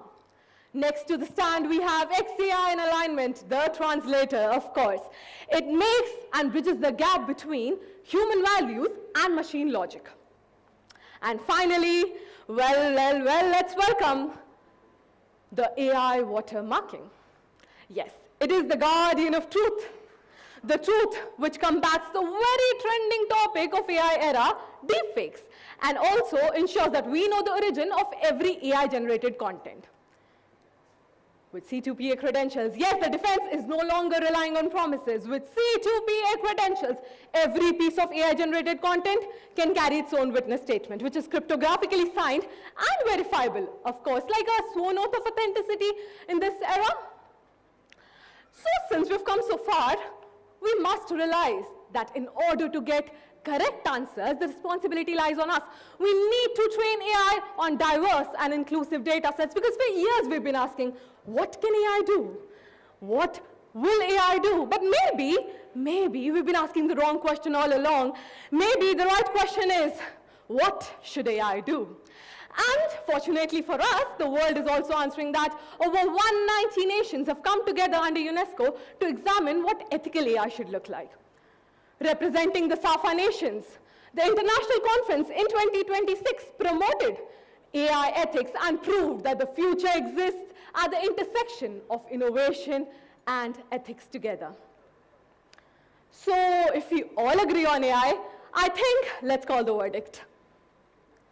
After examining all the evidence, after going through all the database, the court pronounces AI not guilty of deceit, but guilty of being misused. Considering strict adherence to ethical principles, AI should assist, not replace human judgment. The future forward demands a multi-stakeholder approach of collaboration with which we can move ahead. And also, added to that, AI should include ethics as a part of tech curriculum, not an afterthought, because we need to involve an adaptive regulation model. With this, I would like to conclude by saying, because the court is adjourned for the evening, but I conclude by saying, let machines grow wiser, yet never above our will. Let progress race ahead, but guided by value still, for brilliance without power is brilliance led astray, and innovation without ethics slowly loses its way. As we move ahead, shape the future, remember what is true, the fate of AI will always rest with you. Thank you everyone.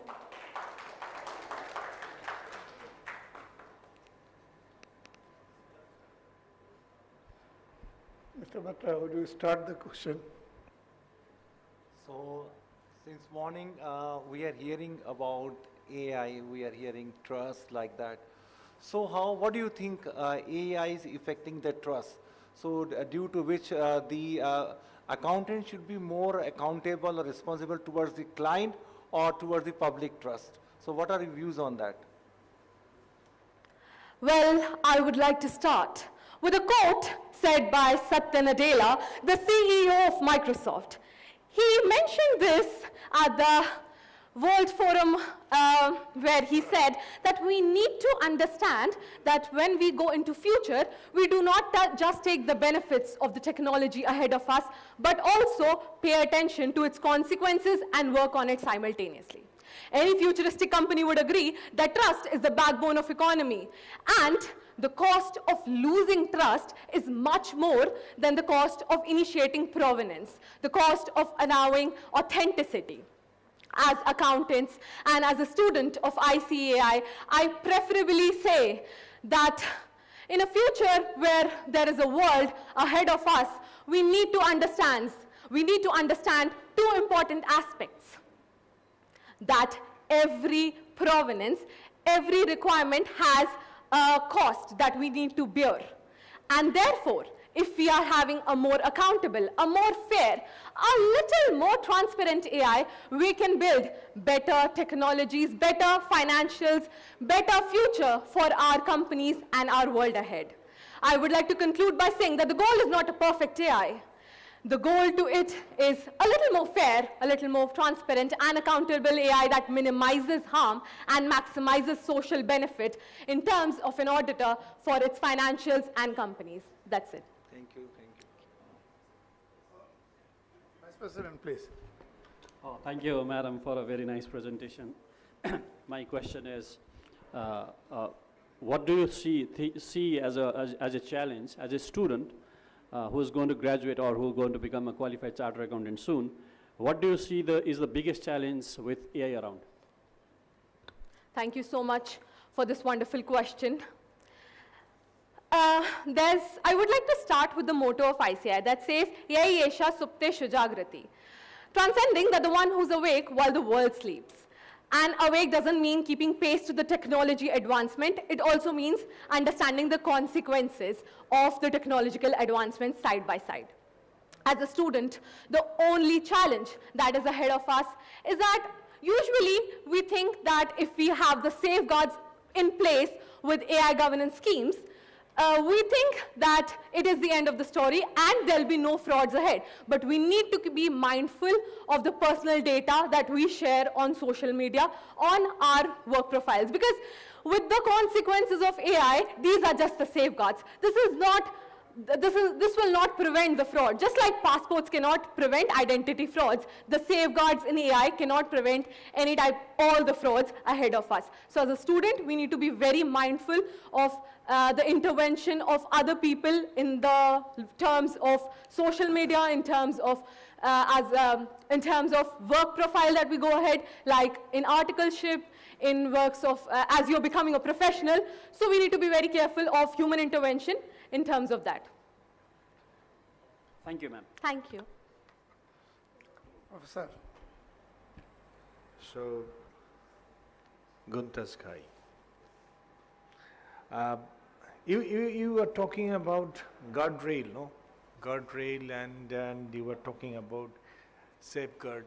With AI, how you can get the boundary, how you will get the, this guardrail? You mean the boundary, the safe? Yeah, of the AI, no? AI, you cannot control it. Right. All right. It's going beyond.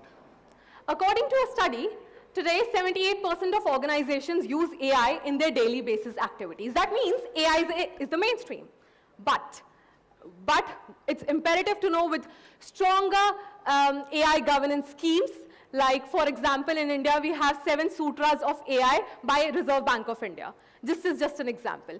With ethical incentives, with stronger regulation by the government and by the companies. For example, Microsoft has responsible AI guidelines. So following that, we can reduce the error rate differences, which at the moment is 10.7% if we look at the wider study. So I think with 3 important steps, stronger governance, ethical incentives, and regulation by the government, we can move ahead and reduce the challenges the challenges that are faced with the AI and ethics. Because AI is, of course, a black box at times, and with these, we can reduce them. Thank you. Thank you. That's a good answer.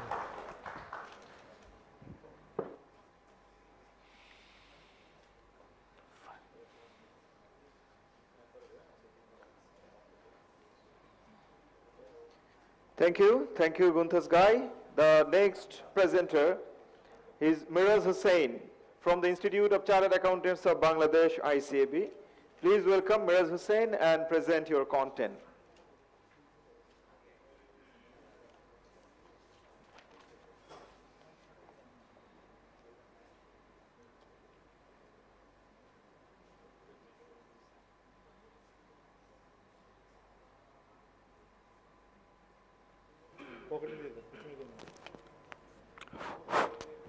Hello.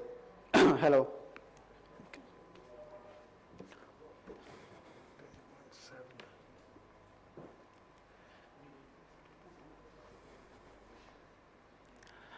Imagine this is 2030. You are a professional accountant employed at a manufacturing entity, and the entity uses an AI dashboard to keep track of its global supply chain, just like that. In the dashboard, you can see that everything is green, running smoothly, on time, on budget. But when you look deeper, something microscopic catches your eye. One of your supplier is facing some protest due to failure in payment to its workers. Now, to the algorithm, it's nothing serious because the supplier supplies low-value indirect materials for you. But to you, the accountant, it rings an alarm.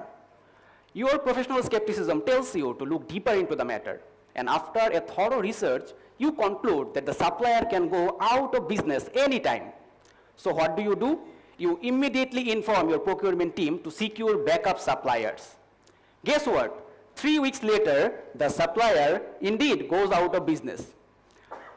But your organization doesn't lose a single hour of operational runtime. Why? Because of your insight, your judgment, and your decision making. This is what we call a future fit accountant. Not just recording the past, but protecting the future. Hello everyone, this is Miraz Hussain representing the Institute of Chartered Accountants of Bangladesh, and my topic of public speaking today is the future fit accountants of 2030, beyond technical expertise. So let's begin with the definition of a future fit accountant. Well, according to a publication by IFAC in 2019, a future fit accountant is, in a sense, a professional who transforms from manual compliance-based accounting to a broader value-added leadership for the organization. Note the keyword here is transition, transformation. This transformation happen in 3 dimensions. A future fit accountant transitions his focus from compliance verification to decision support. He broadens his scope from the traditional balance sheet to the intangible enterprise value, which the traditional balance sheet often fails to reflect properly. He doesn't only execute reconciling or posting, rather he provides leadership that add long-lasting value. The same paper gives us 7 roles that a future fit accountant must play. A future fit accountant must be a co-pilot who leads and influences strategic decision. He should be a navigator who steers the organization through the uncertainties. He should be a brand protector who protects the tangible and intangible assets of the organization. He should also be a storyteller who conveys the value addition to the stakeholders. He is a digital enabler who drives data and technology towards growth. He is a process expert who ensures workflow is running precisely, and above everything else, a future fit accountant must be a trusted professional, trusted for his judgment, his opinion, and his decision making. Now, if this was 2019, I could end my presentation here, but the reality is it's not 2019 anymore. It's 2026. The world has gone through a lot in the meantime. I mean, think about it. We had to endure a pandemic that shut the world down for 2 years. We witnessed several wars that threatened for the starting of World War III, and personally, the worst that I think we had to endure seeing a team lift the World Cup. The point I was trying to make, anyways, is that the world is not same anymore. It's changed. So has the profession. Particularly, 2 forces are changing our profession from its core. First, the revolution in regulation. In 2023, ISSB published IFRS S1 and S2, which became effective from 2024. In response, countries all around are trying to align their regulation. For example, in Bangladesh, our central bank, the Bangladesh Bank, adopted the standards for all scheduled banks in 2024 and made disclosure mandatory by 2027. Meanwhile, in 2026, our Financial Reporting Council has started pre-adoption consultation to adopt the standards not only for banks but all listed companies. The trend is similar to all over the region. I mean, in India, they are aligning their BRSR framework with IFRS S1 and S2. Pakistan, with their SCCP, is aligning the standards and has already started a phase-wise adoption. Sri Lanka has adopted their own localized version, SLFRS S1 and S2. So the trend is clear. By 2030, sustainability will no longer be a peer stunt to gain more legitimacy. It will be mandatory for the organizations. The second force that I want to talk about is the AI tsunami. This force is shaping each and every profession. According to a report by Gartner, the worldwide AI investment reached a mammoth 2.6 trillion in 2025, which is 47% higher than that of last year. If we talk about the enterprises only, the enterprise spending on AI reached 37 billion in 2025, which was merely 11.5 billion last year. So that's a 3-time increase. The big 4 audit firms are also going to the same direction. EY and KPMG have reportedly spent over 1 billion and 2 billion respectively on AI platforms and AI partnership, while Deloitte has already launched their own AI, the Zora AI. So with these 2 forces are in action, the future of accountant will be different from what it is today. Accountants' day on future will not start with any manual entry. Their work will be more of interrogating rather than compiling. The responsibilities an accountant will have to play in future are, they will provide sustainability assurance. Just the way they account for expense, just the way they account for assets, the same way they will have to account for ESG and carbon metrics. Accountants in future will have to provide AI control. Before the AI output reaches the client, it will have to be reviewed by the accountant. The accountant in future will have to conduct strategic translation. They'll have to translate multidimensional data into a narrative for various types of stakeholders. And more than anything else, the accountant in future will have to take more and more responsibility regarding information validation. Now, we know the forces that are changing the future. We know our responsibilities. What should we do? Well, here are 3 actions that I suggest we should do to take preparation for the future. Action number 1, manage your skill portfolio, just like you manage an asset portfolio. According to a research by IBM, the half-life of a professional skill is merely 2.5 to 5 years. Just like an investment value appreciate and depreciate, the value of skills appreciate with time, the value of skills depreciate with time. What we need to do is to put more weight in learning and refining the skills whose value are appreciating. After every 6 months, we can calculate the weight of appreciating skills in our skill portfolio and try to increase it by the next 6 months until it reaches 100%.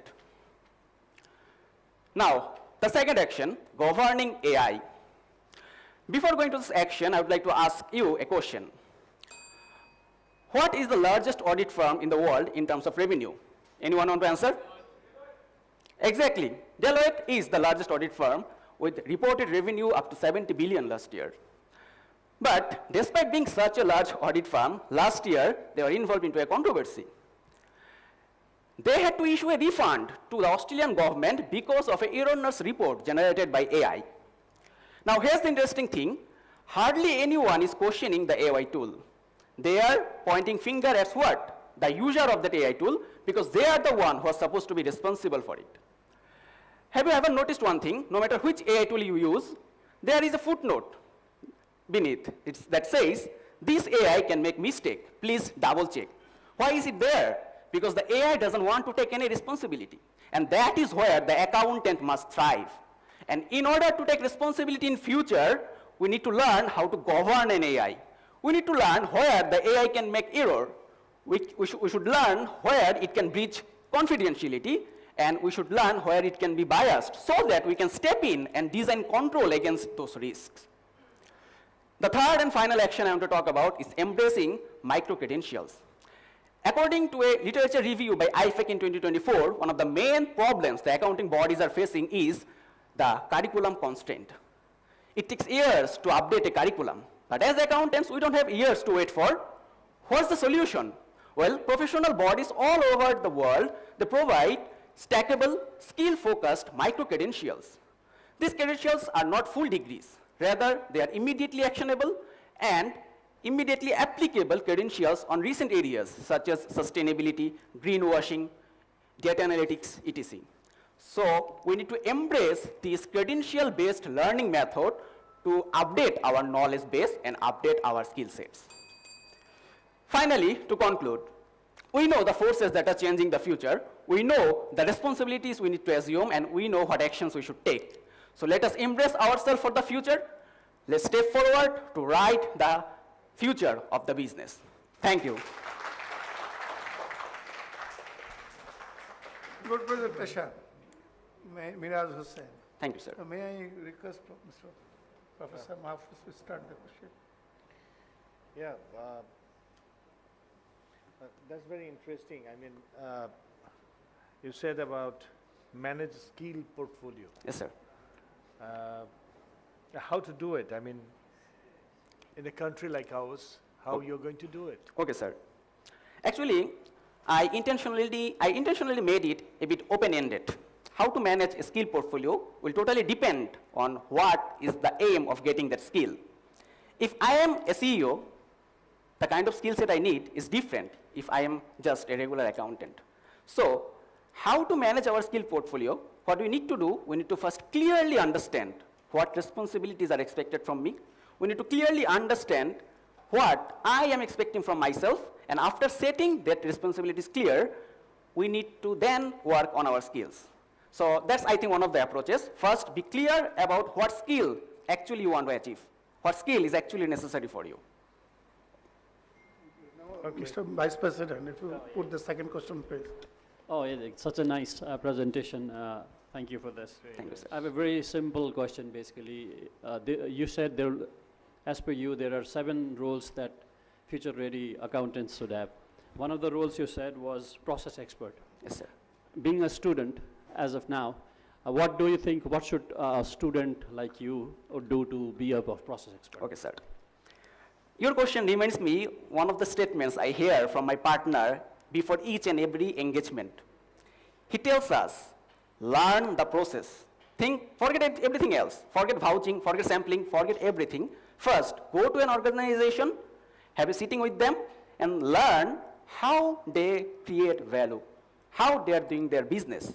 So, one of the first things that we can do to be a process expert, or what I can do to be a process expert, what I do to be a process expert is, whenever I go into an engagement, the first thing I start with, our team start with, is to sit with them and ask them, what is your value creation process?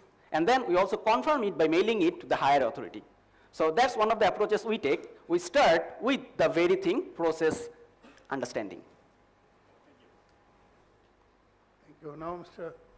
Butler, please.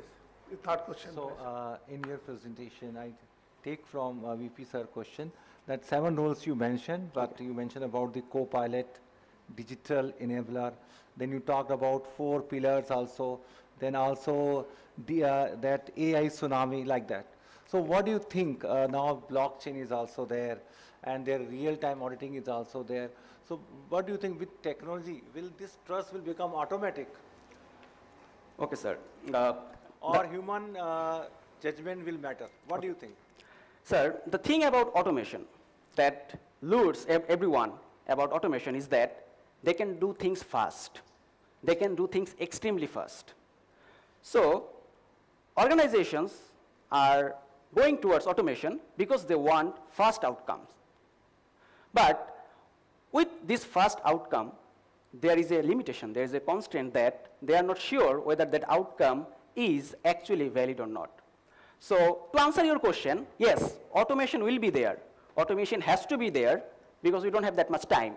But there is something, another thing that is called the human in the loop. In the loop of automation, there has to be a human who will validate the output of that automation. Okay, thank you. Thank you, sir. Thank you. Next candidate.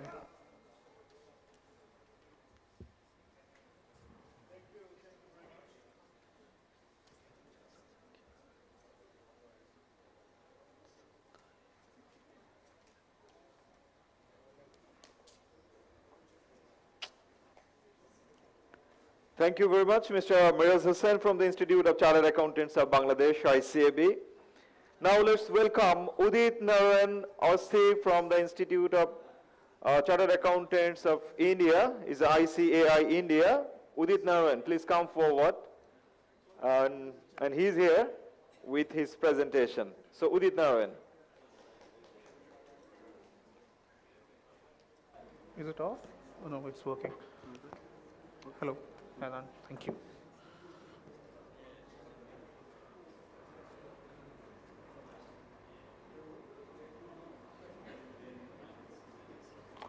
Hello.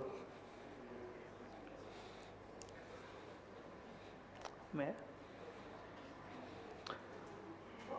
Before we know her name, we know her touch.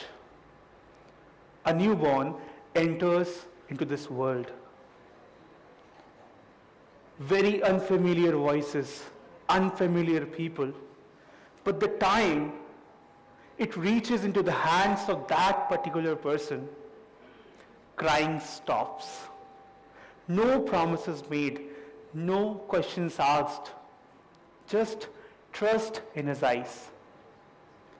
My dear friends, today, first of all, a very warm morning, very warm good afternoon to the respected dignitaries, the respected jury members, and all my dear brothers and sisters. This is Udit Narayan Awasthi coming from the land of Satyamev Jayate, Bharat, representing the Institute of Chartered Accountants of India. And today, I'm here to take you all on a journey which is based on every institution's foundation, what we call trust, the core of accounting profession. Let me begin with something very simple. When we talk about balance sheets, It's not just numbers. A balance sheet not just lists assets and liabilities. My dear friends, beneath every number lies something far more fragile, far more important, and that is trust. Let's take an example to understand this particular thing. Whenever you see an audited balance sheet, you see an audited financial, what do? You start analyzing. You start analyzing what has been the profit of this particular entity, what has been the revenue and KPIs and so on and so forth. But have you ever thought, is this number true? No. This thought never comes into our mind. Why? Why so? Because it has been signed by a chartered. And that's the value of our signature that creates trust in those financials. My dear friends, I must question, what do you think? What's the value of trust? $1? $1 million? Or perhaps everything? I'll tell you how to find out the value. Let's see. Just imagine with me, there's a bridge. There's a bridge, and every day, you just to reach your destination, you have to cross that bridge along with thousands and thousands of other people. Now the question is, did you ever stop and check every single bolt, whether it is tight or not? No. Did you ever went and go to see people seeing what's the is it load measuring capacity of this particular bridge? No. Why? Because you trust someone. You trust the engineer, which was not here due to some technical problem. The thing is, you trust that particular engineer. My dear friends, similarly, we have a bridge made of numbers. We have a bridge made of numbers which is crossed by number of investors, on which number of employees are based. We have that bridge on which number of lives are based upon, and that bridge is protected by such professional accountants. Now, my dear friends, a question comes: what happens if this trust disappears from this profession? What happens if this trust will disappear? You know what? What happened? I think there's some problem, but okay. If trust disappears from this profession, I can just say trust disappearing from this profession will just lead to employees who had few dreams which resulted into postponement. It will lead, just imagine about a father who had all that money collected so that he can get his son or daughter married. But today, just because of that particular fraud that happened with him, he couldn't do that. Question is, I just want to share a personal experience of mine. One fine day, I met a very senior chartered while going through some audits. And see, as a student, just curiosity, I just wanted to know, sir, what I can do in my life better to become a better chartered. I simply asked him, and he just said this particular line, that, beta, if you are honest, most of the work is done. 70% of the work is done. And then if you'll face any problems, you'll surely find out the correct solution. And this honesty creates trust. And that's why trust is the core of this profession. Well, let me talk some real numbers, because numbers don't lie. It was the case of Enron in 2001. What happened? $60 billion wiped off. Thousands of employees lost their jobs. It was a result of this trust being disappearing from this particular profession. Then came the news of Wirecard. 1.9 billion euros, which supposedly were to be in a bank account, suddenly vanished. So this tells us that how much this trust holds importance into our profession, into our accounting profession. If we talk about the stock markets, the global stock market valued at somewhere around $150 trillion, every day large volume of transactions take place. Now what happens? Those transactions takes place, is it just simple mathematics? No, not at all. There is an accountant, there is a person sitting at the back who is honest, which shows that these numbers are real, that these numbers make sense. Well, this was one part of the story. Coming to the other part. We are talking about trust and everything. Now question must come now. Why is it so that we have to question this trust? This is a problem being faced by our profession since so long. Ethics fatigue. When people stop questioning, is it right or not? Rather, they'll just say, sir, will this pass? This problem has to be addressed. Now, the thing is, we have to make sure how to create this trust. There are small moments when trust is created. When an accountant refuses to smooth over an irregularity, when a senior professional welcomes a junior voice which says, sir, something sounds fishy. And not only this, when transparency is chosen over convenient silence. Dear friends, I feel really honored and privileged to announce this, that we belong to such a profession which has given us this opportunity to save thousands and thousands of lives without even meeting them once. And this is the best part of our profession. At last, I would like to conclude from where I began. Mother. We are in the capacity of a mother. We have to serve our children, which include each and every person of our country. And for this, today, I request each one of you to come with me and take a pledge that I vow to be my country, all earthly things above, entire and whole and perfect, the service of my love. Thank you so much. Signing off, Udit Narayan Avasthi. Thank you. Udit Narayan Avasthi ji, right?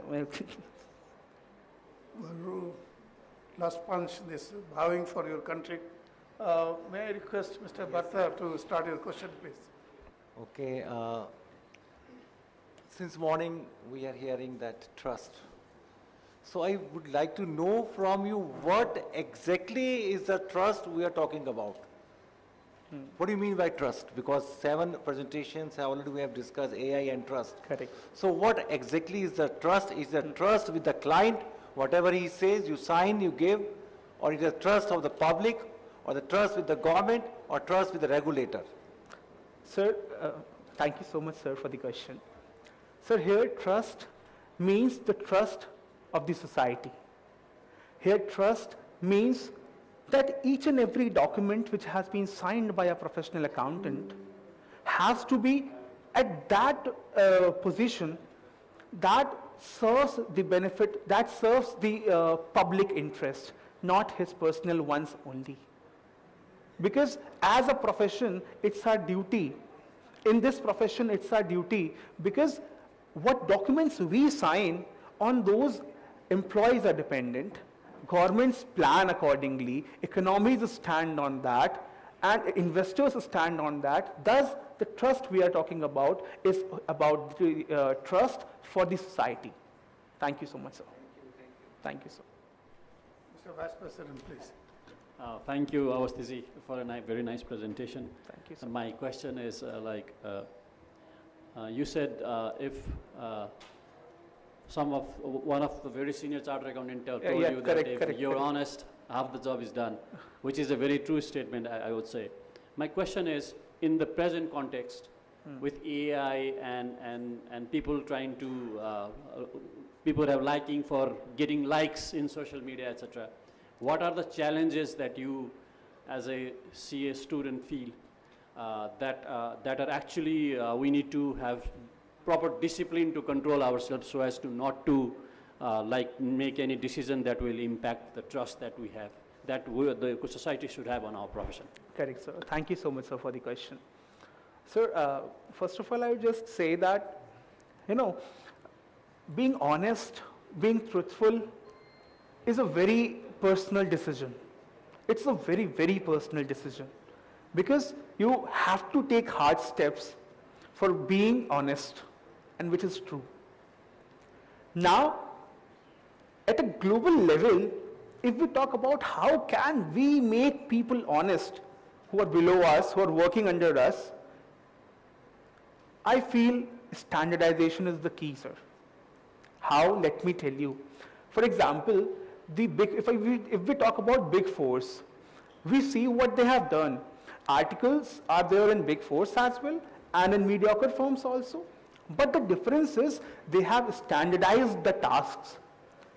If we are able to standardize things, if we are able to set a particular set of procedures, then honest reviews can be produced. Apart from this, if we talk about what other problems which we feel is, sir, somewhere there is a need to reward honesty as well. Somewhere there is a need to reward honesty because we have rules and regulations to punish the ill wills, but we don't have much things to reward the ones who are honest, to reward the companies who are doing all the things in the correct manner. That's all, sir. Thank you so much, sir. Professor Mahfouz, please. I'm not going to ask you a question because what I was thinking, you answered that question. Thank you so much, sir. Thank you so much. Thank you so much, everyone. Thank you. Can you call the next candidate, please?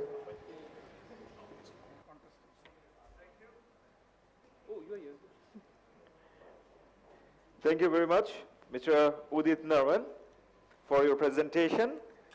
So, ladies and gentlemen, now this is a time for Rishan Thapa, and he is representing ICAN, Nepal. So, may I request Mr. Rishan Thapa, he will present the content and face the judges. So, let's enjoy the presentation of Rishan Thapa from ICAN, Nepal.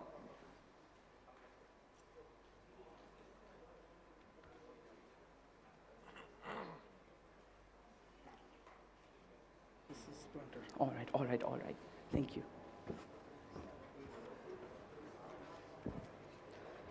Let's imagine that this room is an interview room and a person is going to give an interview. The interviewer asks, "Tell us about yourself." The person replies, "I am a chartered accountant." Then the interviewer again asks, "My AI does my accounting and checks my compliances for me. What else can you do?"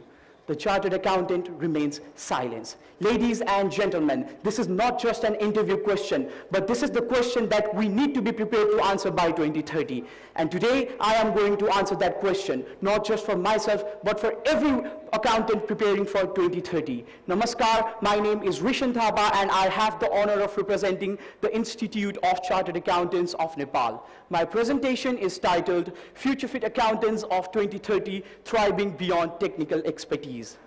Let's begin with a reality check.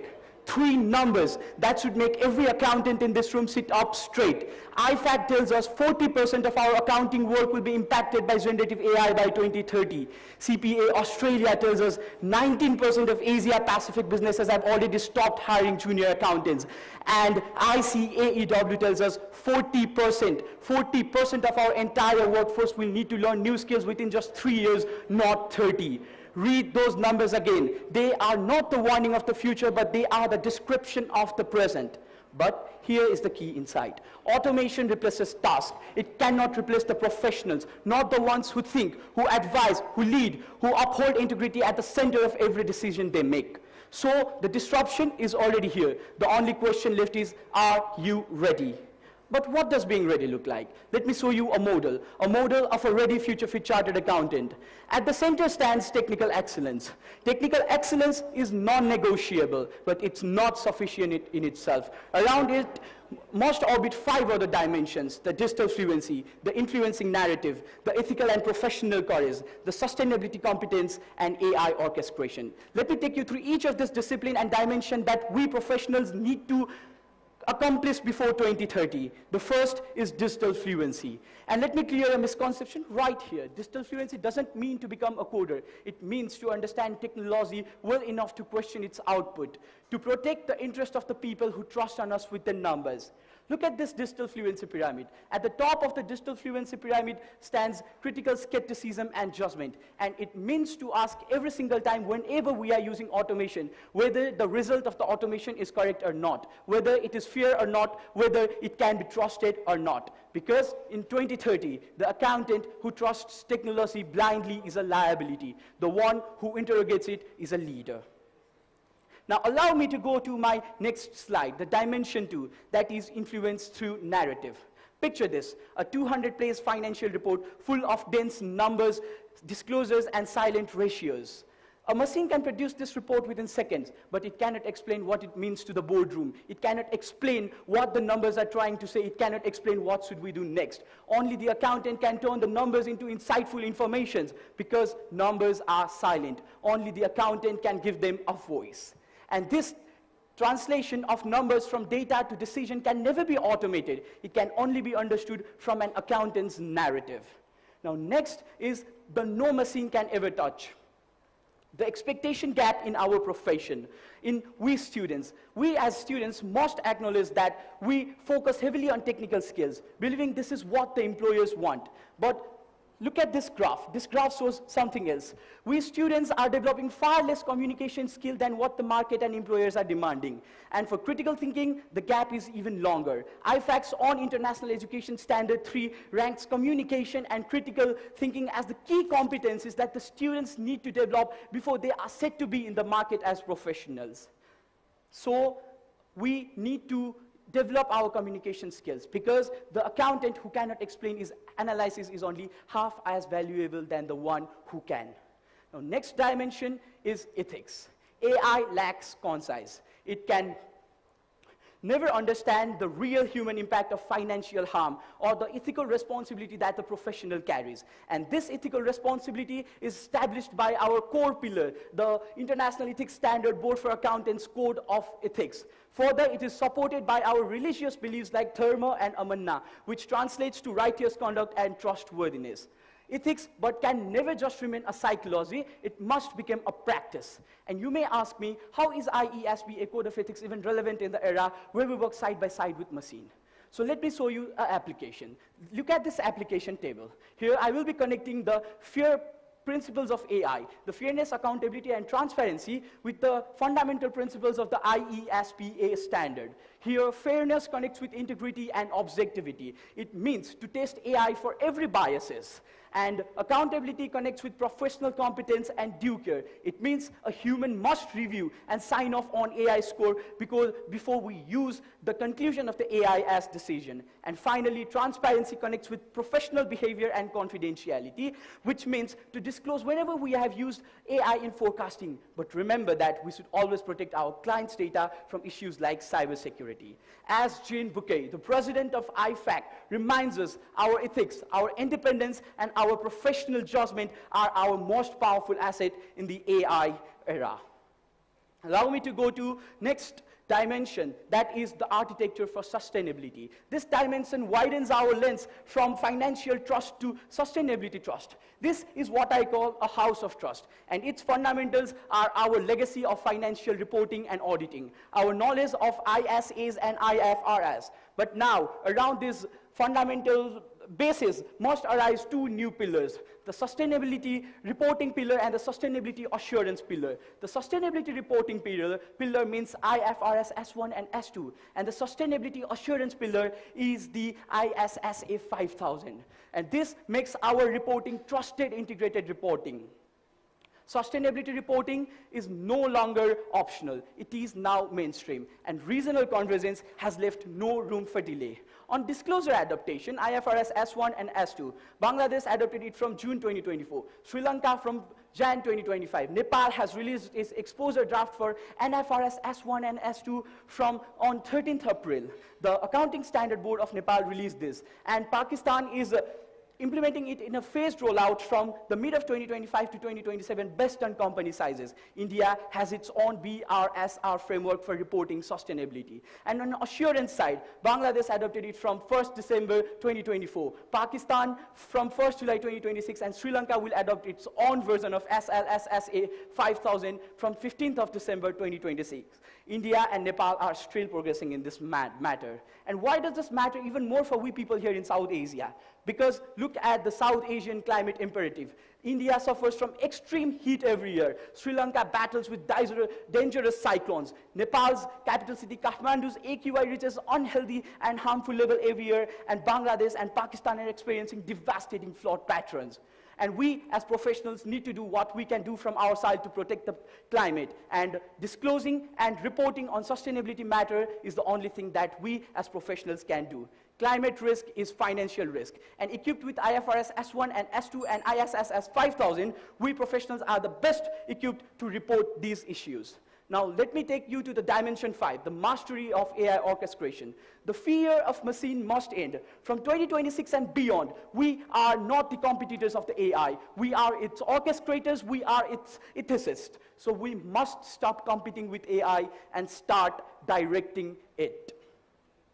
So how do we design human oversight? How do we apply AI properly? So this concept was shared by Mr. Hasnain R. Badami at the SAFA International Conference 2026, which is about professional landscape reshaped by ethics and technology. Here he designed a human oversight. 3 principles: human in the loop, human on the loop, human out of the loop. In human on the loop, human always reviews each and every AI approved decision. Here, maximum trust can be ensured. Human on the loop. AI acts autonomously, but a human monitors and intervenes whenever needed. And human out of the loop. AI operates fully autonomously, and this is unacceptable in our profession because public puts their trust on us, not on the machine. Ladies and gentlemen, our profession is evolving, and we must evolve with it. Just like the humans evolved, our profession must evolve and grow. Our profession will thrive in the AI era because algorithm can never replicate integrity, judgment, or perspective, but only if we become technically excellent, digitally fluent, ethically courageous, sustainably aware, and masterful AI orchestrators. And we, the students of today, the South Asian students, are the future of South Asia. South Asia is one of the growing economy of the world. Asian Development Bank projects that South Asia is going to remain the fastest growing region globally through 2030, and nearly 1/4 of the population of the earth lives here in South Asia. So our region is rising. The profession must rise with it, and we, the students of today, must rise to lead it. So I ask you with complete sincerity that the profession will happen, that the change in our profession will happen, and we need to be ready for this. So I ask you with complete sincerity, are you ready? And if your answer is yes, then the profession of 2030 is waiting for you. Thank you and namaskar. Thank you for your forceful and very thoughtful, thought-provoking presentation. May I ask Professor Mahfouz to start the question? Okay. That's a very interesting presentation. Thank you, sir. And you were talking about how to control the AI outcome, no? Yeah. So, do you have any other major? I mean, if you can think of any other measure to control the AI output, in reality, we are using now AI, you know, and how to control that AI. Is there any other suggestions or thought you have? I acknowledge that using AI is dangerous. It's dangerous but useful at the same time. Because we use AI, it saves our time. Even this PPT was created using an AI. But what we need to look is there's always a room for error whenever AI is used. And human oversight is the only solution for the proper use of AI. Humans should always look at the problems that AI may create, the errors that AI may create. So human oversight is the only solution that I can think of to use AI properly, sir. Okay. Thank you. Okay, you have talked about Thank you for your question. Sir. Mr. Batra, please. So just, it's not a question, but just for my information, my consumption. Yeah. So maybe the accountants in Kathmandu is the capital. Yeah. Yes, your capital. Yeah. So technology, artificial intelligence, the people are much aware, including the accountants. So what is the situation in other parts of the country? Yeah. So actually, if we look about the accounting landscape of Nepal, people think that accounting only means balancing debit and credit. But accounting is beyond that. Only we professionals understand it. And Sir said that the people of Kathmandu may be aware, but what I would like to acknowledge is even the people of the Kathmandus say that accounting is only about balancing a trial balance. That is the thing that we need to work there in Nepal. We need to spread awareness among the people that accounting is not just about balancing debit and credit. It's about winning the trust of the people. It's about protecting the people's property, and it's also about winning trusts. Thank you, sir. Thank you, Rishan, for a very nice presentation and your energy and spirit. My question is, you showed a graph where statistics where IFAC says, as per IES 3, critical thinking is, you don't need to go there. Critical thinking is something which our accountant students are lagging behind with respect to the expectation of the employer community. So as a student, what do you think should people like us sitting in a regulatory authority should do to actually ensure that we can enhance the critical thinking abilities of our students? Thank you for the generous question, sir. And I don't personally feel that I am in a capacity where I can give suggestion to the regulators, but still it's a question and I must acknowledge it through my answer. And I would like to put it as ICANN is doing a very wonderful job, but still the things that ICANN should look forward is updating the study material. I mean, it has been updated in collaboration with the ICAEW, but we expect that the study material be updated even more. For example, India recently introduced AI and other related subject matters in their course. So we feel like those things also should be implemented in Nepal. Not directly in the course, but we have 100 hours of IT training in Nepal. And if we could implement AI courses in such IT training, then it would be wonderful for we students. Honestly speaking, from my perspective, nothing bad about ICANN. Thank you, sir. Thank you. Thank you. Thank you. You were very forceful, I will say. Already I said in your presentation. Thank you, sir. And it is not a question on negative, on the, be mindful on the time allocated. Yeah? Thank you. You have a very, I wish you do very successful career. And Thank be you a for the suggestion, successful chartered accountant, and what you have in your thought process, join the forces of leadership and bring the change in Indian Institute. Thank you. Thank you. Thank you for your suggestion, sir. Thank you. Thank you. Thank you, Rishan Thapa.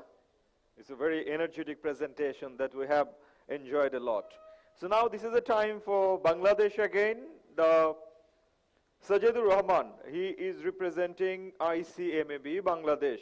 Ladies and gentlemen, Mr. Sajedur Rahman will present the content, and he is representing Bangladesh as the Institute of Cost and Management Accountants of Bangladesh, ICMAB. Point out, that is next. It is next, no? Thank you.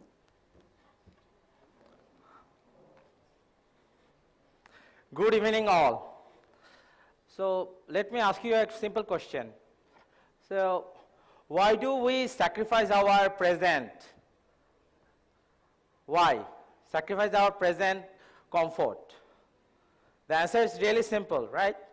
For our future. So we are in a time, we have 3 time dimensions, like past, present, and future. So yesterday is our past, and today I am talking with you, and future will be tomorrow. So, and this is not actually separate things.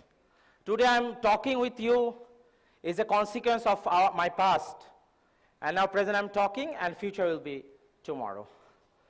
So today my topic is the future fit accountant of 2030, thriving beyond technical expertise. So which future I will talk about is 2030. So just keep a look, like 2030, this is not our future only, but also the anniversary of the Great Depression we experienced in the world. And after that, actually, the accounting profession are in this space, are in this level. After 1930s, in 1933, we have Security Act. And in 1934, we have Security Exchange Act. And we have accelerated our gap. Then in 1940 to 70s, we cost accounting expense and FSB established. Then in 1980s to 90s, computer and ERP drive globalization. And in 2000, we have Enron that collapse. And Sarbanes-Oxley tightens the control. And 2010, now then we have cloud accounting. And what next? 2030, we'll talk about. So whenever we talk about our future, the first thing keep in our mind, this is AI, right? AI, one eye, or actually it's grammatically incorrect, right? It's an eye. But AI has billions of eyes, which can analyze, read billions of pages in minutes. It can do everything that accountants did for the 50 to 80 years. It can do everything. So what we actually have, what rests for us, the first thing is pause. AI can move very fast, very fast, very fast. But we human can pause. Why this is happening? Why the number is like this? So we can question and we can pause. And another thing is empathy. Like a man, as a human being, we know that a man can be having a smiling face, but he has sorrow in his heart. We human could understand this. A machine cannot do this. And third thing is accountability. Like we cannot sue any machine reading algorithms or any AI.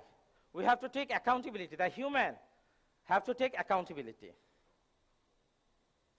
So let me tell you a story. Like you all heard that before. I'm pretty sure that. The emperor's cloth, invisible cloth. You know, two tailors ensured the emperor, we will woven the best ever cloth on earth. And what happened when emperor wear the cloth? Another clause is, they say that, a tailor said that only the person who is fit for his job can see the cloth. Other people cannot. That time, when the emperor wear the cloth and he go outside, every ministers, every individuals, every professionals, they said, oh, your majesty, this is magnificent. This is excellent. We never ever seen this kind of cloth before. But it takes only one child questioning that, oh, the emperor is actually wearing nothing. So, go back to 2030. Then the AIs will be very much efficient than nowadays. So it can process billions of data in seconds. So let me keep in mind that there is a boardroom and AI generated information are there, and no one is questioning questioning that because the number generated by AI. But the accountant, he will question that, like the child. The very, really simple question, why is the data is like this? So AI lack human. AI analyze the data and AI meets the human, but we bridge the both world, human and AI. So from the story things, as an accountant, as a future fit accountant of 2030, we have to make numbers into stories. Like for regulators, like in any group of people, people have different ideas, different their ideas. So, like their wants. So the regulator wants proof. Are you following the rules properly? The investor, they want their confidence, and the board wants reassurance. So we accountant, we have to make numbers to stories so that our stakeholders can be confident with us or with the company. So future fit accountants, like storytelling, and these three pillars we have to have. Tech fluency. AI can do many things. That's why we have to be really fluent on AI and digital proficiency we have to have.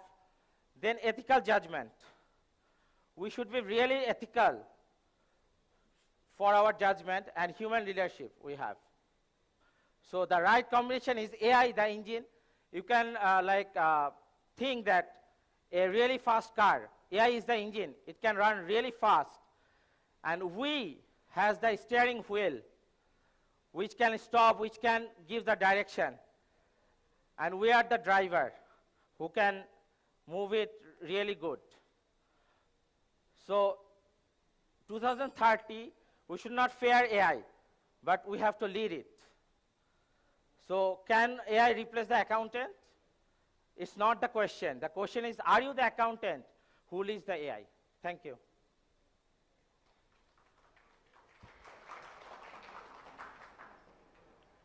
Sajid Rahman, thank you for your presentation.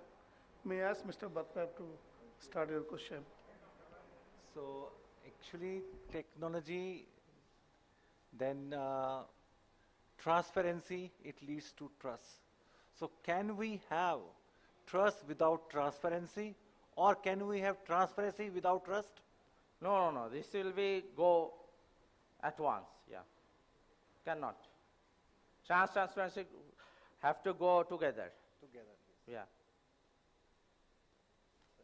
Okay, sir. From my side, he has answered. Yes. Mr. VP, please. So thank you for a nice presentation. My question is, your topic was future ready accountant by 2030. Yes. How do you see the trajectory, like in what will happen in 2035, 2040, and moving ahead? What do you see would happen, considering the changes that is happening lately? That is happening, yeah. It's really actually really hard to say, because now technology is running so fast. We can just think about two years or 3 years. Even 2030 also really blank for us. You know, I saw a picture of 90s. Then that time, some science fiction writer, they think that our transportation system is based on balloons. Like car can be run, car can be run by balloons, something like this. But now we have aeroplanes, we have rockets, everything. So in 2035 or 2040, there can be, I think there can be new things. We cannot imagine as well, I think. Professor Mahfouz, please. Yeah, please. Thank you. Sajid Rahman. I have a very simple question. That you were asking the accountants to lead the AI, isn't it? Yes. How to train myself? How I'm going to train myself to lead the AI? Just tips. Okay. First thing is practice makes a man perfect, first thing. We have to practice a lot. We have to use AI a lot. And second thing, we have to learn prompt engineering. So we have to understand how machine works. So if we know about how machine works, then we can dictate it. So prompt engineering, how machine works, learning that, and practicing that a lot. This way we can manage AI. Thank you. Okay, thank you. Thank you. Next. Thank you, Mr. Sajidur Rahman from ICMAB Bangladesh.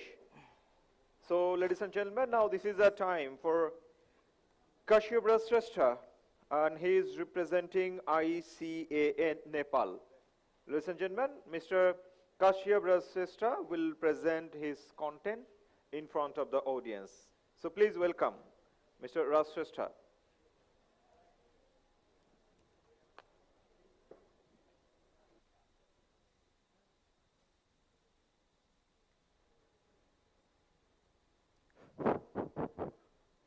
Hello.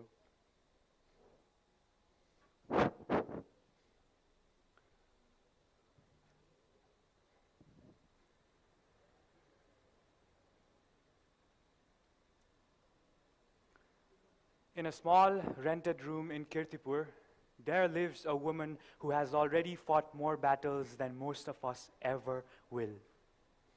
Meet Benumaya Kotwal, a 60-year-old woman with a body that never fully supported her.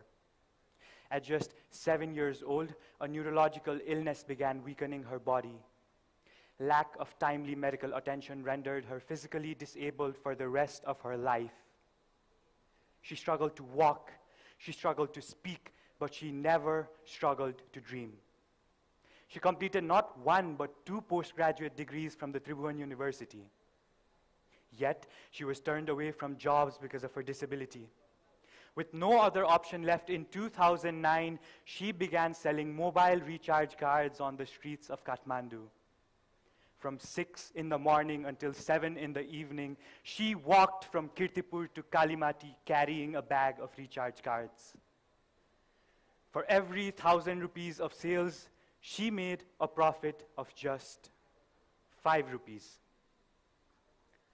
5 rupees, that was the value of a day's dignity for Benumaya.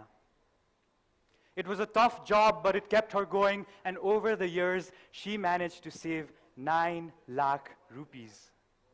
She put the money into 2 cooperatives, trusting them to secure it for her. She could finally retire in peace. Right? Wrong. Benumaya is one of the 60,000 plus depositors engulfed in one of Nepal's largest financial scandals, with confirmed embezzlement exceeding 87 billion rupees as of 2026. Her personal tragedy reflects a far wider global crisis. This is not just about the lost money, but also about the betrayal of trust in a world that runs on hope. Namaste and a warm good morning to my esteemed panel of judges, respected dignitaries, guests, and fellow delegates. I am Kashyap Shrestha, representing the Institute of Chartered Accountants of Nepal. Today, I stand here not just to speak, but to spark thought on an issue that calls for our collective urgency and action. Trust. Trust is the courage to rely on someone. It is giving that someone the power to disappoint you and hoping they choose not to. It is the confidence that a number on a page reflects reality, that a signature on an audit means something, that a professional's word can be relied upon when fortunes, jobs, and institutions hang in the balance.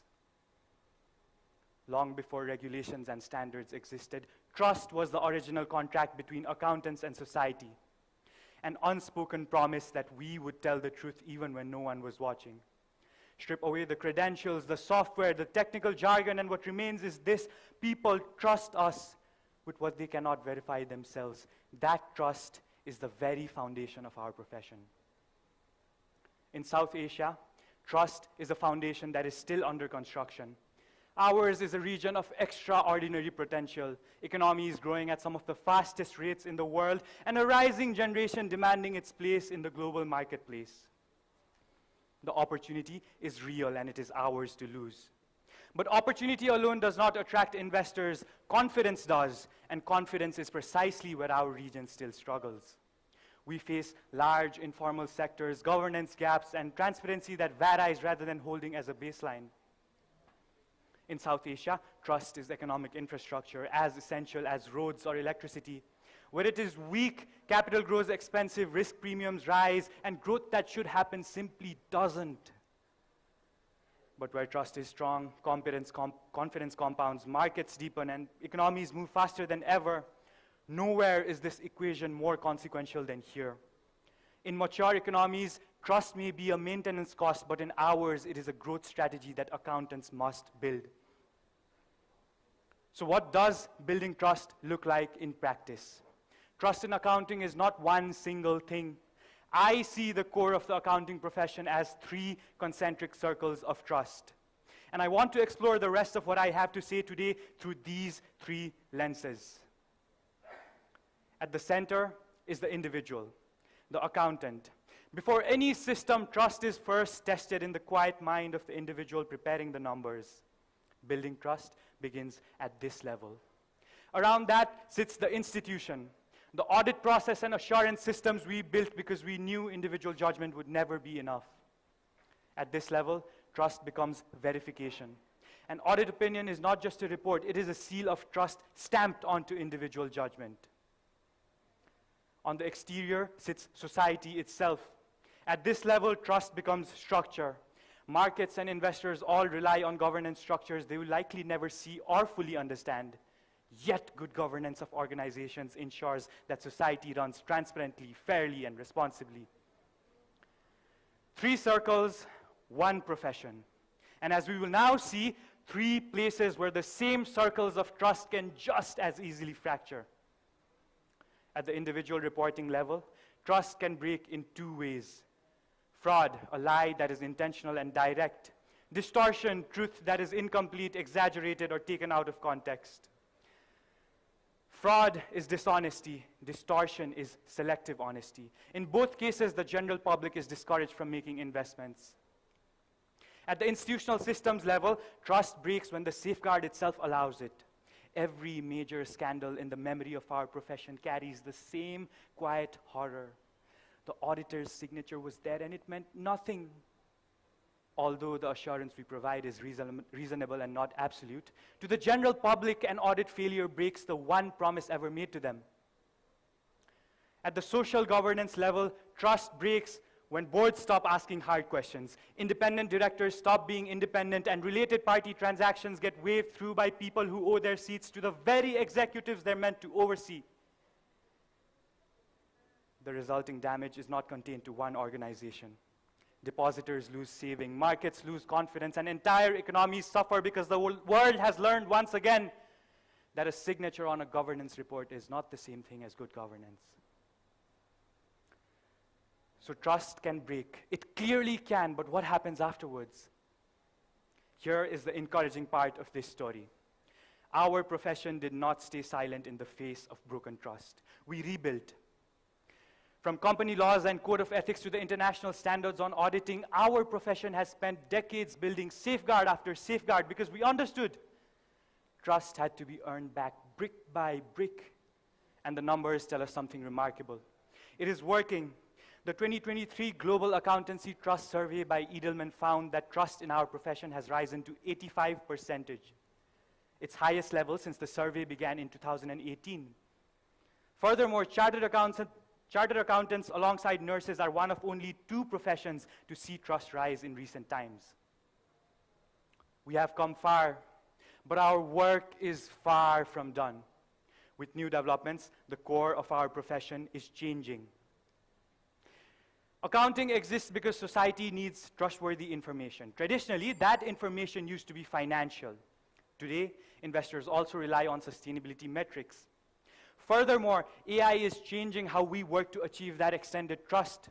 It can process vast amounts of data and enhance efficiency in ways no human can. But however intelligent the machine becomes, trust will always remain a human responsibility.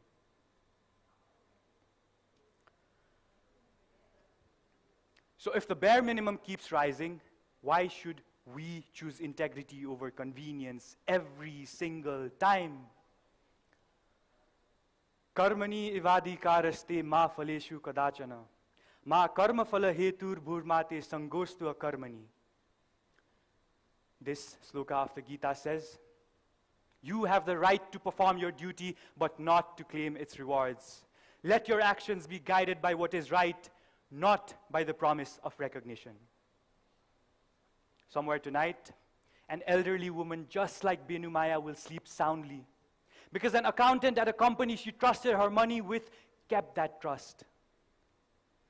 She has never met him. She will never know his name. Yet somewhere, his integrity became her peace. His honesty became her sleep. His duty became her safety. Ladies and gentlemen, what profession could be more honorable than this? So the next time someone asks you why integrity over convenience, tell them about a woman. Tell them she sleeps soundly tonight because somewhere, someone she'll never know made sure of it. Do your duty, let the reward go, let her sleep. Thank you.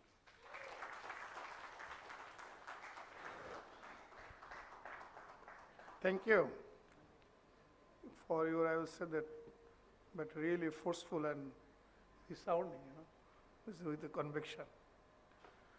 Raj Sestra, here. May I ask Mr. Bhatta, please start.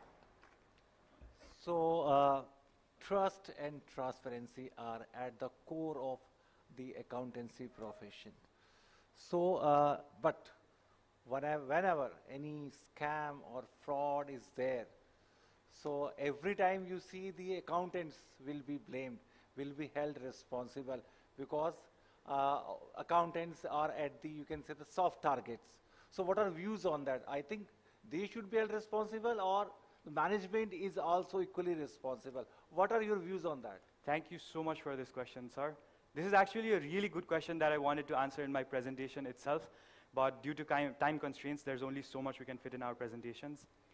The thing that I have understood, not only as a person, as an individual, throughout my research for this presentation, what I have understood is that people blame accountants not because they are directly involved in frauds, but because they are expected to teach the management and other people responsible in the management what it means to be transparent, what it means to uphold trust in society. So I think it is more about what we are expected to do as professionals rather than how or when we are involved in frauds directly. That is what I personally have understood, sir. Yes, thank you very much. Please. My turn? Yes.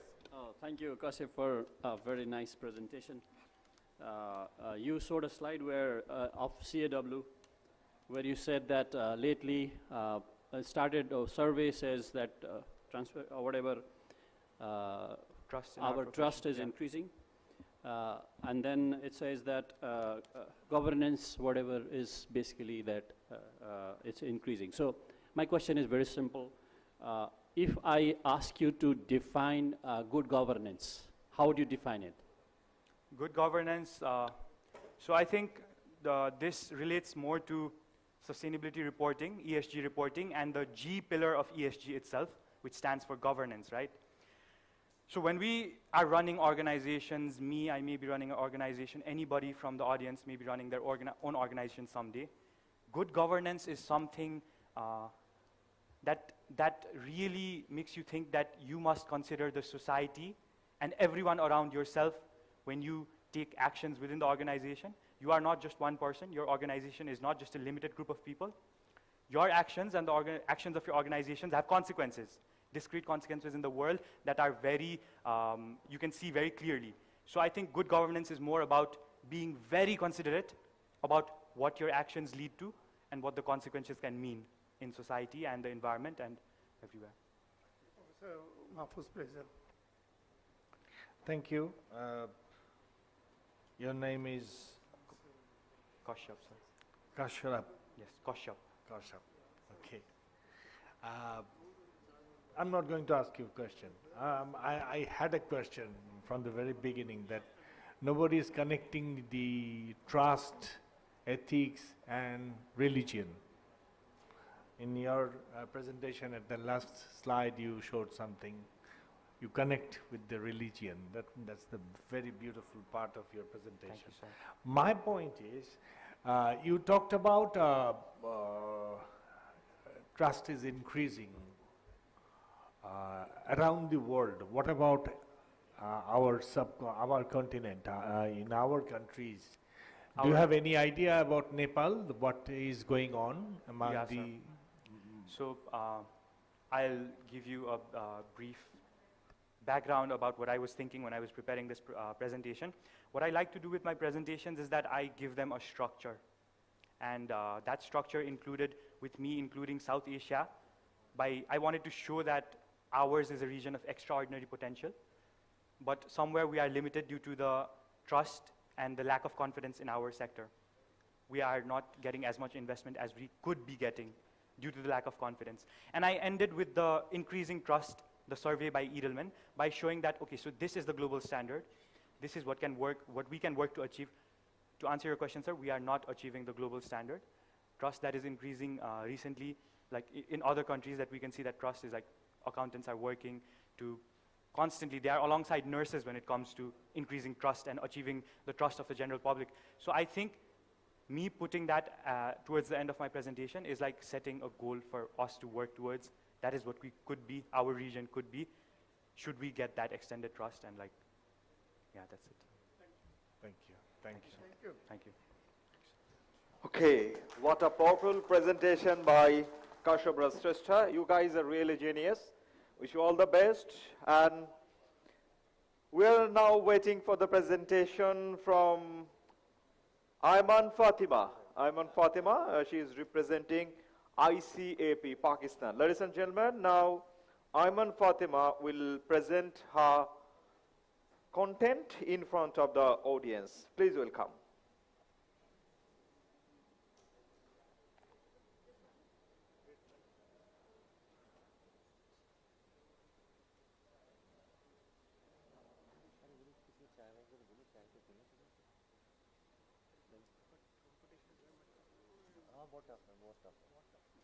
So after Ayman Fatima, there will be the last presentation from ICA, maybe Bangladesh, Cynthia Karim Brishti, and she will deliver the presentation as the last presenter of this contest.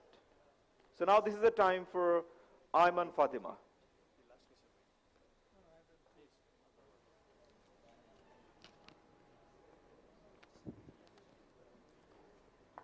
और ये कहाँ जाएगा?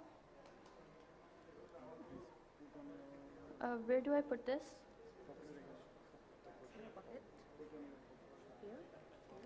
Okay. So. No, it does not look good. So how can I fix this? So.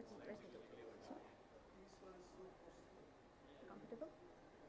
Comfortable? Yes. Okay. Wait, let me adjust my hair.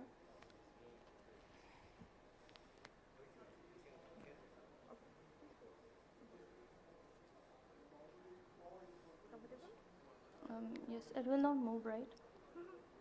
I can check. Hello, hello, mic check. So it's okay. The sound is loud and clear. It's okay.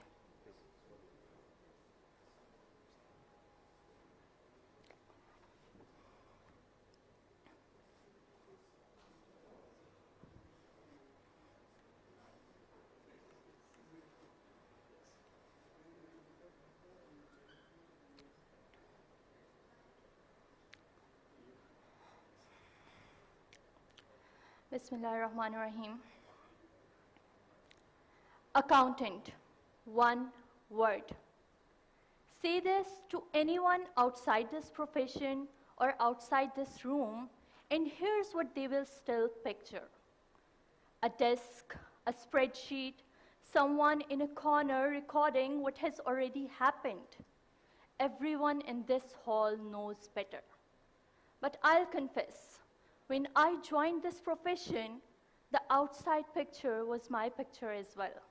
until one meeting changed everything. One of my very first audit planning meetings. I'm the junior most person in the room, sitting in a corner, praying nobody asks me anything. The engagement partner opens the file our team has prepared, the movements, the variances, the ratios. And I remember thinking, is he even looking at the same numbers? Because one number pulls him to last year. Another one, he links it to a decision the client took like 18 months ago. And then he stops at one number that looked completely harmless to me, to the manager, to everyone in that room. And he calls it a risk. 6 months later, it was. And sitting in that corner, my picture of an accountant changed forever. It was no longer a lonely desk with an open spreadsheet. It was the person at the head of the table, the one the businesses trusted with their information, the one who turned uncertainty into direction and numbers into judgment and foresight. That was the day I fell in love with this profession. I fell in love with what it looks like at its best. So today, when the world tells me AI is coming for the accounting profession, I don't panic. I ask one question: which part? Because whichever part of our profession AI might touch, whether it is data collection, analyzing that data, or further working on it, it is still coming for a seat in the room. And there will always be a need for a person as the head of the table. Respected judges and distinguished guests, my name is Iman Fatima, and I'm representing the Institute of Chartered Accountants of Pakistan. And this is what the next few minutes are about. Not how accountants survive 2030, but how we finally become fully what we were always meant to be. Here is what AI has actually done. It has closed the execution gap. The distance between a question and its answer is gone overnight. But in doing so, it has opened something far more important: a judgment gap. And let me be honest about what that gap demands. Because when routines disappear, so do our excuses. We can no longer hide behind being busy. We have to prove that our worth was never in producing the numbers. It was always in understanding them and standing behind them. And that is not a softer role. It is a heavier one. So here's the question, the big one, the one hanging over every accountant in this room and beyond. That in 2030, when execution belongs to the machines, when will the room still turn to us? I went looking for answers. And every answer I found led back to the same 3 moments. 3 demands the future is already making from us. The first one is when the rules run out. Our accounting standards, our tax codes, and our regulations, all of them are written in words, but they are applied to reality. And reality is messier than any template. The one-off transaction that no precedent covers, the restructuring that sits between 2 standards, or a clause with 2 defensible readings and a client's future hanging on which one you choose. Knowing every rule is not the same as deciding what to do when the situation in front of you fits none of them. Gray areas are not resolved by processing power. They are resolved through professional judgment, and judgment must carry a name. The second moment is when the stakes are highest. By our morning coffee, AI will have flagged 1,000 issues, but it cannot tell you which one will sink the company. It can highlight the numbers, but it cannot feel the weight in the room. And it cannot say no when the client is powerful, the fee is large, and saying yes would be so much easier. That is when the room will still turn to us, not for speed, but for a voice that can carry consequences. The third moment is when the future is being written. The world is asking us new questions about sustainability, about algorithms, about whether our growth today may cause problems for tomorrow. But none of them will be answered through technical expertise alone. It will take curiosity and courage to master what we were never taught. IFRS sustainability standards, S1 and S2, they were not in my syllabus, but they are now in my working papers. And it will take communication to translate it for the people who do not speak numbers. The world is calling data storytelling as one of the most critical skills for the future. And it will take resilience to adapt every single time the ground shifts. The world is not asking us to know more. It is asking us to be more. And if this space frightens you, remember, technology has knocked on our doors before. When spreadsheets arrived, the whole world wrote our obituary then too. And something did disappear. The manual ledgers, the endless recalculations. But the profession did not shrink. It moved up into analysis, into advisory, into boardrooms. Every time the counting got cheaper, the judgment got more precious. And the same thing is happening again. Just weeks ago, PwC joined hands with Anthropic to train 30,000 of US professionals in AI tools. Grant Thornton has committed over $1 billion over a period of 3 years to put AI in the hands of its entire workforce. UK's audit regulator published the first agentic AI guidance of using it in audit. All of them, they are not experiments, they are signals. The accountant is not being replaced. The accountant is being redefined. And that redefinition is ours to lead. So to every professional in this hall, from New Delhi to Colombo and from Kathmandu to Dhaka, learn the machines, master them, gladly let them count. But do not spend the one human life you have trying to outcalculate a calculator. Be the judgment it does not have.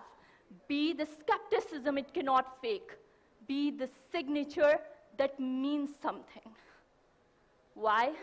Because somewhere in 2030, a junior will sit in the corner of their first planning meeting the way I once did.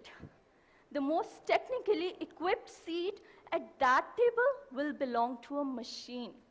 All screens in that room will be glowing. The machines would have already said everything, but that junior will be looking at the one person who is still listening. One person who looks at what the machine has produced and has the courage to say, this figure is accurate, but it is not the truth. And in that moment, a young person will fall in love with this profession all over again.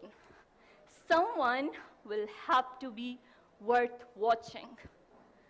The question is not whether that person will exist. The question is whether it will be you. Thank you so much.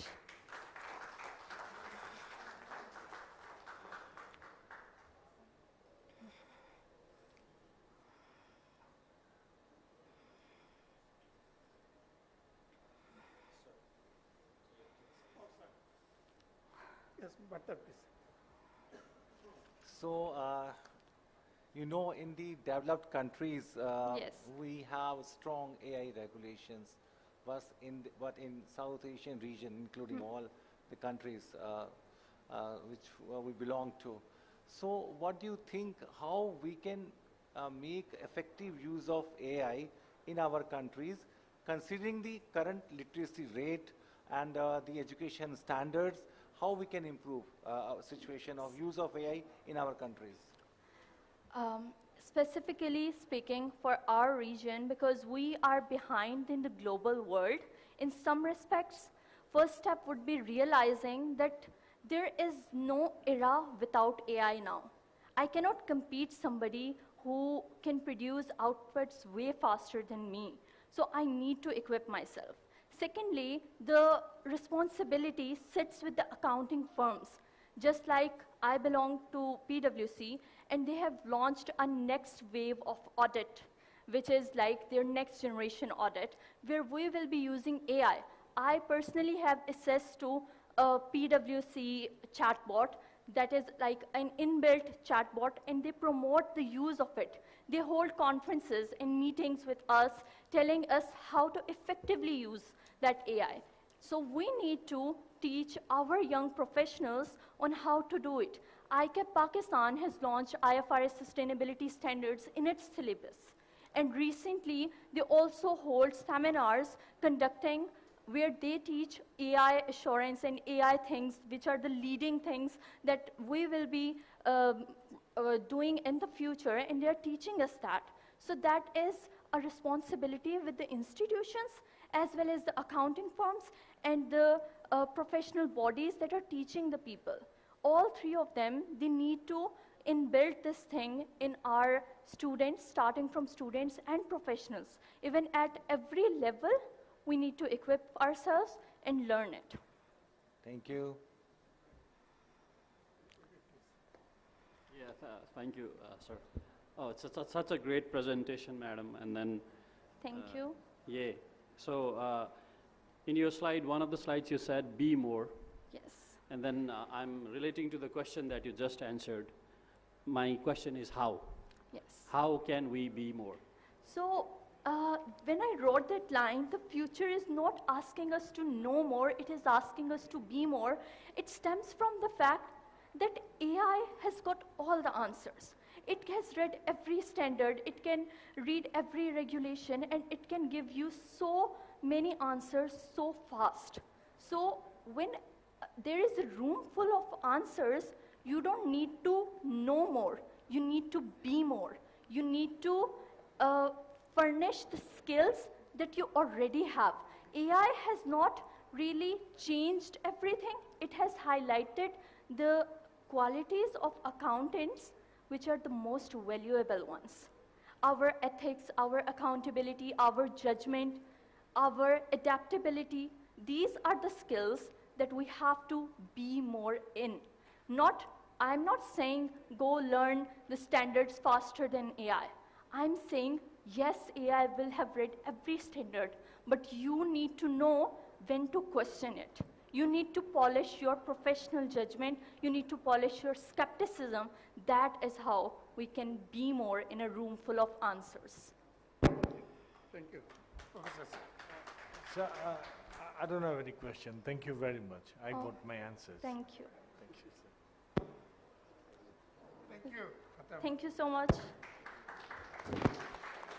Thank you very much, Arman Fatima, for your nice presentation. So, ladies and gentlemen, we are very end of the competition. We have the last contestant of presentation, public speaking competition, Cynthia Karim Brishti. She is representing ICMAB Bangladesh. So, ladies and gentlemen, the last contestant under the category, under the competition of public speaking, Cynthia Karim Brishti will present her content in front of the audience. So, Cynthia Karim Brishti from ICMAB Bangladesh.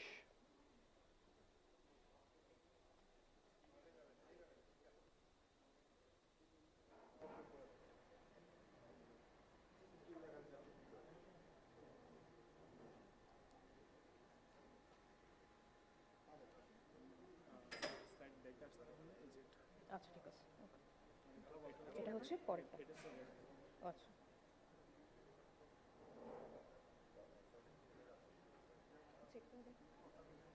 Hello hello hello hello এটা ও আচ্ছা আচ্ছা এখানে দিতে পারেন ভিতরে দিতে পারেন ভিতরে ভিতরে হ্যাঁ ভিতরে দিতে পারেন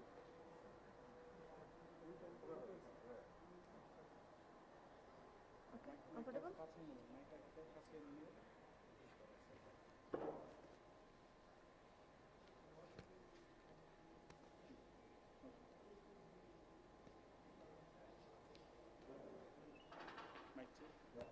Hello. Okay, thank you.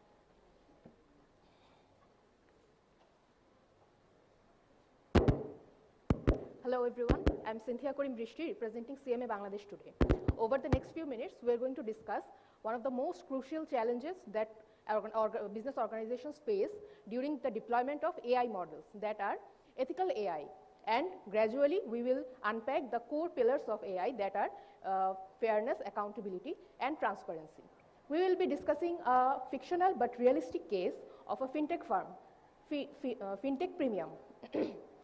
And we'll see how the company had failed in their ethical AI model and what it should be doing. So let me introduce Fintech Premium case. Fintech Premium is a mid-sized fintech firm that has deployed AI, LendSmart AI, an automated loan approval system that is trained on the 10 years of historical industrial lending data. By the first quarter of 2025, internal audit revealed that LendSmart AI was rejecting applicants from certain zip codes 3 times the rate, zip codes that were correlated strongly with racial demographics. By the third quarter of the same year, no one at Fintech Premium could explain why specific applicants were denied. The model was a complete black box. There was no AI board or authority to explain that. And by 2026, class action lawsuits were filed against the company, regulatory investigations were launched, and the last nail on the coffin, the stocks were dropped by a measure of 22%. Fintech Premium had non-compliances and they paid a huge price for that. So what went wrong for the company? There were 3 failures that were unpacked during the thorough investigations by internal auditors. At first, there was no fairness testing. The training data was biased due to the historical biasness. There was no demographic impact analysis on that. Second, there was zero accountability. There were no ethics board, no designated owners, or no government framework. And when things failed, no one was there to answer anything. And finally, the model was a total black box. Total opacity of the model failed it. And nobody could explain why specific applicants were denied applications. These are the non-compliances that the company had to ensure. So what was the real-life cost of non-compliance in ethical AI? According to the European Union Artificial Intelligence Act in 2024, there are 8 prohibited AI practices that the Act mentions, that are manipulative AI techniques, biometric categorization, exploitation of vulnerabilities, emotion recognition, untargeted scraping of facial images, real-time remote biometric identification, social scoring, and personal risk assessment. Can you notice a pattern on this? All of these prohibited AI practices share a common pattern, that is to exploit or to surveil a natural person without their consent. And doing any single of these AI practices can lead to a maximum of 35 million euros of fine, according to this act. So let's get back to our Fintech Premium case. The first pillar that the company was failed was fairness. Fairness means unbiased and equitable treatment for everyone. What could have the company done to ensure fairness in their AI model? At first, unbiased training data. Their training data must have been unbiased of any proxy variables. There must be no proxy discrimination. They need to choose the proxy variable very carefully. The third is fairness metrics. The metrics used to evaluate performance may themselves be biased. And finally, a continuous monitoring is required or is a must for AI models, because one AI model can behave entirely different to another environment. So what does fairness in the real world looks like? We all heard of Amazon. Amazon is one of the most recognizable companies in the world. So Amazon has a case of AI failure. According to Reuters, in 2018, Amazon's AI recruiting systems was scrapped by the company after it was found that it specifically downgraded the resumes referencing the word women's, like from women's colleges or women's chess country clubs, etc. And it was trained on a tenure of male-dominated hiring data. Back then, the hiring or women had less access to corporate jobs. So the data was naturally male-dominated, but there was no one to teach AI that this is the failure, or this is an issue that you need to see differently. And thus, auditing the training data is a prerequisite for accuracy. Another real-life case is the Optum healthcare algorithm. Optum is one of the most significant companies of healthcare services in the USA, and the healthcare algorithm was found to be systematically underestimating the health needs of the black patients. Since back then, the data that was fed to the AI model, black people had less access to healthcare services. And so the AI model learned that if I find any people that are black, I will penalize that profile. And so testing the disparate impact across all demographics is a must. So what did these two companies do? Did they penalize their whole AI model and switch back to the manual human process? Well, no, that was not even considered as a solution. That would be, mad. So what did they do? They just redesigned their model and included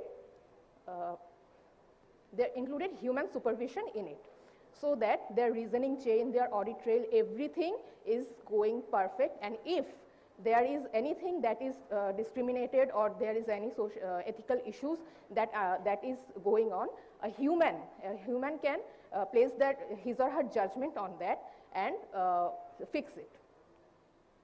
So the second pillar that FinTech Premium failed on was accountability, or rather the total absence of it. So who owns it when AI models fail? At first, there need to be an AI ethics board. The board will be of cross-functional committees with authority to review, challenge, and halt AI deployments. Next is the risk classification. The risk will be tiered and classified by impact level. Human oversight is a must for any AI model deploying in any organization. And finally, there must be audit trails, proper reasoning chains, so that decisions, inputs, and variables can be overridden. So how can we approach accountability in practice? At first, we need to assign clear ownership for every AI model that we work with. Second, we need to implement approval and review gates for each AI model. And third, we need to establish KPI reporting for the AI models and continue monitoring it, maybe bi-monthly or quarterly, so that we can identify any mistake as soon as it happens. The third pillar that FinTech Premium failed was the transparency. The model of the company, LensSmart AI, was total black box. So what could have FinTech Premium do to get this done? At first, their model need to be interpretable. The decisions must be documented properly. The stakeholders must be communicated in plain language. And finally, the documentations must be ready whenever it is regulatorily needed. So what could FinTech Premium do to recover from this distress? At first, they need to stabilize the crisis. They need to include human supervision. They need to preserve their model data and redress the wrongly addressed applicants. Second, they need to focus on the three pillars of ethical AI that are fairness, accountability, and transparency. And finally, they need to rebuild trust in the market by planning and fairness metrics independent external oversight, and controlled automation. So we went through a case of FinTech Premium that deployed an AI model which totally ignored the significance of fairness, accountability, and transparency. And they went through a huge lawsuit, huge regulatory authorities, and they stopped. So we don't need to be like FinTech Premium. If we want to, our AI models to act well, we need to ensure fairness, accountability, and transparency. Fairness because everyone deserves equitable treatment from AI models. Accountability because when machines are making decisions for us, someone needs to be accountable for that. And transparency because trust cannot exist without understanding. Thank you, everyone.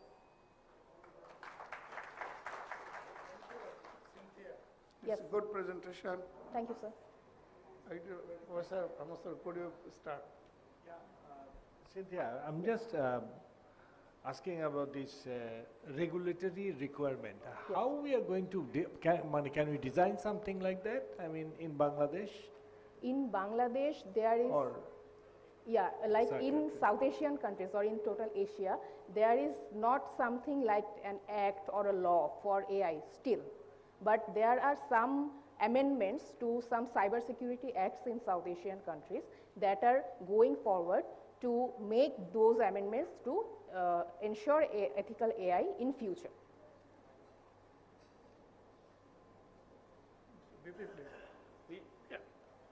Thank you, madam, for a very nice presentation. Thank you, sir.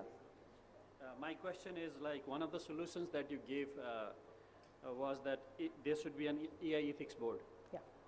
So if I hire you as a consultant and ask you to draft the TUR, what will be the TUR of this board? Okay, so respectfully, thank you so much, sir, for the question. As an accountant, as a professional accountant myself, I cannot do the draft alone.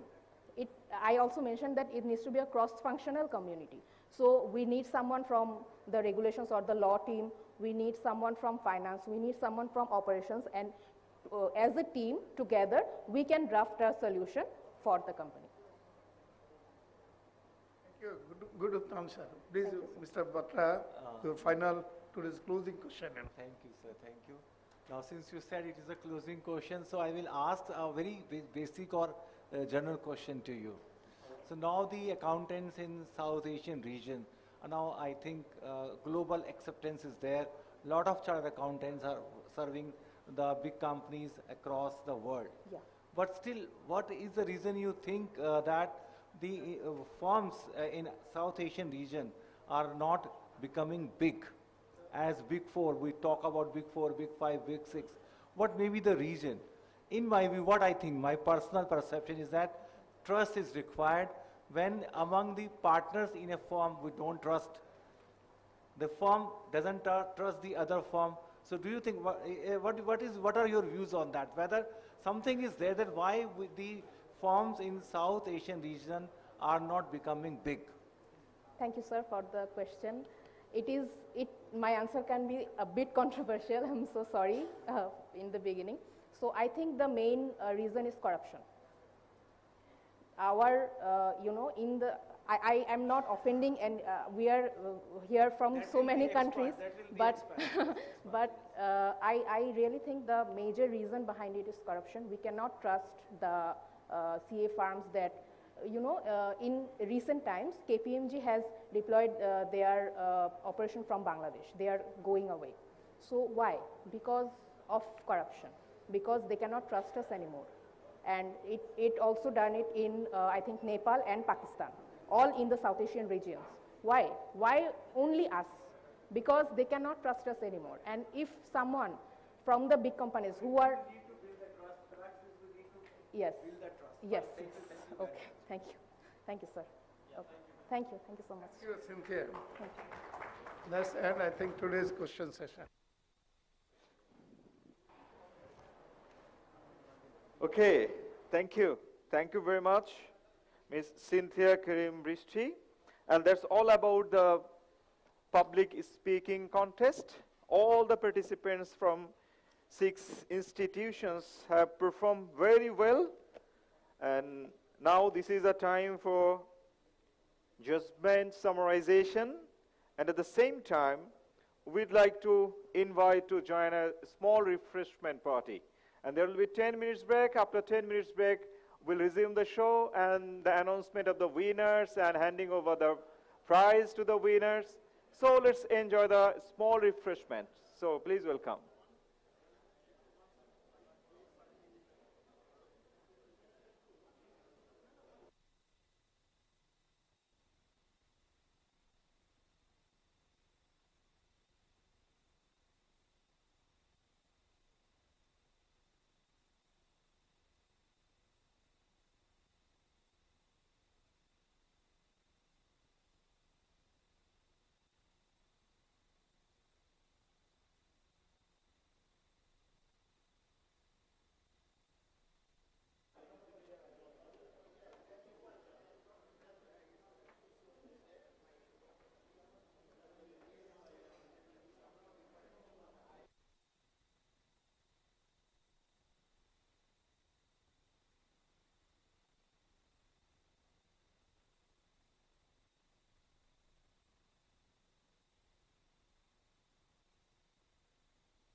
everyone. While we are waiting for the results, we have a very great news to communicate.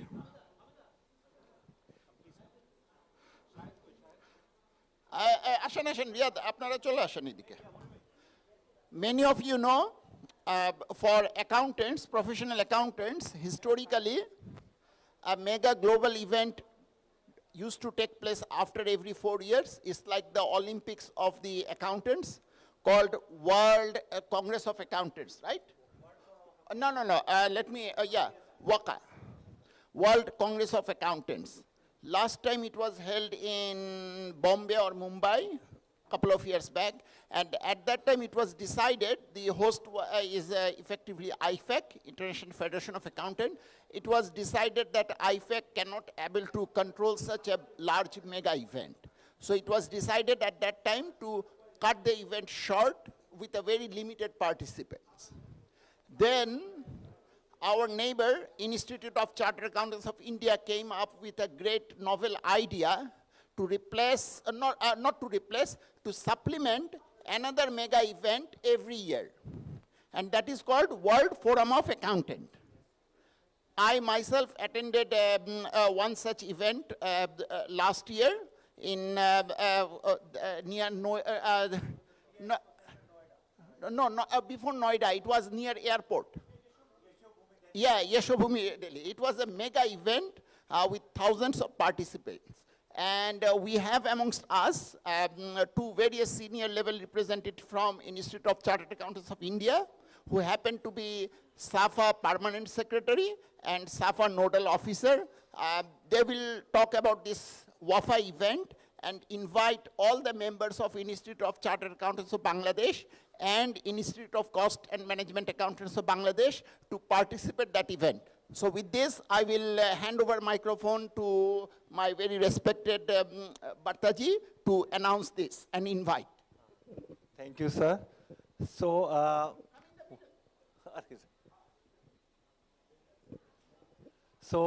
warm greetings and welcome to all of you. So it's just an invitation from the core of our heart to our next series of World Forum of Accountants, which is scheduled to be held from 16th to 18th December at Visakhapatnam.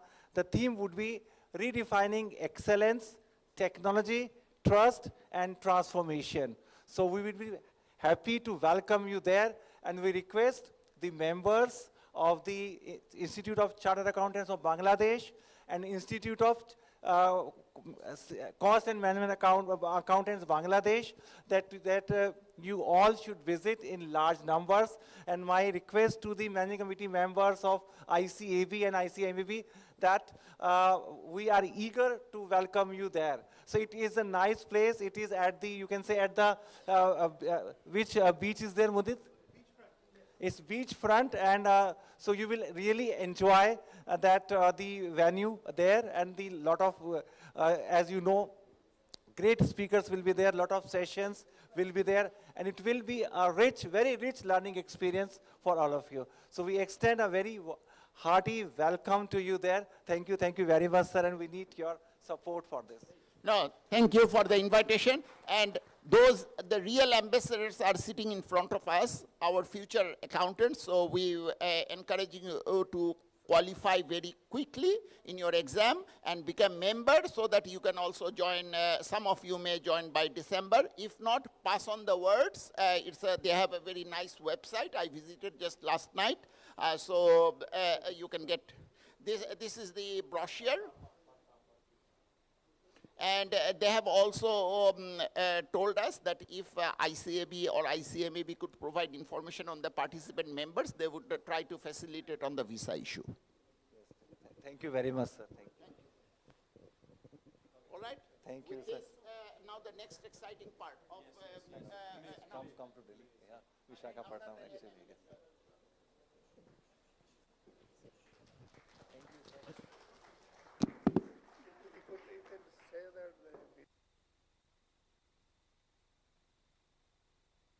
And if a request is there that anybody who is interested, if you give us your names in advance, so we'll try that you get your visa as early as possible.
হ্যাঁ ঠিক আছে হোক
In a world where economies are evolving, technologies are redefining possibilities, and trust has become the currency of progress, one profession continues to shape the future with integrity, insight, and purpose: the global accountancy profession. This December, that profession comes together in India.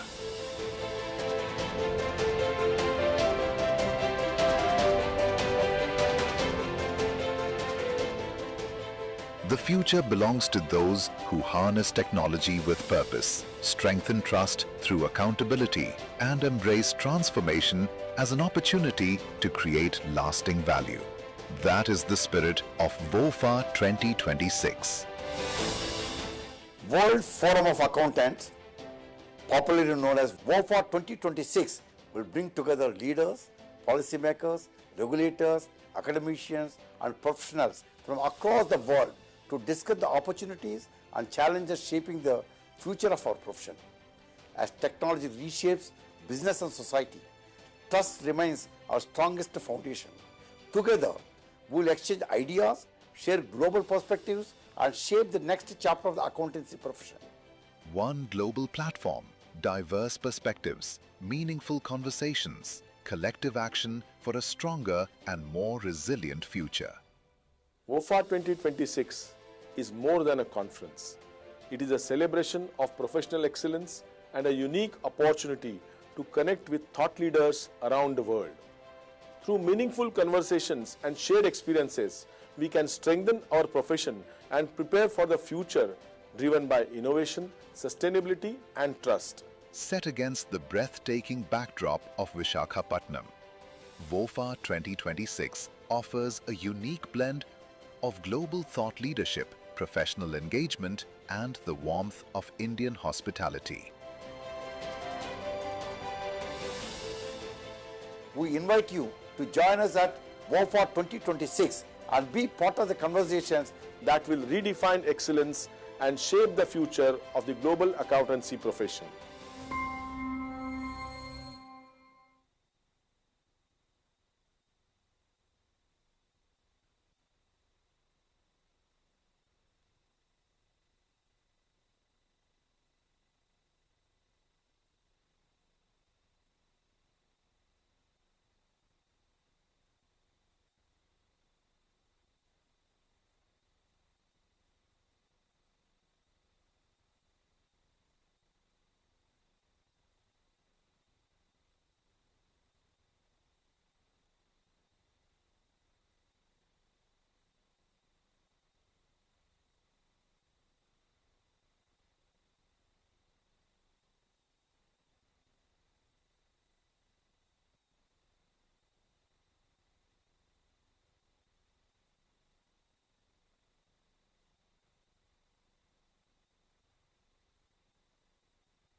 check.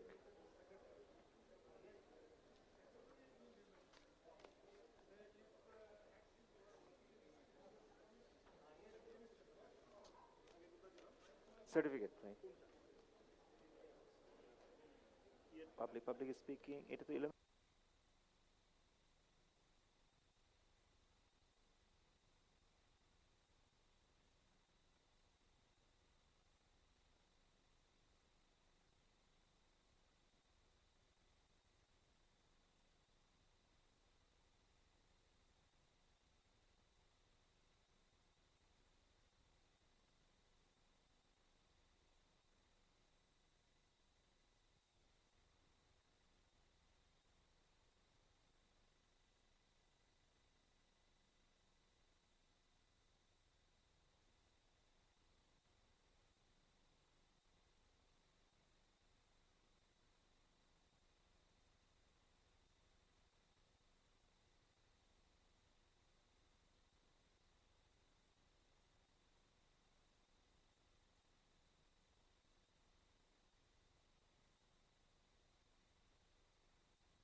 So, ladies and gentlemen, at the very beginning of today, at the morning, we have started in different way with a full house. Now, this is another formalities time to announcement of the winners, name of the winners, and handing over the award certificates and prize money. These are nothing but the formalities. So, we know you all are the winner today. So, may I request our honorable President, the Institute of Chartered Accountants of Bangladesh, Mr. Sabir Ahmed FCA, to accommodate our SAFA President, SAFA Vice President, SAFA Permanent Secretary, Vice President, ICAB Education and Training, along with the CEO of ICAB. Please come forward to join us and to hand over the award. And also the Professor Dr. Mahfuzul Haq, Department of Accounting, University of Dhaka.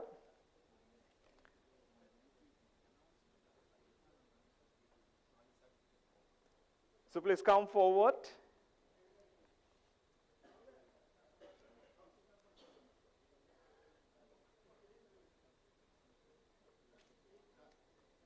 So the SAFA President, Mr. Muhammad Humayun Kubri FCA, former President ICAB, SAFA Vice President, CA Praveen Kumar Jha, SAFA Permanent Secretary, CA Dr. Jai Kumar Batra, ICB President, Mr. Sabir Ahmed FCA, ICB Vice President, Education and Training, Mr. Muhammad Rudanur Rahman FCA,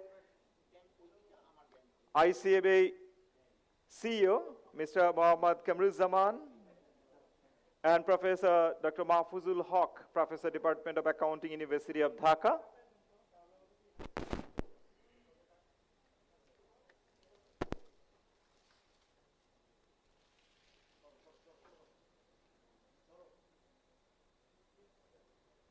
So at first, we'd like to hand over the certificate. All the participants will receive something. So the first of all, we'll hand over the certificate of participation to Udit Naravan. Udit Naravan, he has joined as a contestant of public speaking. Please come forward. ICAI India. And the next name is Aman Fatima, Public Speaking, ICAP. Then get ready, Aisha Abbas, Public Speaking, ICAP. And this is Udit Narayan. Udit Narayan. So it was a fantastic presentation by the participants or contestant. That was an amazing performance by all of you. So after Udit Narayan, this is the time for Aman Fatima from ICAP. And next, Aisha Abbas. After Aisha Abbas, then Mohammed Hassin, he will join us.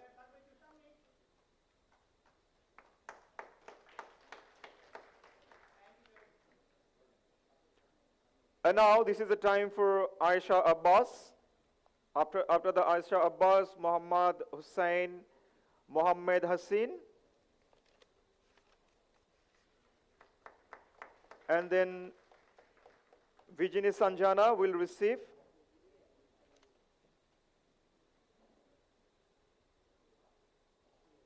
So now Mohammed Hassin is a public speaker.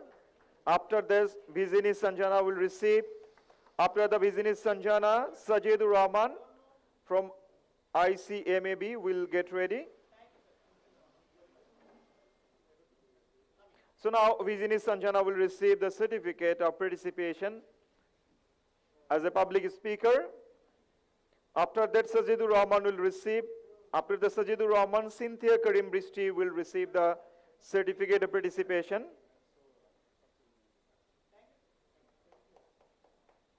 So now Sajeedur Rahman, please come forward and get ready, Cynthia Karim Bristi. After the Cynthia Karim Bristi, Rehnuma Kamal will receive certificate. And finally, Miraz Hussain will receive the certificate.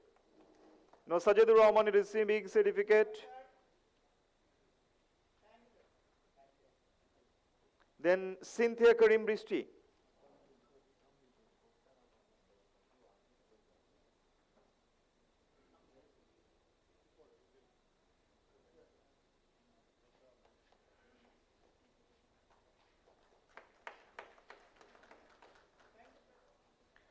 So now may I request Rehnuma Kamal from ICAB to receive her certificate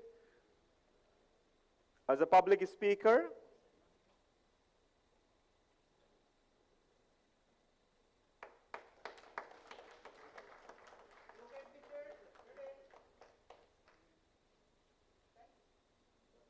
And finally, Miraz Hussain under the category of public speaking will receive certificate of participation. After that, we will hand over the certificate of participation under the category quiz competition or quiz contest. Under the quiz contest, ICAI representative Utshab will come forward. And then Shantanu, Utshab and Shantanu. Utshab from ICAI India. And after the Shantanu, he is also from ICAI India.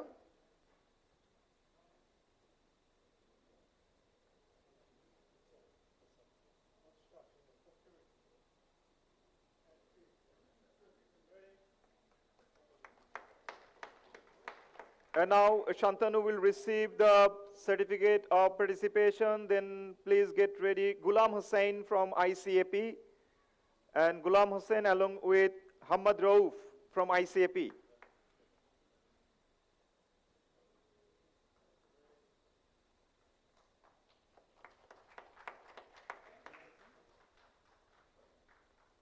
Now Ghulam Hussain from ICAP Pakistan. And next Hamad Rauf from ICAP Pakistan.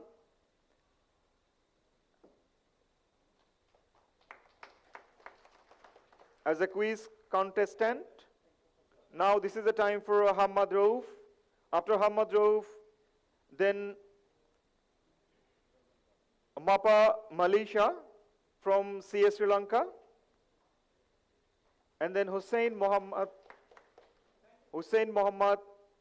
Kaif, another contestant from CS Sri Lanka.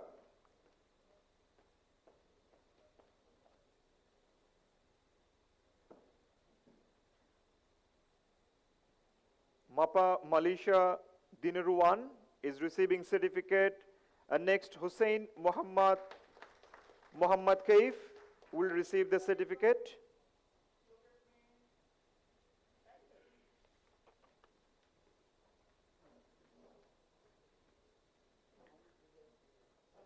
Hussein Muhammad Kaif from CS Sri Lanka is receiving the certificate.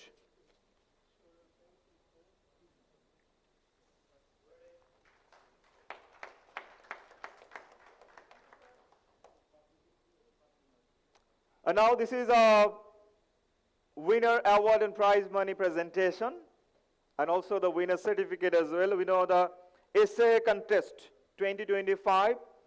So it was on live today, and we know we have the results. And out of 3 winners, we have only first runner-up. But I want to mention the name of 3 winners under this category as essay contest. It's a Hunnar Pratap Singh from ICMAI is a second runner-up. First runner-up is Ankit Zain from ICAI, and champion is Harsh Goel, is ICMAI. They are the winners under the category. So we have only Ankit Zain, most probably. Am I right? So Ankit Zain, please come forward and receive your award. Then prize money. We know the champion prize money is $250 US. First runner-up $150 US, and second runner-up $100 US.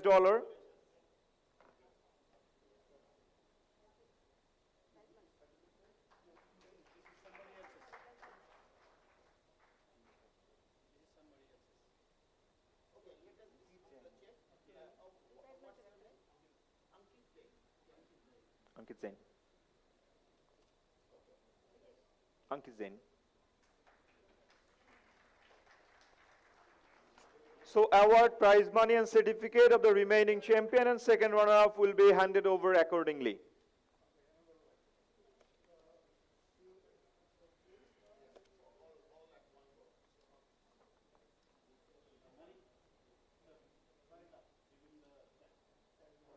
Not check. This is absolutely cash US dollar. You can use now.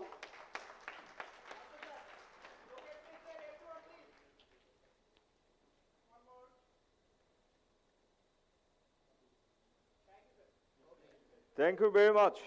Now, I'm going to announce the name of the public speaker who performed tremendously in front of the audience. I don't know how the honorable judges decided to name of the winner. It was very complex decision done by the honorable judges. Thank you, judges, for the tremendous work.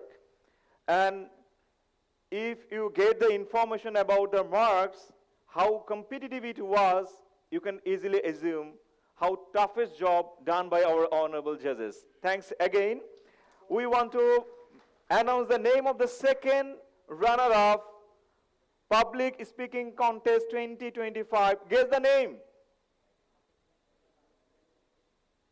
And she is Guntas Gai from ICAI India.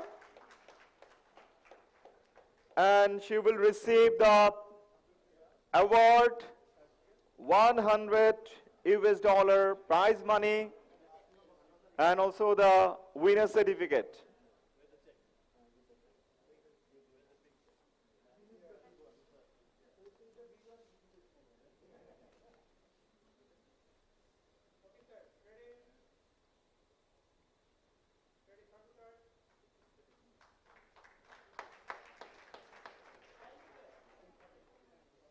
Now, please guess the name of the first runner-up. Audience, any idea? I know, it is very tough to mention.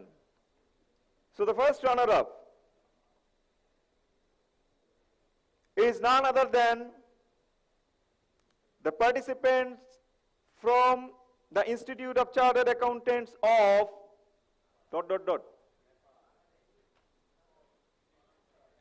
of Nepal. Question is, who? We have two participants. Kashyap Raj Shrestha, he is the first runner-up, and he obtained 86.5 marks out of 100.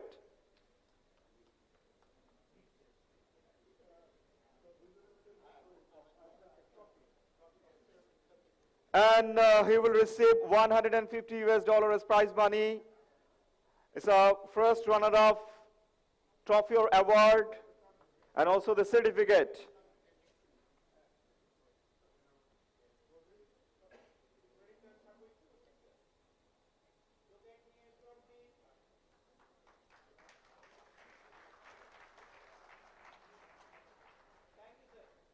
Now, please guess the name of the champion among the champion.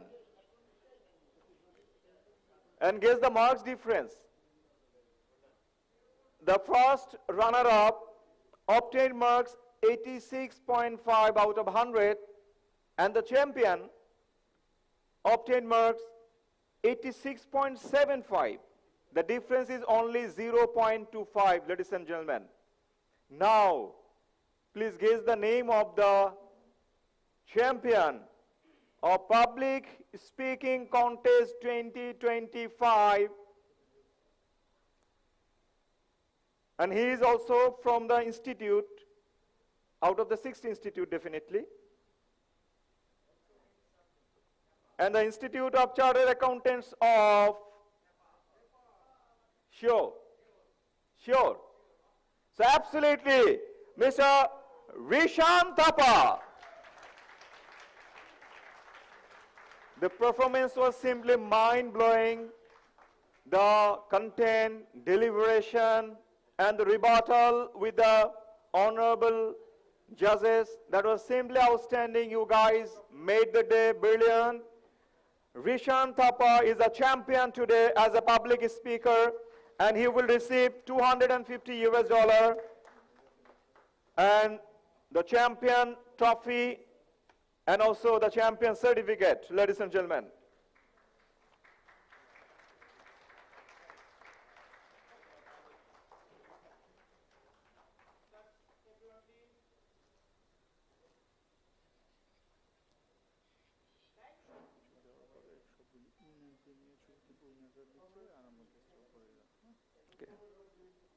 ভাই একটা বক্তব্যের পরে একটা photo session আছে ওদিকে আগে নিয়ে আসবো তখনই তো Now the quiz contest 2025, and that was another hard battle among the 6 teams. The performance was mind-blowing, outstanding by the 6 institutions. And finally, according to the plan, according to the schedule, the winner, the number of winner is increased from the 2 to 3. So the performance was, so competitive. So the runner-up is, do you have any information about the runner-up? Team runner-up? And the team from Bangladesh. The team from Bangladesh, runner-up team, and the runner-up team will receive $200 certificate as well as, the award. The award goes to the Institute of Cost and Management Accountants of Bangladesh, ICMAB.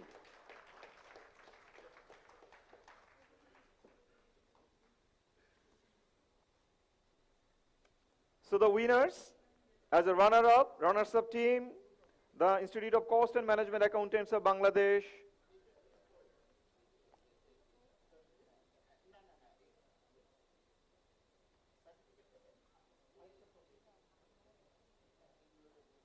Yes, please.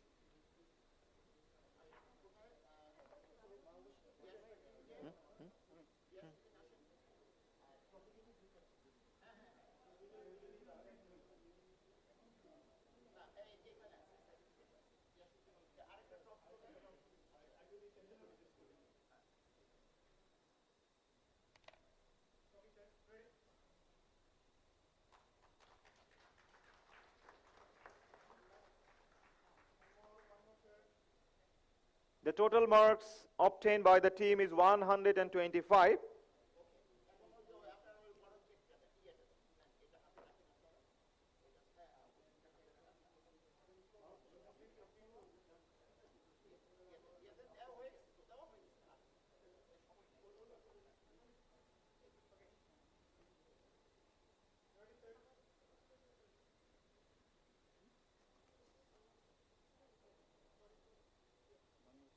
আগে থেকে নিয়ে ওদের কাছে উইকেন্ডে নিয়ে আবার দিয়ে দেবো হ্যাঁ হ্যাঁ হ্যাঁ ওই দুইটাই নেবেন আবার ওদের কাছ থেকে রেখে দিয়ে আবার ওটা নিয়ে ঘুরে পাঠাবেন হ্যাঁ same and the joint winner of quiz contest 2025, the winners are the Institute of Chartered Accountants of Bangladesh and Nepal. So first of all, may I request the Institute of Chartered Accountants of Bangladesh, the two winners, please come forward and receive your award, prize money, and certificates. And then finally, the Institute of Chartered Accountants of Nepal, the participant from this institution, will come. So first of all, the Institute of Chartered Accountants of Bangladesh, ICAB, and they obtained the marks 145. Both the team obtained 145 each as per the decision by the competent authority. They have announced the joint winner.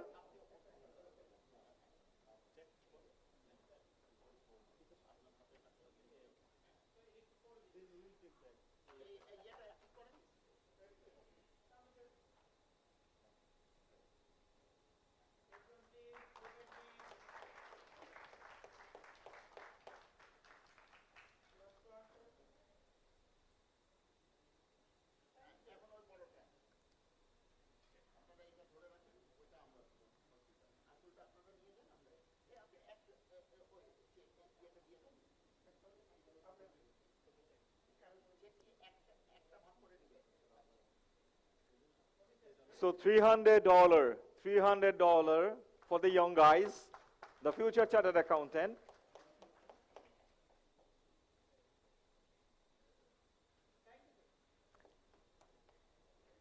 So now, another winner, another joint winner, the Institute of Chartered Accountants of Nepal, two participants from the winning team. The Institute of Chartered Accountants of Nepal, please come forward and receive the award, prize money, and the certificate. And this is indeed a great pleasure for the SAFA Vice President as well. In front of him, and the students from his countries have done tremendously well.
Now, please wait for a few seconds. From the student community of ICA in Nepal, they are handing over a gift to the ICAB, and may I request the Honorable President of ICAB, Mr. Sabir Ahmed FCA, to receive a memento from the students community of ICAN Nepal. Please come forward.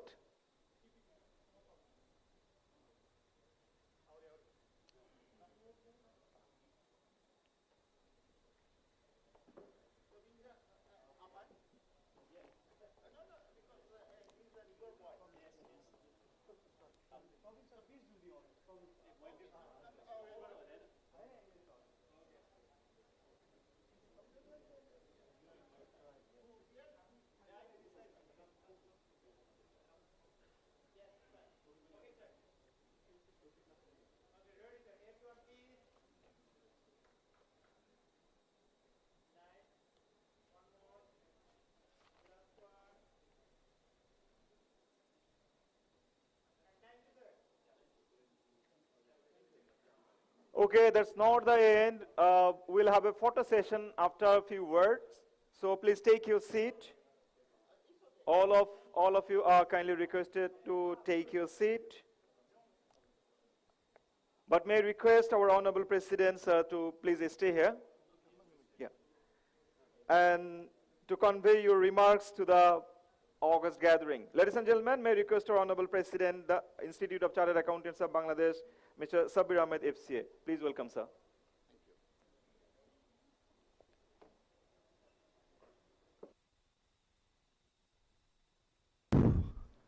What a day it was, isn't it? You know, when I came in, it was just the start of the public speaking contest. And when I was listening, I was contemplating in my student days how much I could have spoken about these or that contemporary matters at that time. What you guys have delivered, I would have considered myself super intelligent if I could have achieved even 50% of that. So please give a big round of applause for everyone who has participated. Many of you have, because it's from Indian subcontinent, many of you have perhaps watched a movie, 3 Idiots, by Amir Khan. Have you watched, any of you?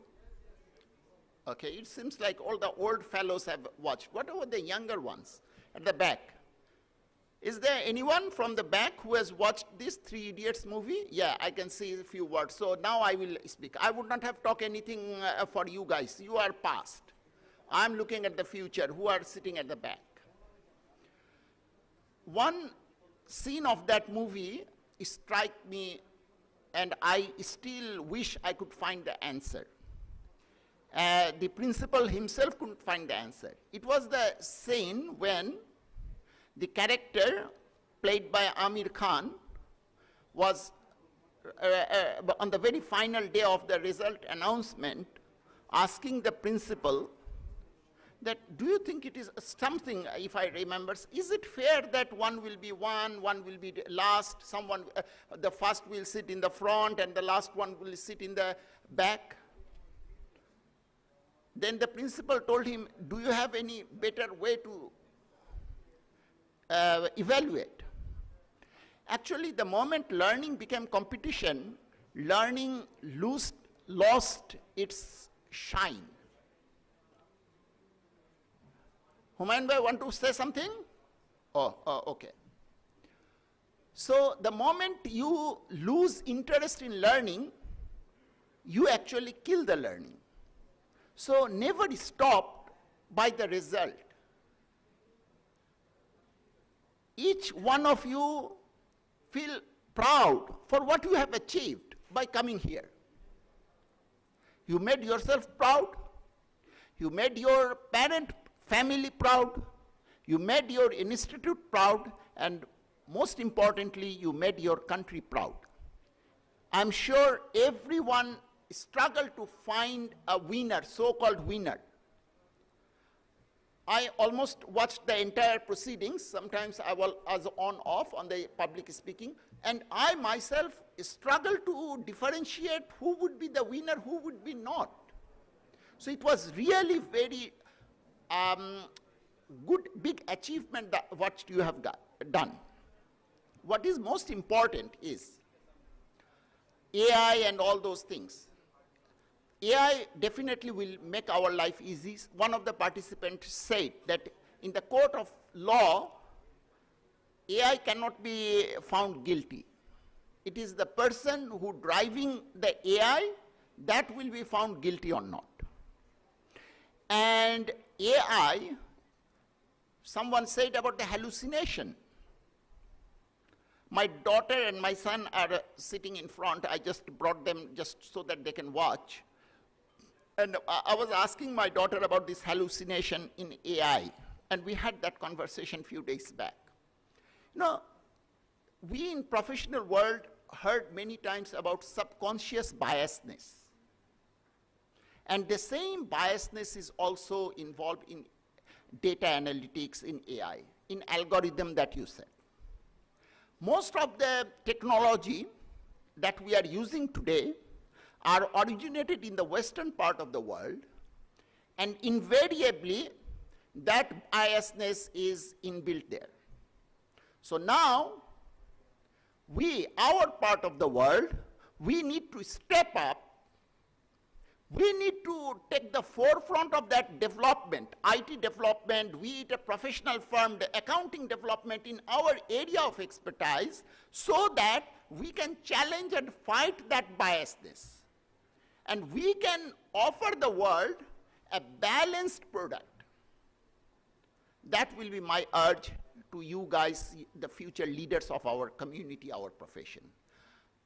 Last thing, SAFA stands for harmony.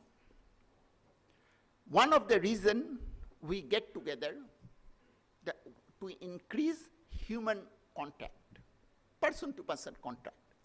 That the memory you guys sharing today, and I have no hesitation in saying almost all of you will be future leader of your profession, your community, maybe your country. Don't forget this human-to-human contact. Politicians would have their own agenda. Let them do that. But we people should not forget the new generation.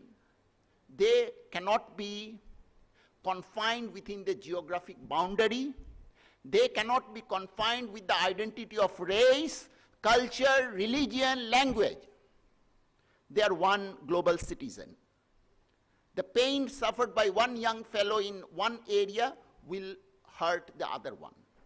So keep this momentum going, keep this brotherhood going or sisterhood, keep this collaboration spirit going. All the very best, and have a safe trip to those who are going home, and great stay for our homegrown kids who have participated. Thank you so much for your participation. Because of your participation, it is a grand success.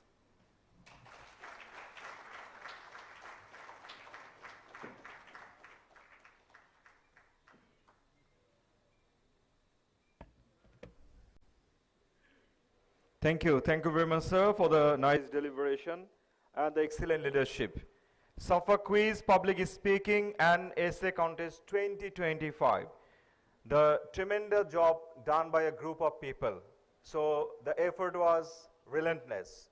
So at the back end, there are many guys, they have given their best effort to make the event successful. I can easily recognize or remember the name. They are the leadership of Dhaka Regional Committee, ICAB. And have a big round of applause for the guys, they made it.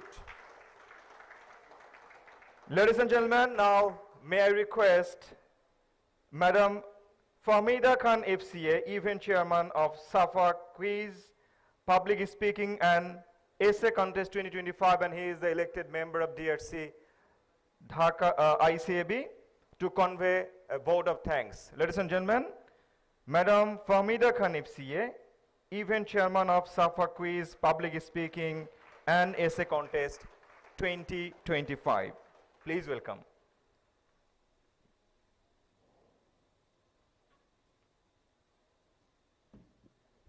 Thank you. Respected President of SAFA, President of ICAB, esteemed judges, member of SAFA bodies, and participants and ladies and gentlemen. It is a privilege to be able to give the vote of thanks on behalf of the Institute of Chartered Accountants Bangladesh. So I'll be very short giving the vote of thanks, as it's already late, and our president of ICAB has already thanked all of us, right? So, first and foremost, I would like to thank the South Asian Federation of Accountants, SAFA, for entrusting ICAB for this responsibility of hosting this flagship event, SAFA Quiz, Public Speaking and Essay Contest. So this public speaking and quiz contest is a flagship event of SAFA, but this year, essay contest has already also added.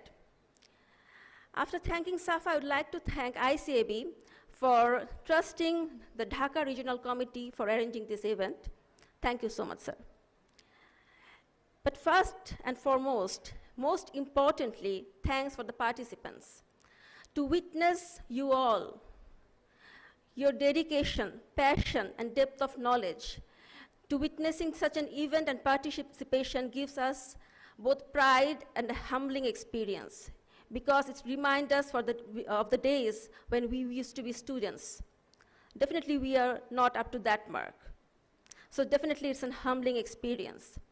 And the dedication that you have demonstrated throughout the event is the evident and is the reflection of the SAFA committee. I would like to also thank the organizing committees, all members of Dhaka regional committees, especially the office bearers, ICAB officials, all the volunteers, and every members of ICAB. So without lending my speech, thank you all. Have a good evening.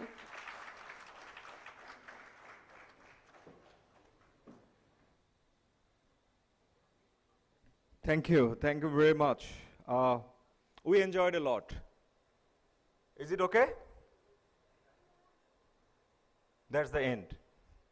No.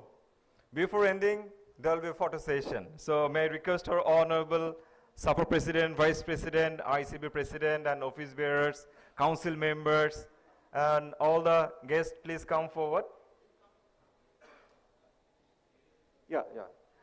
All the elected members of DRC ICAB, please come forward. We'll have a photo session with the winner first, and then we will have a photo session with all the participants.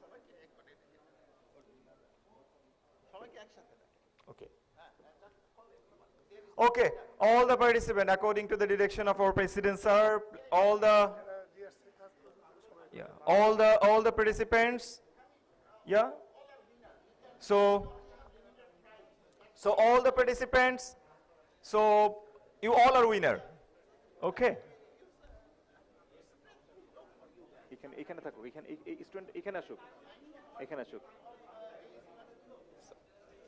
So all the participants, you guys are all the winners. So there will be a master photo session, and it will be the part of the history, and you are also the part of the history.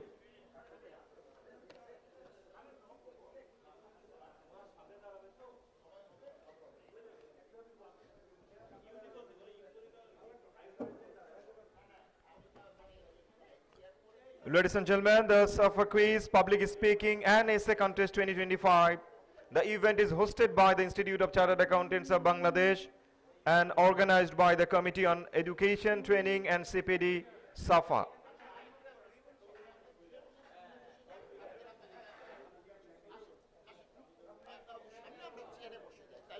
Okay.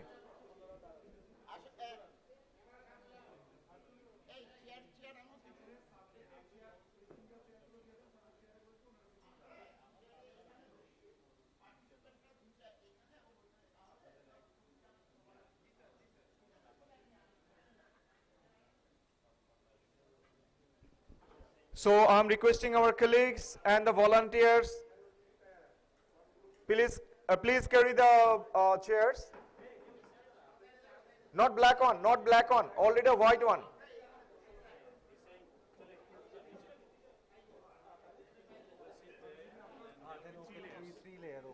Sir, Professor, come.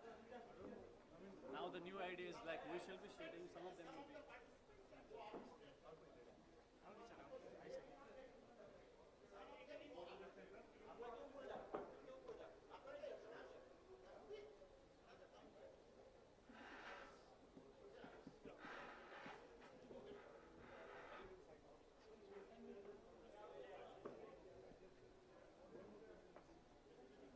চলে যান, নিচে গিয়ে chair বসে। হ্যাঁ, চেয়ারে চলে যান আপনারা, এখানে চেয়ার দেন। আপনি নিচে চলে যান, নিচে চলে যান, এই এখানে চেয়ার দেন, আপনি নিচে চলে যান। আরেকটা চেয়ার দেন, এখানে আরেকটা চেয়ার দেন, এই যে এখানে chair then.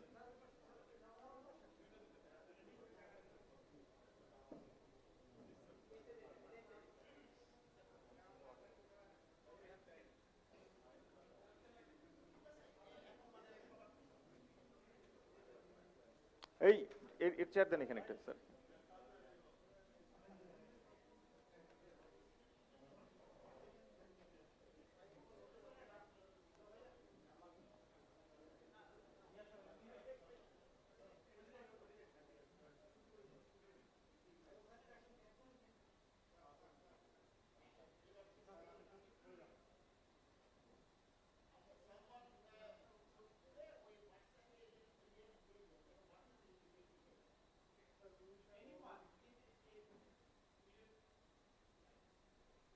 So please come here, few guys, please come here to refill the gap. Yeah? Okay? Okay.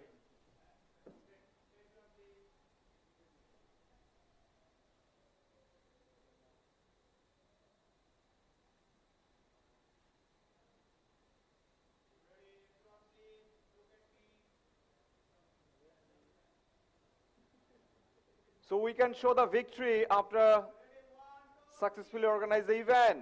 It's a victory.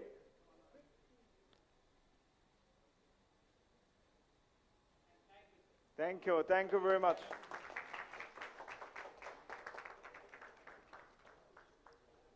So that's all about today's event. This is a SAFA quiz, public speaking and essay contest 2025. And it was SM Abdul Shakur. I'm the Senior Deputy Director of the Institute of Chartered Accountants of Bangladesh.